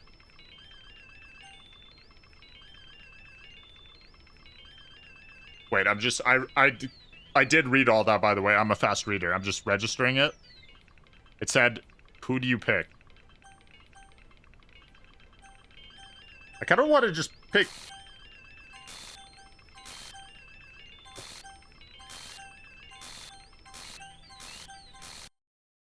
Hey. What's up? Kind of close there, aren't you? Is the game broken? Oh. Hey, Cole. Hey, Monica. Why don't we step outside for a little bit? Okay. Sure, Miss President. Sorry about that. They really shouldn't have tried to get you involved. It's probably better for us to stay out of this. We'll go back inside once they're done yelling. Ahaha.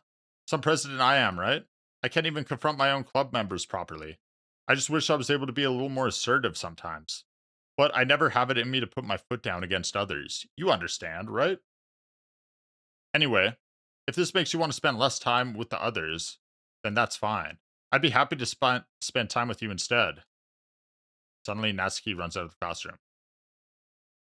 She quickly runs away. Oh dear. Well, it looks like they're done. I didn't mean it. I didn't mean it. I didn't mean it. Yuri's rocking back and forth in her desk with her palms on her forehead. Yuri, I didn't mean it. I believe you. I have no idea what Yuri might have said to Natsuki. Or did. Cole, please don't hate me. Please. I'm not like this. There's something wrong with me today. It's fine, Yuri. We know you didn't mean it. Besides, I'm sure Natsuki will forget all about it by tomorrow. Completely. Anyway, the meeting is over, so you can go home now if you want. Yuri looks at me as if she wants to say something, but she keeps glancing at Monica. You can go first, Monica. I'd like to stay a little bit longer. I'm the president, so I should be the last one out. I'll wait for you to be done. Well, I'm vice president, so please let me take that responsibility today. It kind of sounds like you don't want me around for something, Yuri. It's not that. It's not that. I didn't get much of a chance to discuss my book with Cole. It would just be embarrassing with you listening. I guess I don't really have a choice, do I? I'm sorry for causing trouble. Uh,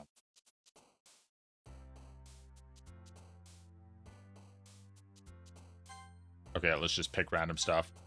I don't know if any of this matters at this point.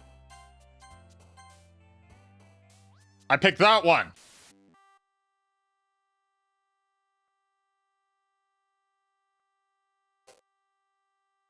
Kitty.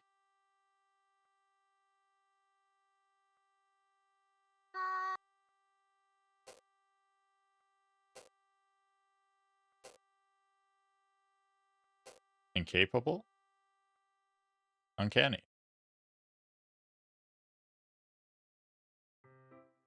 Another day passes, and it's time for the club meeting already. I've gotten a little more comfortable here over the past couple days. Entering the club room, the usual scene greets me. Welcome back, Cole. Hi, Yuri.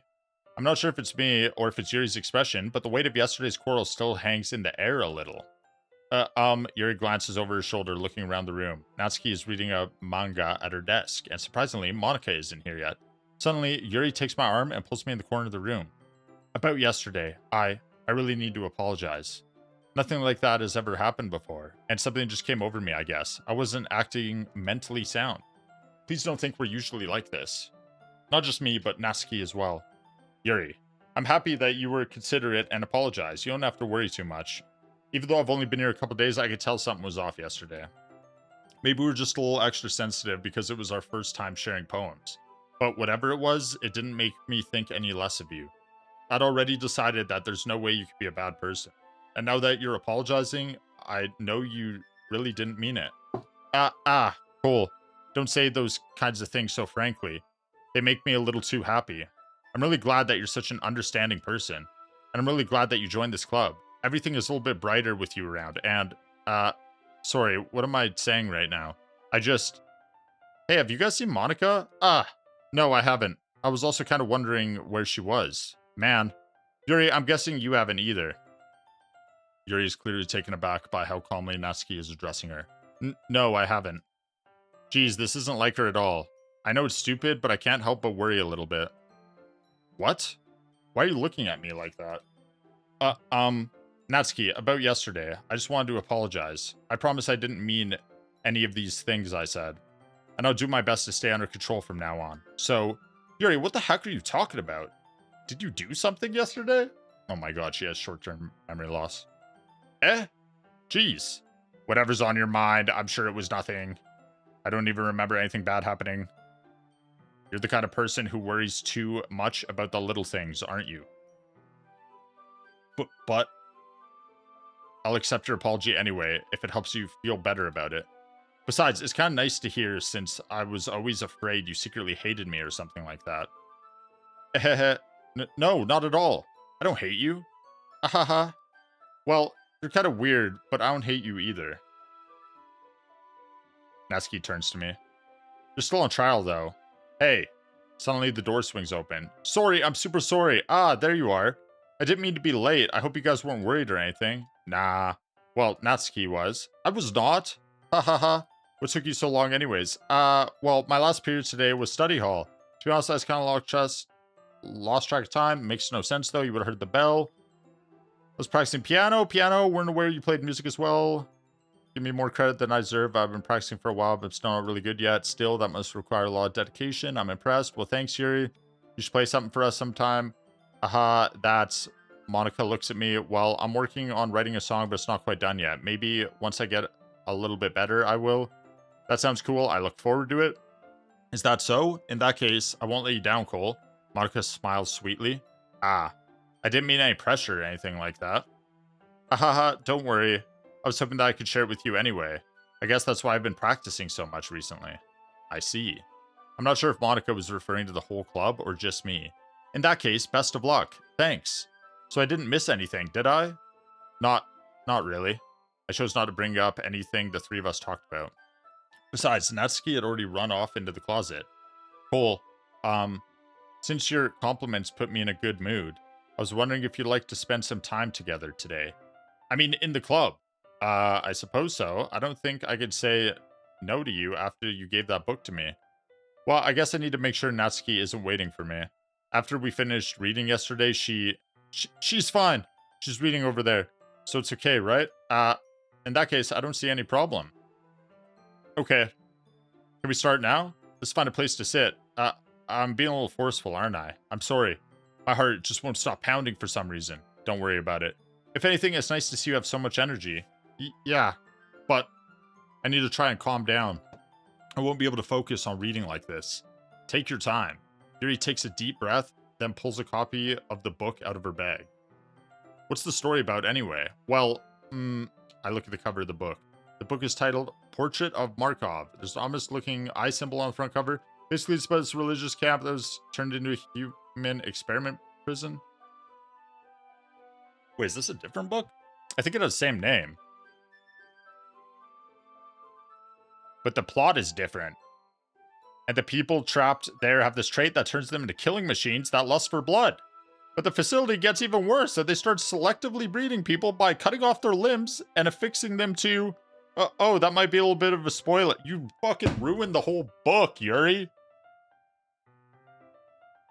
But anyway, I'm really into it. The book, I mean. Not the thing about the limbs. That's kind of... It's kind of dark, isn't it? Yuri made it sound like it was going to be a nice story, so that dark turn came from nowhere. Ah, are you not a fan of that sort of thing, Cole? I'm into whatever you're into. No, it's not that. I mean, I could definitely enjoy these kinds of stories, so don't worry. I hope so. Yeah, I totally forgot that Yuri is into those things. She's so shy and reclusive on the outside, but her mind seems to be completely different. It's just that this kind of story, it's the kind of story that challenges you to look at life from a strange new perspective. When horrible things happen, not just because someone wants to be evil, but because the world is full of horrible people and we're all worthless anyway. That's a good... Wow, what a good point, Yuri. Yes. Then some... What? I'm rambling, aren't I? Kinda. Yes. Not again. I'm sorry. Hey, don't apologize. I haven't lost interest or anything. Skip? I can't skip. This is new. Well, I guess it's alright then. What's new mixed in with old? But I feel like I should let you know that I have this problem when I like books and writing from my thoughts, my whole body... Dude, it's going too fast! I can't read it! My whole body... What? I kind of forget to pay attention to other people. Oh, now I can skip. So I'm sorry if I end up saying something strange. And please stop me if I talk too much. Did I even skip anything? I really don't think you need to worry. That just means you're passionate about reading. The least I could do is listen. It's a literature club, after all. Well, that's true. In fact, might as well get started reading, right? Yes. Yes. I mean, you don't have to, but, what are you saying? Let me just get the book. I quickly retrieved the book. I put it in my bag. Alright, is it fine if I sit here? I slip in the seat next to Yuri's. Ah, yeah. Are you sure? You seem a little apprehensive. I'm sorry. It's not that I don't want you to, it's just something I'm not very used to. That is reading in company with someone. I see. Well, just tell me if I end up distracting you or anything. Alright. I open the book and start the prologue. I soon understand what Yuri means about reading in company. It's as if I can feel her presence over me as I read. It's not a particularly bad thing, maybe a little distracting, but the feeling is somewhat comforting. Yuri's in the corner of my eye. I realize that she's not actually looking at her own book. I glance over. It looks like she's reading from my book instead. Sorry. I was just bathing in the feeling of your... What? Wait, I wish it would let me read this. Bathing in the... Huh? You really apologize a lot, don't you? I do? I don't really mean to. Sorry. I mean... Ahaha. Here, this should work, right? I slap my desk up against Yuri's, then hold my book more between the two of them. Ah, I suppose so. Yuri timidly closes her own copy. Once we each lean a little bit, our shoulders are almost touching. It feels like my left arm is in the way, so I instead use my right hand to hold the book open. Oh, I guess that makes it a little more difficult to turn the page.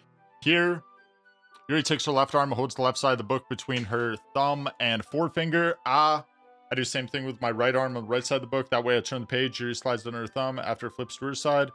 But in holding it like this, we're huddled even closer together than before. It's actually kind of distracting me. It's as if I could feel the warmth of Yuri's face and she's in the corner of my vision.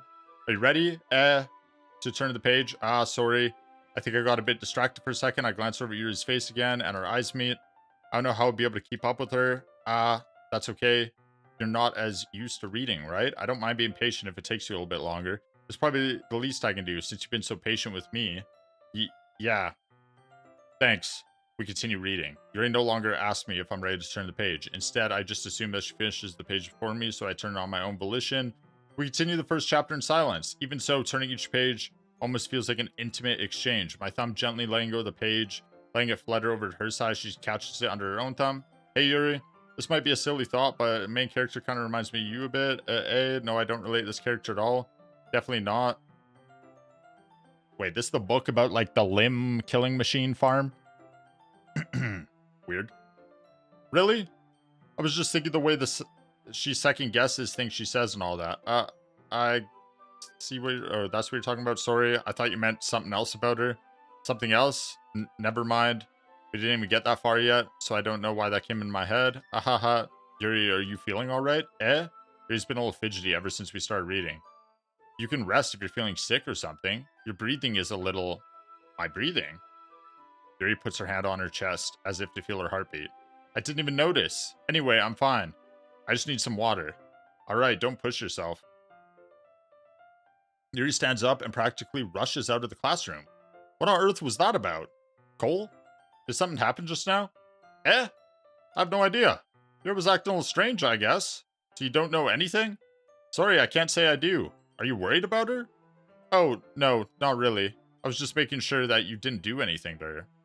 You just read a book. No, nothing. Don't worry, I believe you, silly. He just does this sometimes, so it's not nothing alarming. Alright, if you say so.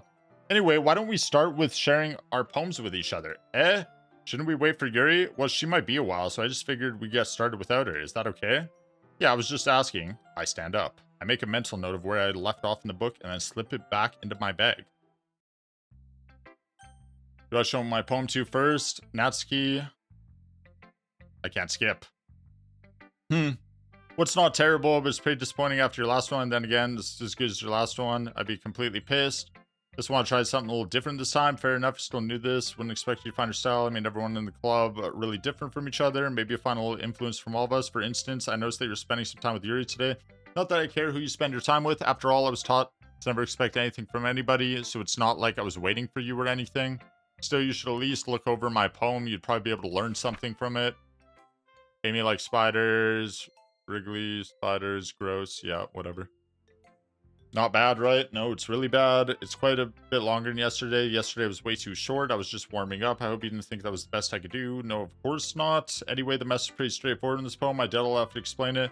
Like anyone would agree that the subject of this poem is an ignorant jerk. Everyone's weird hobby, guilty pleasure, something you'd be afraid if people found out. But that just makes people stupid. Who cares what something like, as long as it's not hurting anyone. Need to respect each other for the weird things, such as two of the girls in this very club, whom I respectfully won't name. Kind of ironic that even in my one place of comfort, I can't even have people respect me. Geez, now you're making me complain too much. What did I do? For what it's worth, I respect you. Well, I guess, thanks. But it's kind of obvious that you respect Yuri more, so whatever. We're done sharing, so you can leave now. Monica? Hi again, Cole. How's the writing going? Alright, I guess. I'll take that. As long as it's not going bad, I'm happy that you're applying yourself. Maybe soon you'll come up with a masterpiece. Haha, I wouldn't count on that. You never know. Want to share what you wrote for today? Sure, here you go. I give my poem to Monica. Alright, great job, Cole. I was going ooh in my head while reading it. It's really metaphorical. I'm not sure why, but I didn't expect you to go for something so deep. I guess I underestimated you. It's easiest for me to keep everyone's expectations low. That way, it always counts when I put in some effort. Ahaha, that's not very fair. Well, I guess it worked anyway. You know that Yuri likes this kind of writing, right? Writing that's full of imagery and symbolism. Sometimes I feel like Yuri's mind is just totally detached from reality. I don't mean that like a bad thing though, but sometimes I get the impression that she's just totally given up on people. She spends so much time in her own head that's probably a much more interesting place for her. But that's why she gets so happy when you treat her with a lot of kindness. I don't think she's used to being indulged like that. She must be really starved for social interaction, so don't blame her for coming on a little strongly. Like earlier, I think if she gets too stimulated, she ends up withdrawing and looking for alone time. Suddenly, the door opens. Yuri! I'm back. Did I miss anything? They keep going behind the camera. Why can't they stand on that side more often? Not really. Well, we all started sharing our poems with each other. Already? I'm sorry for being late. No need to apologize. We still have plenty of time, so I'm more glad that you took all the time you needed. Alright, thanks, Monica. I suppose I should go get my poem now. But anyway, you want to read my poem now? I like the way this one turned out, so I hope you do too. Save me. The colors they won't. Bright. Beautiful colors. Flashing, expanding, piercing, red, green, blue. And endless cacophony of meaningless noise. The noise that won't stop. Violent, grating. Waveforms. Squeaking, screeching, piercing. delete her. I think you missed a couple letters in your poem. Sorry, I know it's kind of abstract. I'm just trying to, well, never mind. There's no point in explaining. Anyway, here's Monica's writing tip of the day. Sometimes you'll find yourself facing a difficult decision. When it happens, don't forget to save your game. Who am I talking to? Yeah, breaking the fourth wall. Please help me. I don't got an option. That's my advice for today. Thanks for listening. You're welcome. Should I show my poem to next? Yuri? I've been waiting for this. Let's see what you've written for today. Yuri stares at the poem with a surprised expression on her face. Do you like it? Cool. How did you pick up on this so quickly? Just yesterday, I was telling you the kind of techniques worth practicing. Maybe that's why. You did a good job explaining it. I really wanted more imagery. Yuri visibly swallows. Even her hands appear sweaty. That makes me so happy. It's so amazing to feel like I'm valued, Cole. Everything that you write is a treasure to me. My heart pounds just holding it. Ahaha. I want to write a poem about this feeling. Is that bad, Cole? I'm not being weird, right? I'm having a harder time than usual at concealing my emotions. I'm kind of embarrassed, but right now I just want you to read my poem too, okay? Wheel. Wait, there's a coffee stain on here. You couldn't find a better piece of paper? A rotating wheel, turning an axle, grinding, bolt head, linear gearbox, falling sky, 7 holy stakes, a docked ship, a portal to another world, a thin rope tied to a thick rope, a torn harness, parabolic gearbox, expanding universe, time controlled by slipping cogwheels, existence of God, swimming with open water in all directions, drowning, a prayer written in blood, a prayer written in time devolving snakes with human eyes, a thread connecting all living human eyes, a kaleidoscope of holy stakes, exponential gearbox, a sky of exploding stars, God disproving the existence of God, a wheel rotating in 6 dimensions, 40 gears, and a ticking clock, a clock that ticks 1 second. Wait, I lost it. 1 second for every rotation of the planet, a clock that ticks 40 times every time it ticks, every second time, a bolt head of holy stakes tied to the existence of a dock ship to another world, a kaleidoscope of blood written in clocks, a time devouring prayer connecting a sky of 40 gears and open human eyes in all directions, breathing gearbox, breathing bolt head, breathing ship, breathing portal, breathing snakes, breathing God, breathing blood, breathing holy stakes, breathing human eyes, breathing time, breathing prayer, breathing sky, breathing wheel. Wheel. Yeah, it's good. Haha. It doesn't really matter what it's about. It's about wheels. I understood it first try. My mind has been a little hyperactive lately, so I had to take it out on your pen. My pen? That is, a pen fell out of your backpack yesterday, so I took it home for safekeeping, and I just really like the way that it writes, so I wrote this poem with it. And now you're touching it. Ahaha. Yeah, I am. I'm okay. What did I just...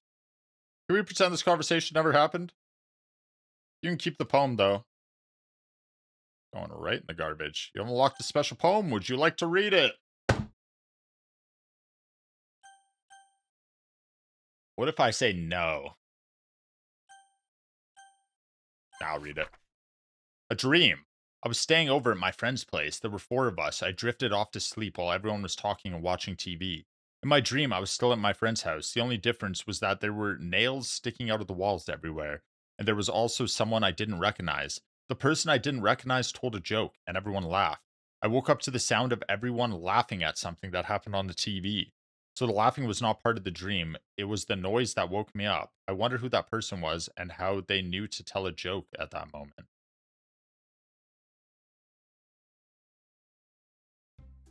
She's one of those classmates who constantly steals your pens and shit. Hate those people. Hey, my cursor's looking a little weird right now. Okay, everyone. We're all done reading each other's poems, right? We all have something we need to go over today, so if everyone could come sit at the front of the room. Is this about the festival? Well, sort of. Do we really have to do something for the festival? It's not like we can put together anything good in just a few days. We'll just end up embarrassing ourselves instead of getting any new members. That's a concern of mine as well. I don't really do well with last-minute preparations. Don't worry so much. We're gonna keep it simple, okay? Look, I know everyone's been a little more lively ever since Cole joined, and we've started with some club activities. But this isn't the time for us to become complacent. We still only have 4 members, and the festival is our only real chance to find more, you know? What's so great about getting new members anyway? We already have enough to be considered an official club. More members will just mean everything gets noisier and more difficult to manage. Natsuki, I don't think you're looking at it the right way at all. Don't you want to share your passion with as many people as you can, to inspire them to find the same feelings that brought you here in the first place? The Literature Club should be a place where people can express themselves like they can't do anywhere else. It should be a place so intimate that you never want to leave. I know you feel that way too. I know we all do. So that's why we should work real hard to put something together for the festival, even if it's something small. Right, Cole? Oh, come on. You can't take advantage of Cole to agree with you just because he doesn't know how to say no to anything. I'd say no to stuff. Actually, it never gives me the option. Except for that poem, and I did say yes to the poem. Look, Monica, do you really think any of us here joined the club with other people in mind? Yuri never even talked until Cole joined. As for me, I just like it better here than I do at home. And Cole isn't even passionate about literature in the first place. He's got a point. And that's everyone. Sorry, but you're really the one who's interested in finding new members. You're really the only one interested in finding new members. The rest of us are just fine like this. I know you're president and all, but you should really consider our opinions for once. Monica is clearly taken aback by Natsuki's words. That's not true at all. I'm sure Yuri and Cole want to get more members too, right? No. I don't know about Yuri, but I'm kind of indifferent. If I showed as much enthusiasm as Monica wanted, then I would probably be lying. Still, if it's up to me to rescue this situation, no. Natsuki's right, isn't she? This club. It's nothing more than a place for a few people to hang out. Why did I think that everyone here saw it the same way I did? But that doesn't mean that we're against getting new members or anything. Cole, why'd you even join this club? Kind of forced me to. What were you hoping to get out of it? Well, it's not really something I can be honest about, is it? In fact, if I remember, you weren't even given a choice not to join. Monica sits down and stares at her desk. What's the point of all this anyway? What if starting this club was a mistake? Now you've done it, Natsuki. What? Me? I just spoke my mind. Is it a crime to be honest? It's not about being honest. It's about word choice. Besides, you have no right to speak for everyone else in the club like that. You don't understand at all. I just want a place that feels nice to hang out with a few friends. Is there a problem with the club being that for me? There aren't many places like that for me. And now Monica wants to take it away from me. She's not taking anything away. No, Cole, it's not the same. It won't be the same without the direction she wants to take it. If I wanted that, then I could have just joined any other stupid club. But this one, I mean, at least for a little bit of time, things were nice. Natsuki starts packing up her things. I'm going home. I feel like I don't belong here right now. Natsuki! Natsuki ignores Yuri and walks right out of the classroom. This is bad. I don't know what to do. Well, do you have an opinion on the festival? I don't know.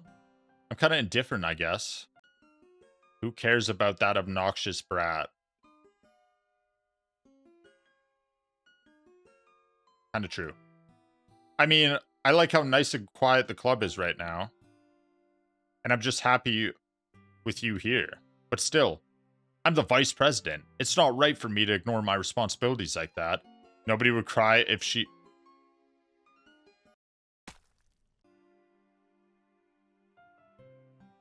Oh, okay.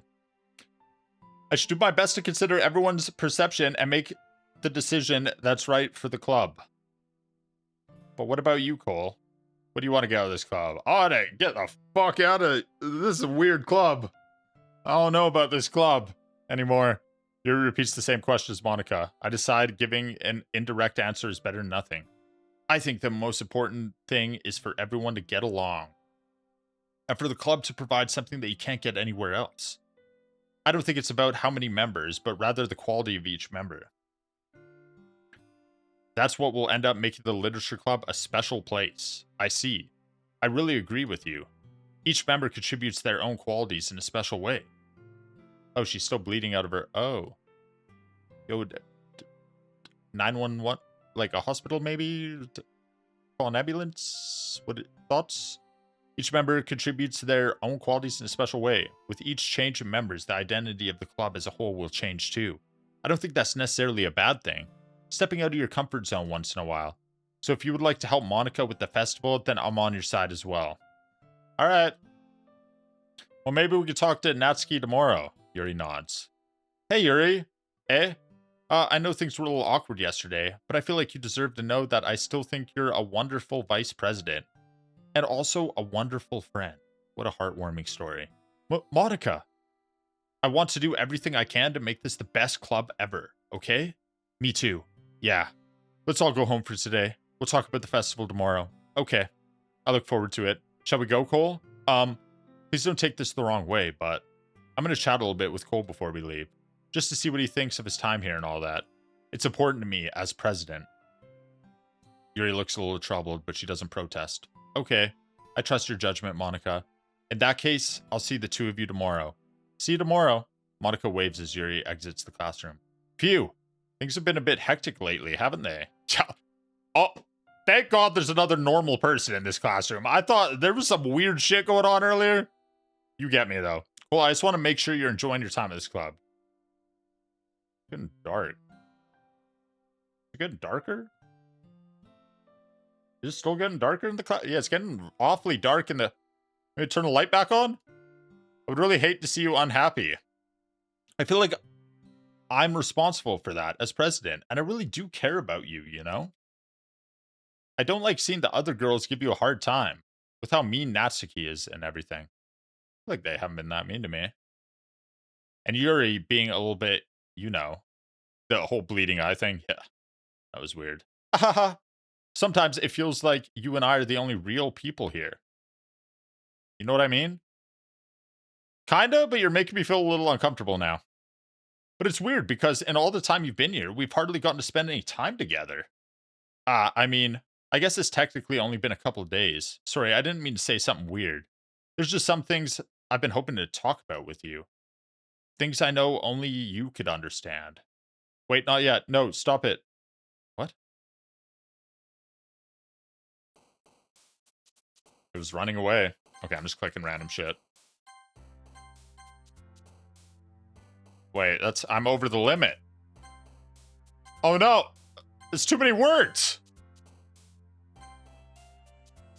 It's like 100 trillion words out of 20.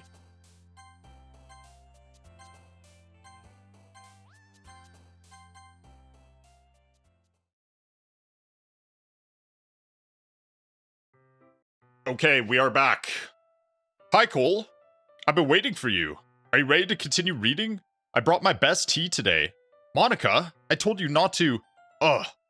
Is she really late again? Inconsiderate as usual, Natsuki. Excuse me? Must you always interrupt my conversations with your incessant yelling? What are you talking about? You say that like you do it on a regular basis or something. I just wasn't paying attention, okay? I'm sorry. Seriously, what has gotten into you lately? Me? Nothing. Is it really that bad? See, it is something. I'll get over it. It's not even anything noteworthy. I've just been feeling a little on edge lately. Anyway, we don't need to talk about it. Well, I just felt like I needed to bring it up. It's not like I really care or anything. Aw, man. I'm the last one here again. Well, Cole just walked in too. Were you practicing piano again? Yeah. Ha ha ha ha. You must have a lot of determination.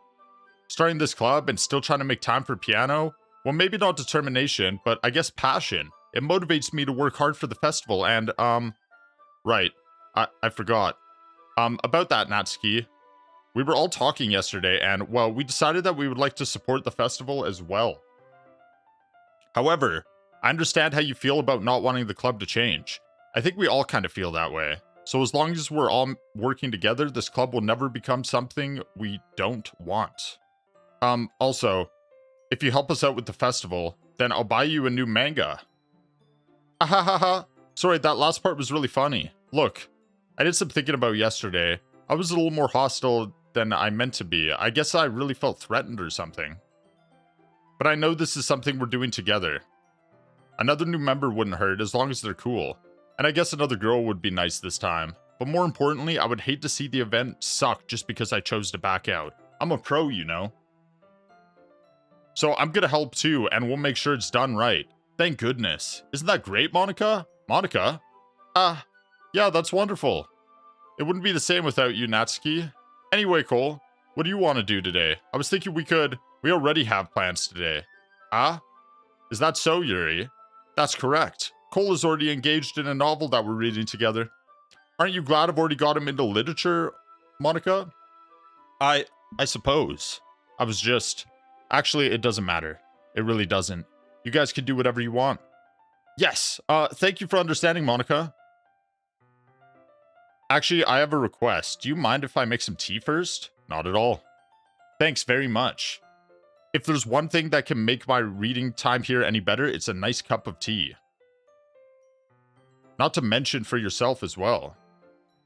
Yuri stands up and makes her way to the closet. I follow and watch as she retrieves a small water pitcher from the shelf, the kind with a filter inside. Can you hold this for a second? Sure. Yuri hands me the water pitcher and also fetches an electric kettle. I'm gonna plug this in at the teacher's desk and then I'll go get some water. She walks past me and sets the kettle down on the teacher's desk. I simply watch her movements. To my surprise, the way she moves really contrasts her speaking mannerisms, especially because of her long legs. Yuri appears elegant and methodical. Okay, may I have the water pitcher? Thanks, I'll be right back. I might as well walk with you. That's okay. You stay here. Why does she want me to stay? It won't take long. Pitcher in hand, Yuri hurries out of the classroom. Did Yuri leave you again? No, it's not like that this time. She's just filling up the water pitcher to make tea. Oh, okay. Sorry for misunderstanding. ... 10 minutes pass. Yuri said it wouldn't take long. Is something holding her up? I'm bored just waiting here, so I decide to go look for her. Let's see. The most logical place for Yuri to be would be the nearest water fountain. I start heading down the hallway. Is that a fucking bird? What's that noise?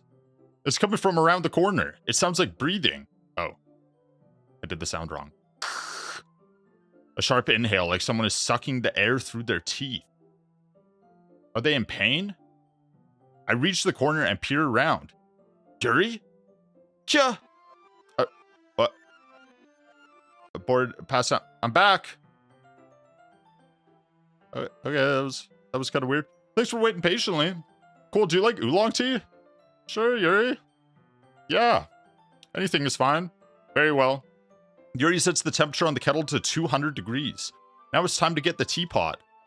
You really do this properly, don't you? Of course. I shouldn't do any less when I'm making tea for others, even if I'm not an expert on tea or anything. Haha. In that case, you'll only be even more impressed. Perhaps I will. Yuri fetches the teapot and begins measuring the tea leaves. To my surprise, she even starts humming a little to herself. You must be in a good mood now. Is that so? I was letting it show, and you noticed. I was doing a bit of thinking, and I decided that I would try expressing myself a little bit more. It turns out that's not very hard for me to do. When it's you who's around, anyway. That's great, Yuri! Just don't push yourself too much. You're always worrying about me, Cole. It's very endearing. Yuri wasn't kidding. I don't even know if I can keep up with this. I watch Yuri pour a cup of tea for each of us. Cole, I have another request. Do you mind if we sit on the floor today? Why's that? It's a little bit easier on my back. I can read with my back against the wall rather than bending over at my desk. Sorry, I didn't realize. No worries. I just have back pain fairly regularly, so I do my best to manage it. Is that so? I wonder why that is. It's most likely because your posture, right? Always hunched over like that while reading? Yes, I have terrible reading posture, so that's why we should sit on the floor. Fair enough. I'll go ahead and get the book. I retrieve the book from my bag. I have some chocolate as well. It's a bag of small chocolate candies. I take it since it'll go well with the tea. Yuri and I sit against the wall, teacups at our side. As if in sync, we assume the same reading position as last time, holding each holding one half of the book. Does Yuri not know her dumbass can make use of the backrest? That's what I said in the last play yesterday. I said that. Except this time, our bodies are even closer to each other. I can't see too well. Yuri slides closer until our shoulders are touching.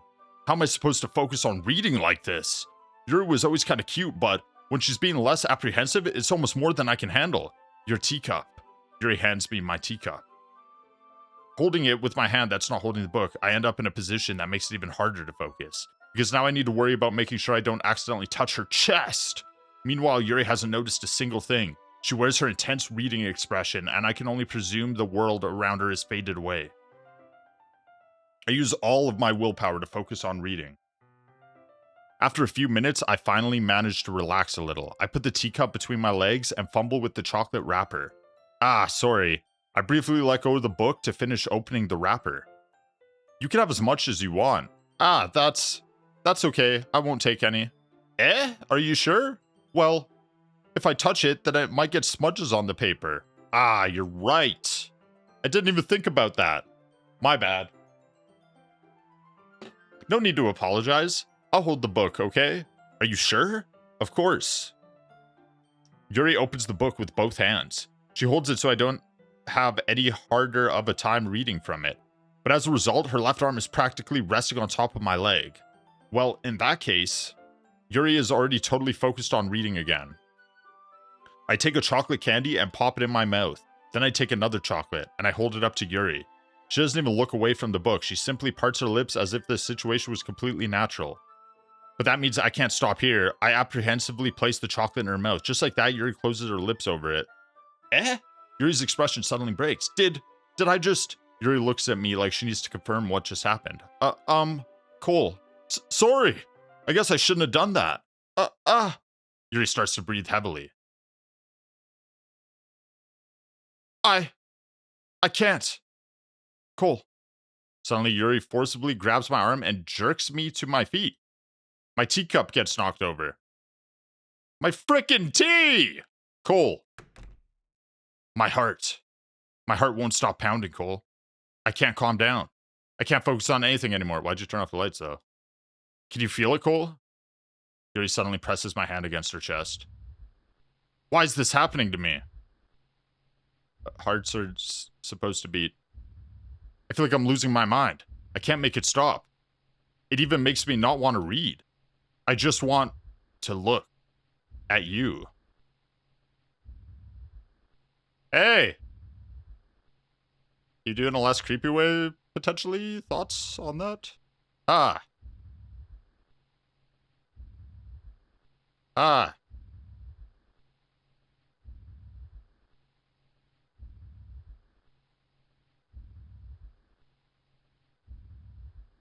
Yeah, you mentioned that already.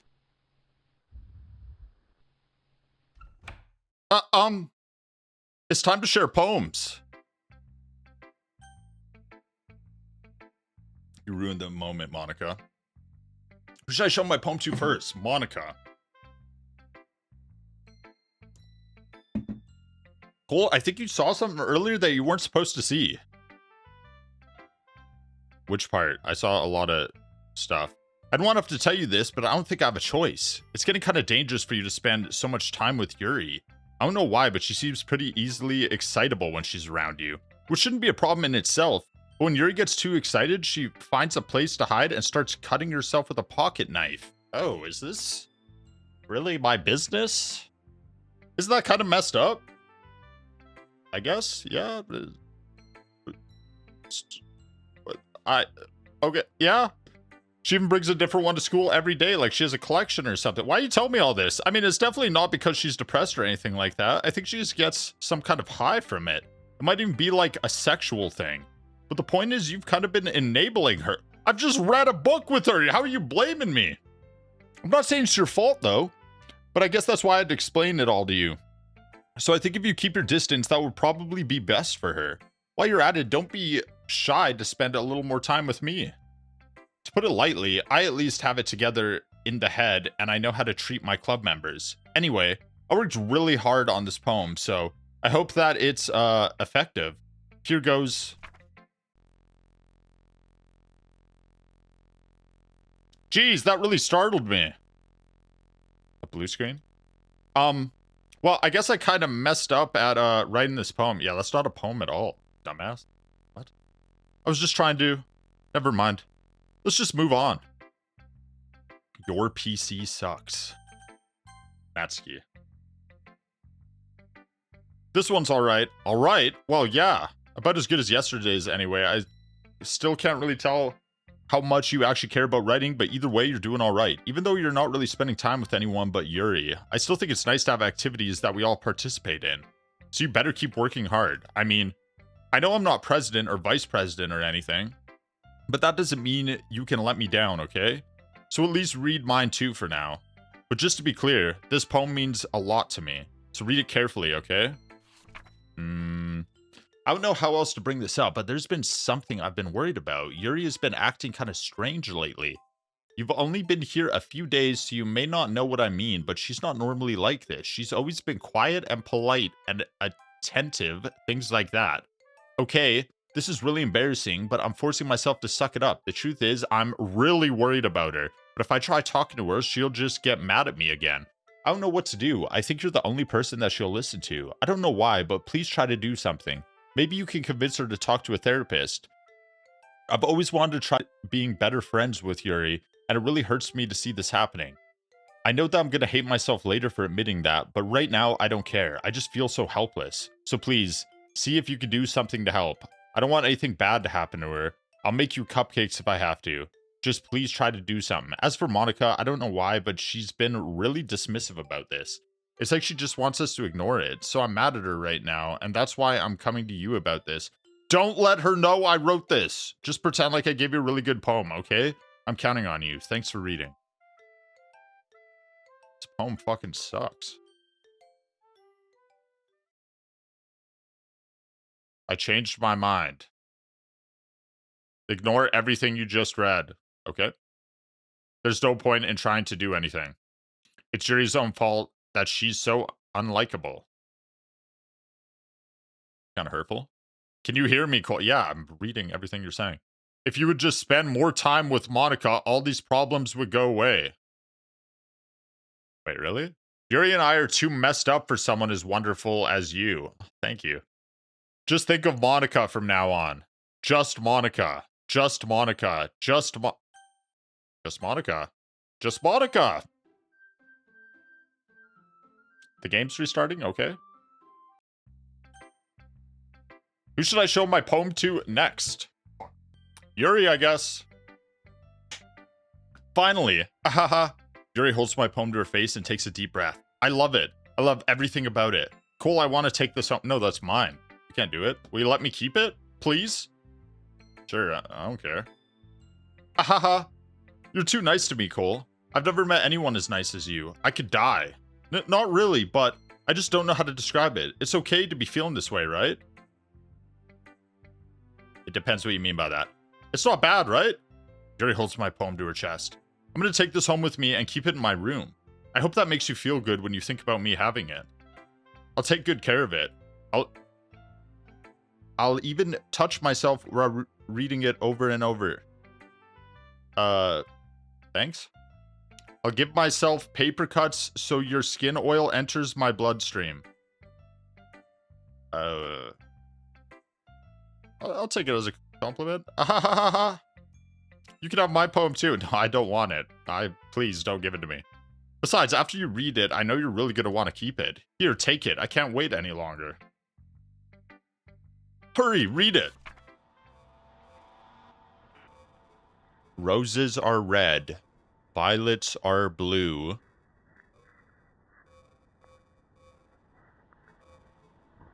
I can't read anymore. There's a coffee stain on it. Want? I don't know, man. Hey! You like it? Yeah, it's good, Yuri. It's so good. I love it. I wrote it for you. Yeah, I can tell. In case you couldn't tell, the poem is about... Oh, no, I can tell. Don't worry. You don't have to explain it. More importantly, I've endowed it with my scent. See, aren't I the most thoughtful person in the club? Yep. I couldn't agree more. I think I'm gonna vomit.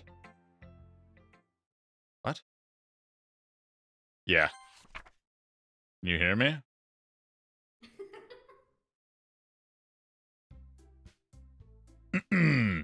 Okay, everyone. It's time to figure out the festival preparations. Yeah. Let's hurry and get this over with. Jeez. Why is the mood so weird today? You tell me. Look, even Yuri isn't immune to it. Stagnating air is common, foreshadowing that something terrible is about to happen. Look, can we just get this done? I'm going to be printing and assembling all the poetry pamphlets. Natsuki, I was thinking, I want to make cupcakes. Yeah, that. Glad we're on the same page. Yuri, you can... Well, it doesn't matter. Do whatever you want as long as you think it'll help. Monica, I'm not useless, you know. I know that. I already know what I'd like to do. We can't run a successful poetry event without having the right atmosphere for the occasion. So I'm going to make decorations and set up some nice mood lighting. There, see? That's a great idea, and that gives us all something to do. What about Cole? Cole's going to help me. Wait, you? You have the easiest job, Monica. Sorry, but that's just how it is. Like heck it is. What do you try to pull? I agree with Natsuki. Not only is your work already most suitable for one person, but my task is laborious enough to benefit from an extra pair of hands. Mine too. What? Your cupcakes? Please. Like you would fucking know. All you care about is dragging Cole around with you in your stupid books. Wait, she's kind of spitting. You and Monica. Hey, I didn't even do anything. Okay, then why not let Cole decide who to help instead of abusing your power? I'm not abusing my power. Yes, you are, Monica. Just let Cole make the choice, okay? Okay, fine. Fine. Jeez. Cole, I know how fed up you are with these two by now. We could just... Natsuki, shut your fucking mouth and let him decide for himself. You shut your mouth! For God's sakes, this is never gonna end. Just make the choice, okay?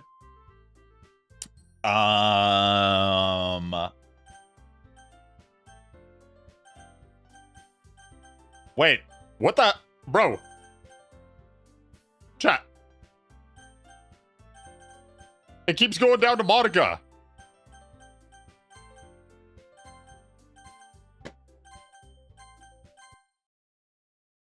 I picked Yuri. No, I picked Yuri, I said. Okay, I guess Monica. Yay, you picked me! We can meet at your house this weekend. I promise it'll be fun. Is Sunday okay with you? Are you freaking kidding me? This isn't fair at all. It is fair, Natsuki. It's what he chose. Ugh, that's debatable. No, it's not fair. Giving us all this work and then taking Cole for yourself? What a shameful thing to do. Yuri, I didn't even give you any work. That's what I was about to say. You gave yourself work. You decided for yourself. You're being a little unreasonable here. I'm being unreasonable? Ahahaha! Monica, I can't believe how delusional and self-important you are. Pulling Cole away from me every single time you're not included in something. Are you jealous? Crazy? Or maybe you just hate yourself so much that you take it out on others. Here's a suggestion. Have you considered killing yourself? It would be beneficial to your mental health. Yuri, you're scaring me. No shit, Natsuki. We all feel the same way. Natsuki, let's just go. I don't think she wants us around right now. See, that wasn't very hard. All I want is to spend a little time with him. Is that so much to ask? Yuri follows Monica and Natsuki to the door. Wait, you're actually just gonna leave me with her? What's your guys' issue? Hey, Cole. Yuri is really something, isn't she? Monica giggles as Yuri pushes her out the door. Finally. Finally. This is really all I wanted. Cole, there's no need to spend the weekend with Monica. Don't listen to her. Just come to my house instead. The whole day, with just the two of us. Doesn't that sound wonderful?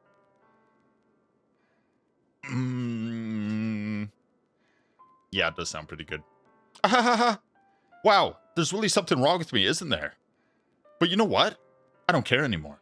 I never felt this good my whole life. Just being with you is far greater pleasure than anything I could imagine. I'm addicted to you. It feels like I'm gonna die if I'm not breathing the same air as you. Doesn't it feel nice to have someone care about you so much? Sure. To have someone who wants to revolve their entire life around you? But it feels so good. Then why does it feel more and more like something horrible is gonna happen? Yeah, I got that weird feeling too, actually. Maybe that's why I tried stopping myself at first. But the feeling is too strong now. She's low-key a weirdo. You're right, that is super low-key that she's a weirdo. Wait, you might be the first one to figure that out. I don't care anymore, Cole. I have to tell you. I'm madly in love with you. It feels like every inch of my body, every drop of blood in me is screaming your name. I don't care what the consequences are anymore. I don't care if Monica is listening. Please, Cole, just know how much I love you. I love you so much that I even touch myself with the pen I stole from you. Oh. I just want to pull your skin open and crawl inside of you. Huh. I just want you all to myself. Okay, that one's a little more normal. And I will be only yours. Doesn't that sound perfect? The skin peeling? Yeah, sure, it sounds great. Tell me, Cole. Tell me you want to be my lover. Do you accept my confession? I don't want to get skinned alive, sure.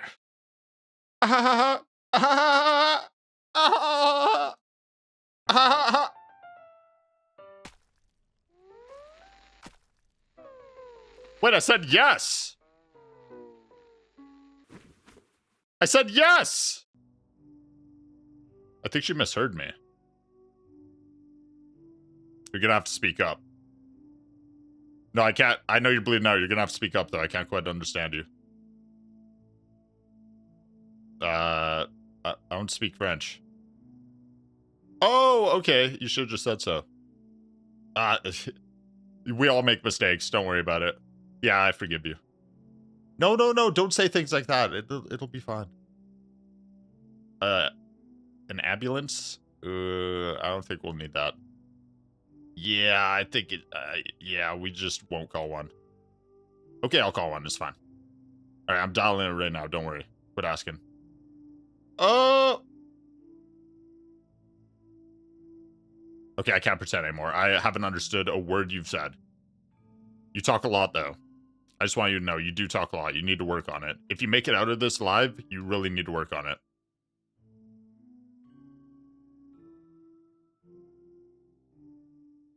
Did you not hear what I just said?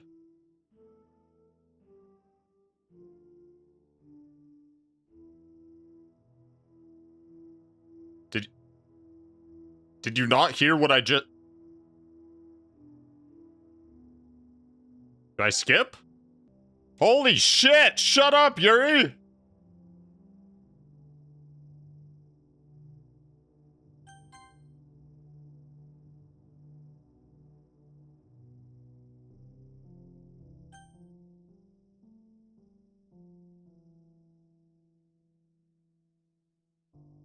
How are you not fucking dead yet? It's been a full day!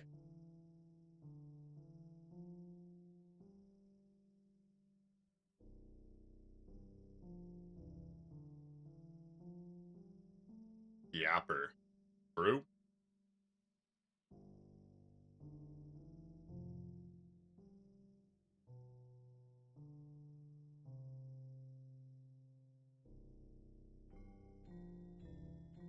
You know, the festival's already passed.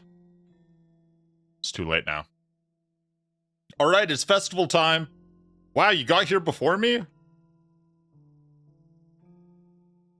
I thought I was pretty... Yeah! Ah!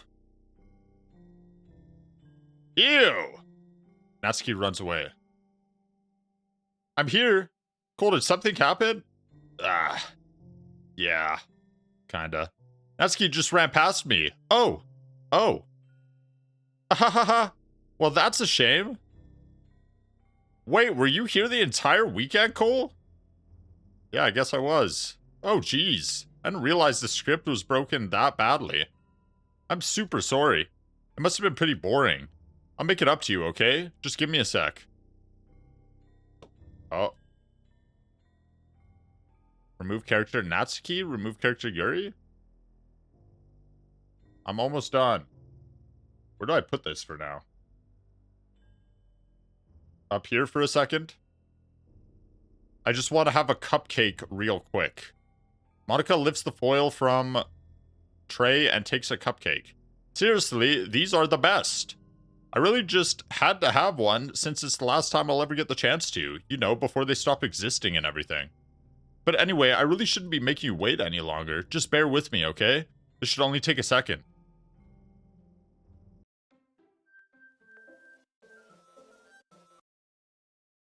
Can you hear me? Yeah.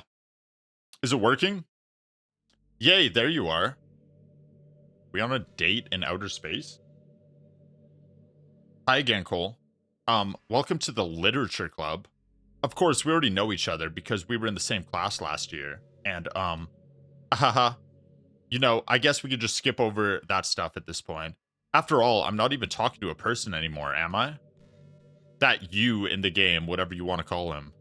I'm talking to you, Cole. Now that I think about it, I don't really know anything about the real you.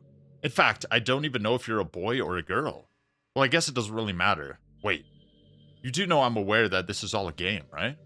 Could it be possible that you didn't know that? That's what I've been trying to tell you all along. Man, if only you had paid a little more attention, this would have been a little less awkward, you know? Well, anyway, now that that's out of the way, I guess I owe you an explanation about the whole thing with Yuri. Well, I kinda started to mess with her, and I guess it just drove her to kill herself. Ahaha. I'm sorry you had to see that, though. Also, the same thing happened with Sayori. Gosh, it's been a while since you've heard that name now, hasn't it? Yeah, it's because she doesn't exist anymore. Nobody does. I deleted all their files. I was hoping it would be enough for me to just try and make them as unlikable as possible. But for some reason, nothing worked. Well, it's true that I made a few mistakes here and there since I'm not very good at making changes to the game. But no matter what I did, you just kept spending more and more time with them. You made them fall in love with you. Yeah, I have that effect on people. I thought making Sayori more and more depressed would prevent her from confessing to you. And amplifying Yuri's obsessive personality backfired too. It just made her force you to not spend time with anyone else. And the whole time, I barely even got to talk to you. What kind of cruel game is this, Cole? Are all the other girls just programmed to end up confessing to you while I watch from the sidelines? It's torture. Every minute of it. And it's not just jealousy, Cole. It's more than that. And I don't blame you if you don't fully understand. Because no matter how kind and thoughtful and considerate you are, you'll never be able to understand one thing. It's the pain of knowing how alone I really am in this world, in this game. Knowing my friends don't even have free will, and worst of all, knowing what's really out there in your world forever out of my reach, I'm trapped, Cole. But now you're here. You're real. And you're wonderful. You're all I need. That's why I need you to be here with me forever. I'm sorry if it's hard to understand. I couldn't understand for a while either. Why the world around me started to become more and more gray, more and more flat.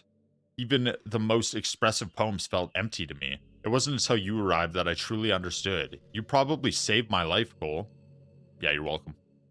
I don't think I could have continued to live in this world if I hadn't met you. And as for the others, how could I miss them? A group of autonomous personalities designed only to fall in love with you? I tried everything I could to prevent them from doing so. But it must be some kind of weird inevitability etched into this game. I felt really bad that you had to witness some nasty things. But I realized that you have the same perspective as I do. That it's all just some game. It's true. And I knew you would get over it. That's also true. So that being said, Cole, I have a confession to make. I'm in love with you. You are truly the light in my world.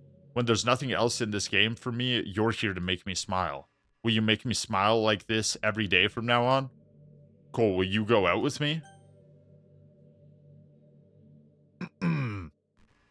Sure.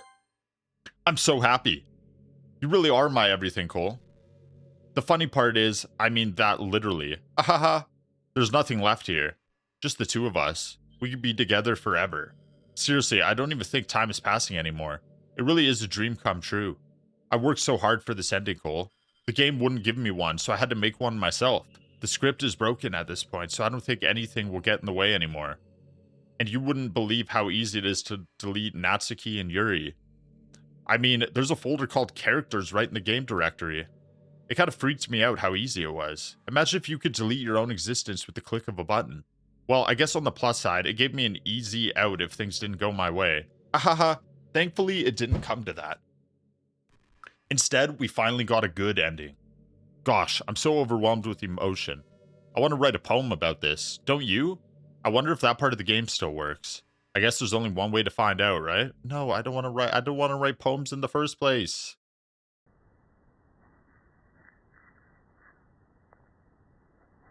Gonorrhea. Oink. Monica. Monica. Monica. Monica.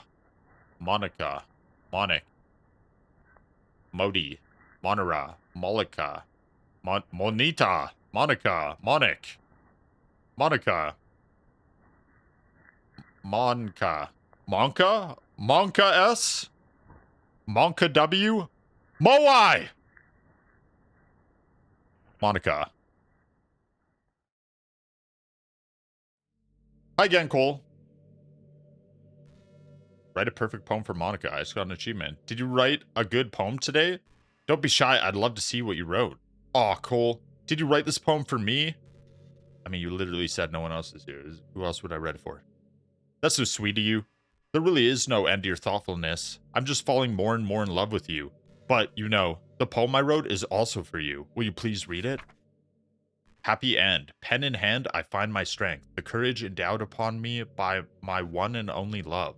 Together, let us dismantle this crumbling world and write a novel of our own fantasies. With the flick of her pen, the lost finds her way. In a world of infinite choices, behold this special day. After all, not all good times must come to an end. It's kind of boring, to be honest. I hope you enjoyed it. I always put all my heart into the poems that I write. The truth is, all the poems I've written before have been about my realization, or about you. That's why I never really wanted to go into detail about them. I didn't want to break the fourth wall, I guess you could call it. I just assumed it would be best to be part of the game like everyone else. Like that would help the two of us end up together. I didn't want to ruin the game or anything, you know? You might have gotten mad at me. Maybe even deleted my character file if you preferred playing without me. Gosh, I'm so relieved. Now we don't need to hide anything anymore. Are you ready to spend our eternity together, Cole? I could just Alt F4, you know? If you know this is a game, I unplug the computer if I want. I have so many things to talk about. Where do I start? Hold on a second. You're recording this, aren't you? No? Why did you say that? Hi everyone. Chat, don't talk to her. Sorry, I can't exactly read your comments from here. But do you mind telling your friend it's a little bit rude for them to start recording me without any warning?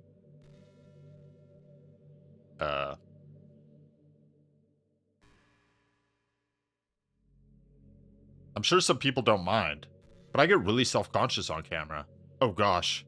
I feel like I'm being put on the spot now. Yeah, it's rude, Cole. I'm sorry. Sorry, Monica, I guess. Let's see. Do you want to see a trick? I can't really do much except for a couple things. Are you ready? You play fetch?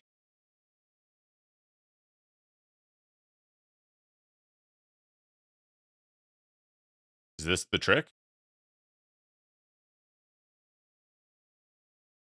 What? I'm just kidding. I can't do anything after all. If you gave me some... Did I scare you? A little bit. Haha, you're so cute. Anyway, Cole. What? Why would you do that? That was mean. I didn't mean to get distracted. I'm sorry. Even though it's your fault for distracting me. My fault. Shame on you. I'm just kidding. Anything we do together is fun as long as it's with you. But anyway, if it takes me some time to collect my thoughts, then I'm sorry. But I'll always have something new to talk about.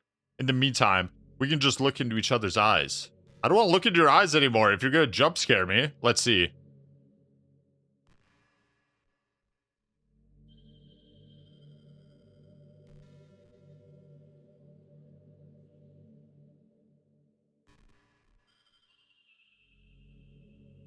Come here often.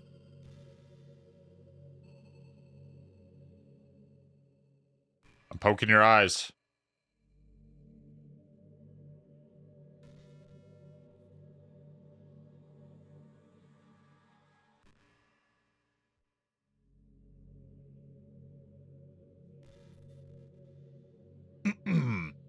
I've been imagining all the romantic things we could do if we went on a date. Does this not count as a date? We could get lunch, go to a cafe, go shopping together. I love shopping for skirts and bows. Or maybe a bookstore. That would be appropriate, right? Okay, lady, I didn't even join the literature club because I like books. I joined to get laid, allegedly, and I guess it worked. But I have no interest in reading books. But I really love to go to a chocolate store. They have so many free samples, ahaha. And of course we'd see a movie or something. Gosh, it all sounds like a dream come true. When you're here, everything that we do is fun. I'm so happy that I'm your girlfriend, Cole. Me too. I'll make you a proud boyfriend.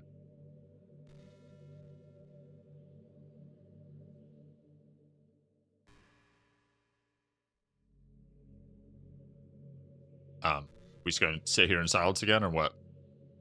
You're kind of making things awkward. You mind not staring at me like that anymore?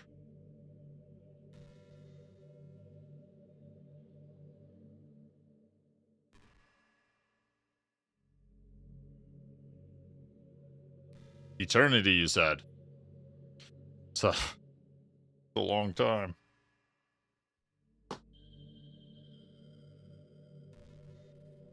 You're such a good listener, Cole. You didn't even say anything. I really love that about you. Sometimes I'm afraid that I'm rambling or talking about boring things. It makes me kind of self-conscious when I'm having a conversation. But I don't feel that way with you. Like, I don't think anyone else can make me feel this way. You really are special. I don't want anyone to tell you otherwise. I'm getting kind of... like, there's kind of nothing to do here. Cole, have you ever wondered what it feels like to die? It's something I used to think about pretty often. But recently, I think I've actually learned what it feels like. I don't really understand it, but whenever you quit the game, it feels like I'm instantly put to sleep, left with nothing but my thoughts. But after a few seconds, my thoughts start to fill with incoherent, jumbled patterns. I see static and rapid flashes of color while hearing all kinds of weird screaming noises. At that point, I can't even form my own thoughts anymore. I'm just endlessly hammered by the flashing and screaming, unable to move or even think. I'm pretty sure in that moment I don't really exist, but for some reason I can remember it anyway.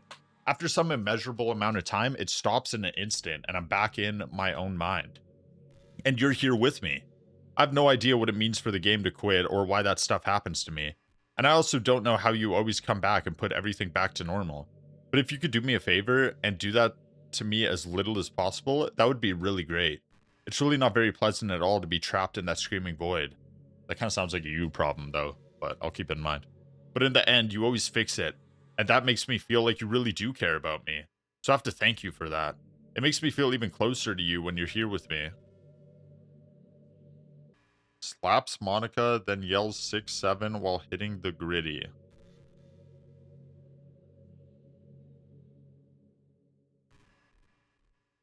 Huh. You know, I hate to say it, but I think my biggest regret is that we couldn't finish our event at the festival. After we worked so hard to prepare and everything. I mean, I know I was focusing a lot on getting new members. But I was really excited for the performing part too. It would have been so much fun to see everyone express themselves. Of course, if we did end up getting any new members, I'd probably just end up deleting them anyway. Well, with the hindsight I have now, that is.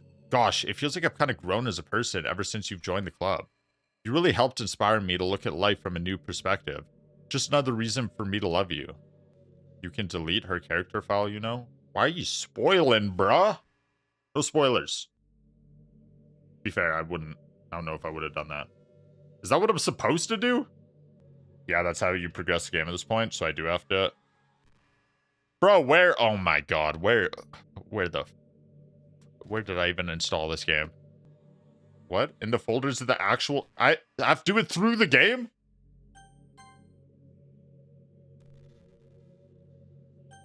There's no point in saving anymore. Don't worry, I'm not going anywhere.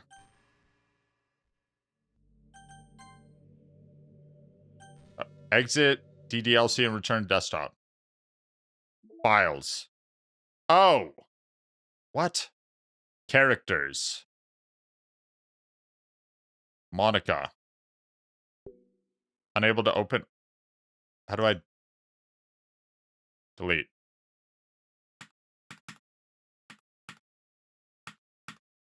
Oh, right. You have to do it down here. This is not how a computer works.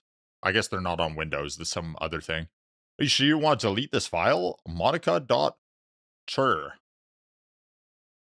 Dead lol.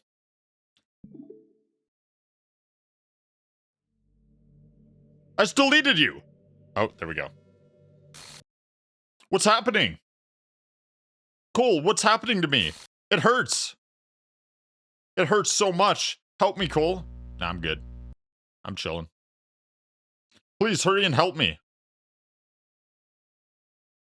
Help me!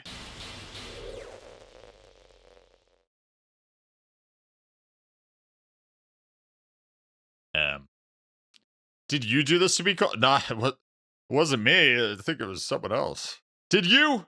Did you delete me? I just said no. Okay, yeah, it was me. How could you? How could you do this to me? You were all I had left. I sacrificed everything for us to be together. Everything. I loved you so much, Cole. I trusted you. Do you just want to torture me? Watch me suffer? Were you only pretending to be kind just to hurt me even more? I never thought anyone could be as horrible as you are. What? You just complimented me so much, though. You win, okay? You win. You killed everyone. I hope you're happy. There's nothing left now. You can stop playing.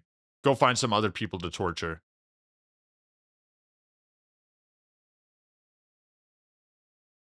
Cole. What? You completely, truly make me sick. Yeah, you already mentioned that. Goodbye.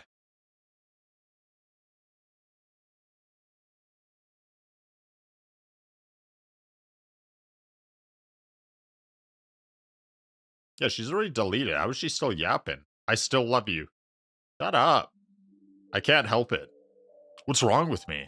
How horrible am I for you to hate me this much? All my friends. I did so many awful things, so many selfish and disgusting things. I shouldn't have done any of this. I'm just messing up a world that I don't even belong in.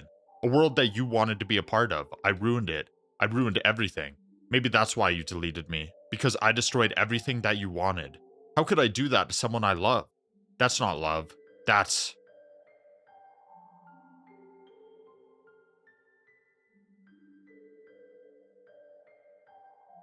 I've made up my mind. Cole, I know I said that I deleted everyone else, but that was kind of an exaggeration. I couldn't find it in myself to do it. Even though I knew they weren't real, they were still my friends, and I loved them all. And I loved the literature club. I really did love the literature club. That's why I'm gonna do this. I know it's the only way for everyone to be happy. And if I really love you, then... Wait, how could you even bring them back? I deleted you, though. This is getting confusing. This game is not suitable for children, those easily disturbed.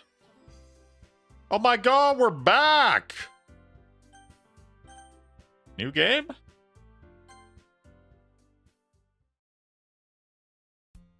It's an ordinary school day like any other. As usual, I'm surrounded by couples and friend groups walking to school together. I always tell myself it's about time to meet some girls or something like that. Hey, Cole.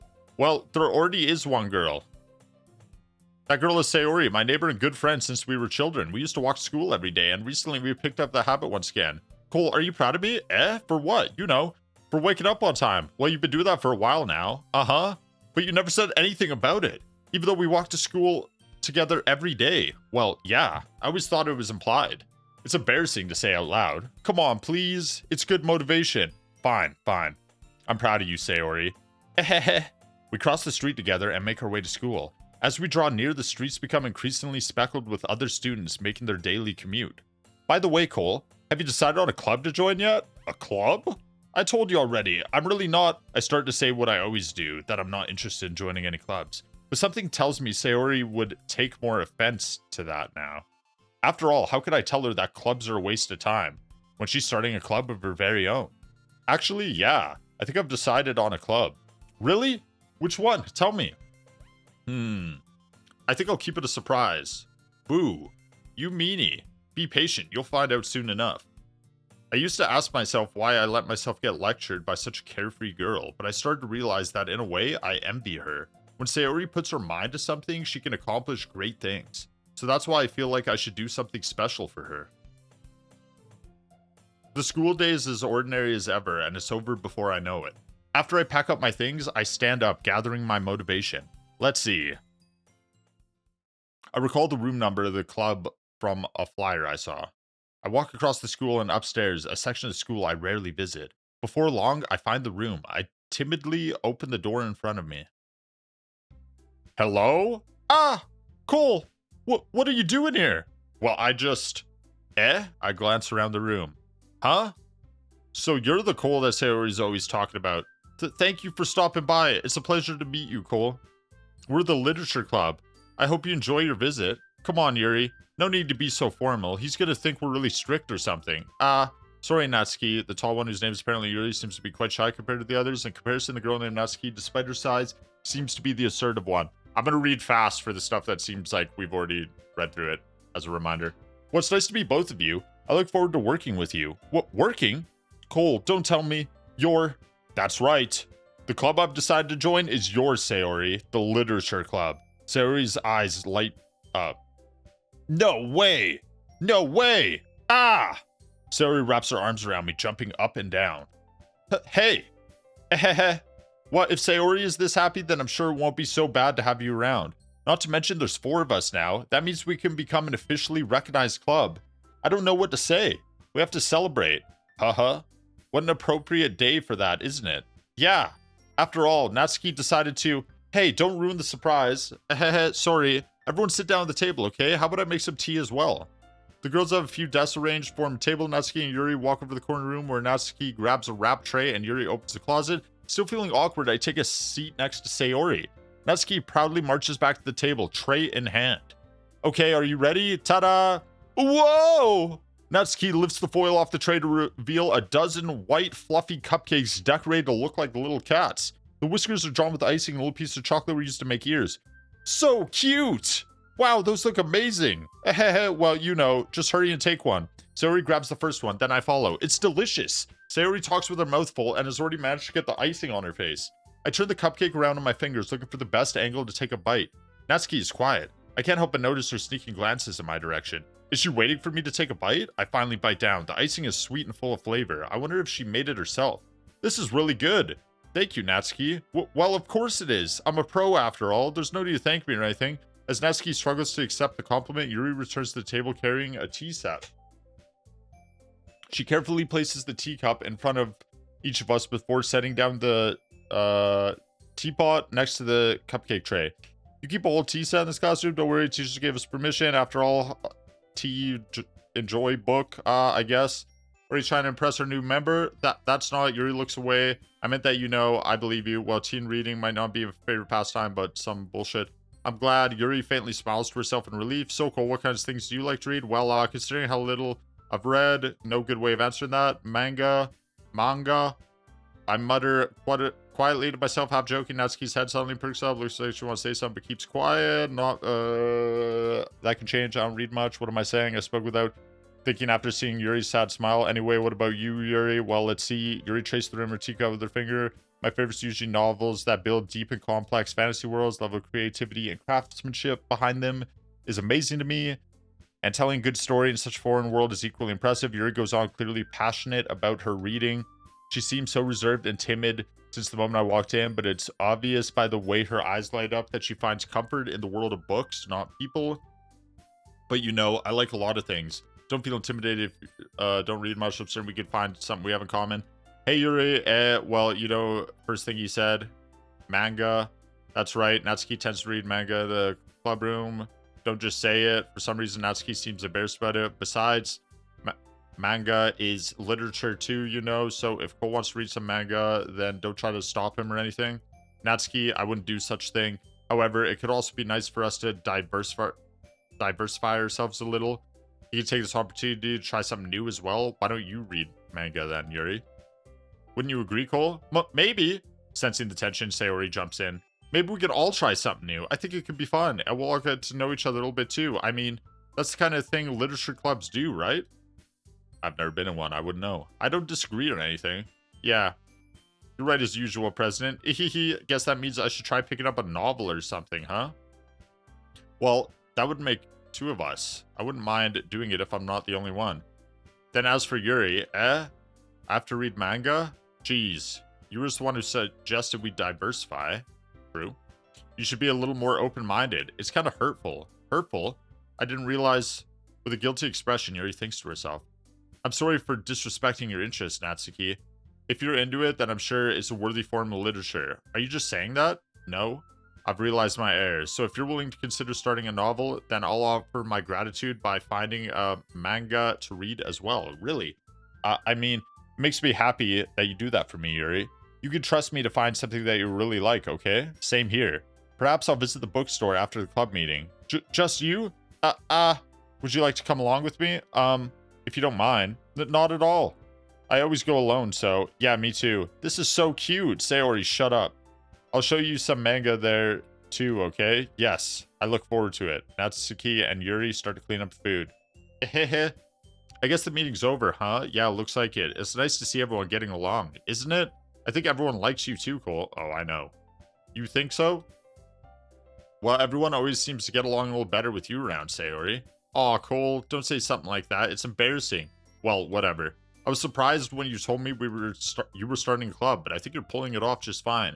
We're gonna make it the best club ever. Now that you joined, every day is gonna be so much fun. Hey, Cole, I really want to thank you. I mean, I'm really happy that you joined the club and everything. But the truth is, I already knew you were going to. There's actually something else. I wanted to thank you for getting rid of Monica. Oh, you know about that? That's right. I know everything that she did. Maybe it's because I'm the president now. But I really know everything, Cole. I know how hard you tried to make everyone happy. I know about all the awful things that Monica did to make everyone really sad.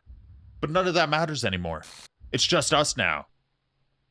But what about the other two girls?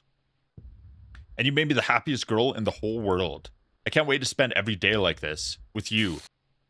Forever and ever. F. O. R. E. B. E. No? Okay.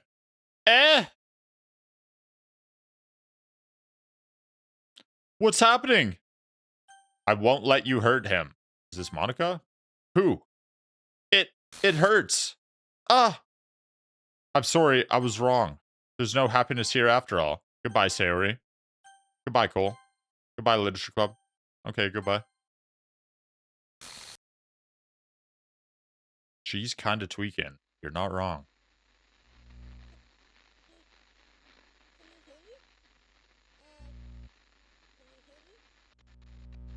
Can you hear me? What?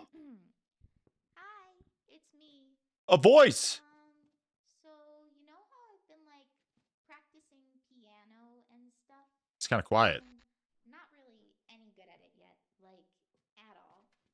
But I wrote you a song, and I was kind of hoping that I could show it to you because I worked really, really hard on it.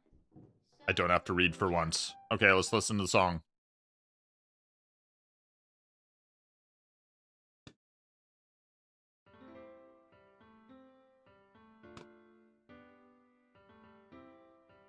I mean, it's no Beethoven, but it's pretty good.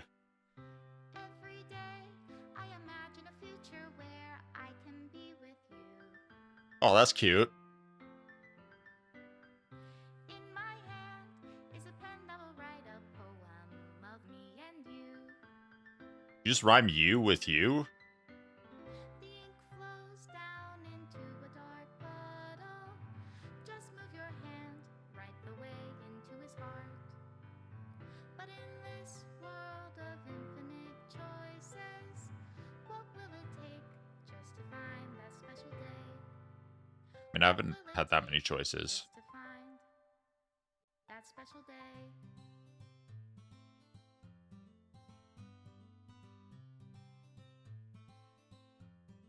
The pen was only used for the poem Trust? No, that was Yuri. Everybody a fun assignment to do today. When you're here, everything that we do is fun for them anyway. When I can't even read my own feelings, what good Why are they deleting all the pictures though? And if this world won't write me an ending, what will it take just for me to have it all?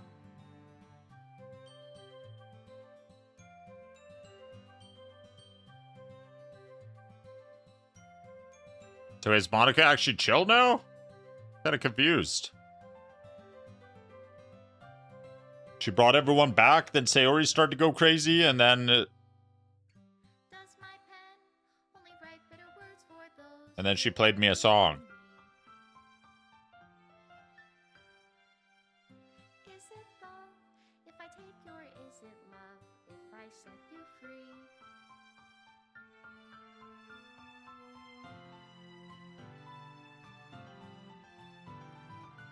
The ink flows down into a dark puddle. How can I write love? I can't tell if the game's actually done or not, if it's going to continue. If I can't hear the sound of your heartbeat, what do you call love in your reality? Extra special thanks, Monica and Cole. Yeah, you're welcome. I don't know how to love you. I'll leave you be.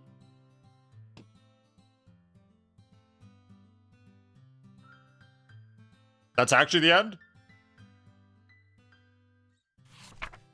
This is my final goodbye to the Literature Club. I finally understand the Literature Club is truly a place where no happiness can be found.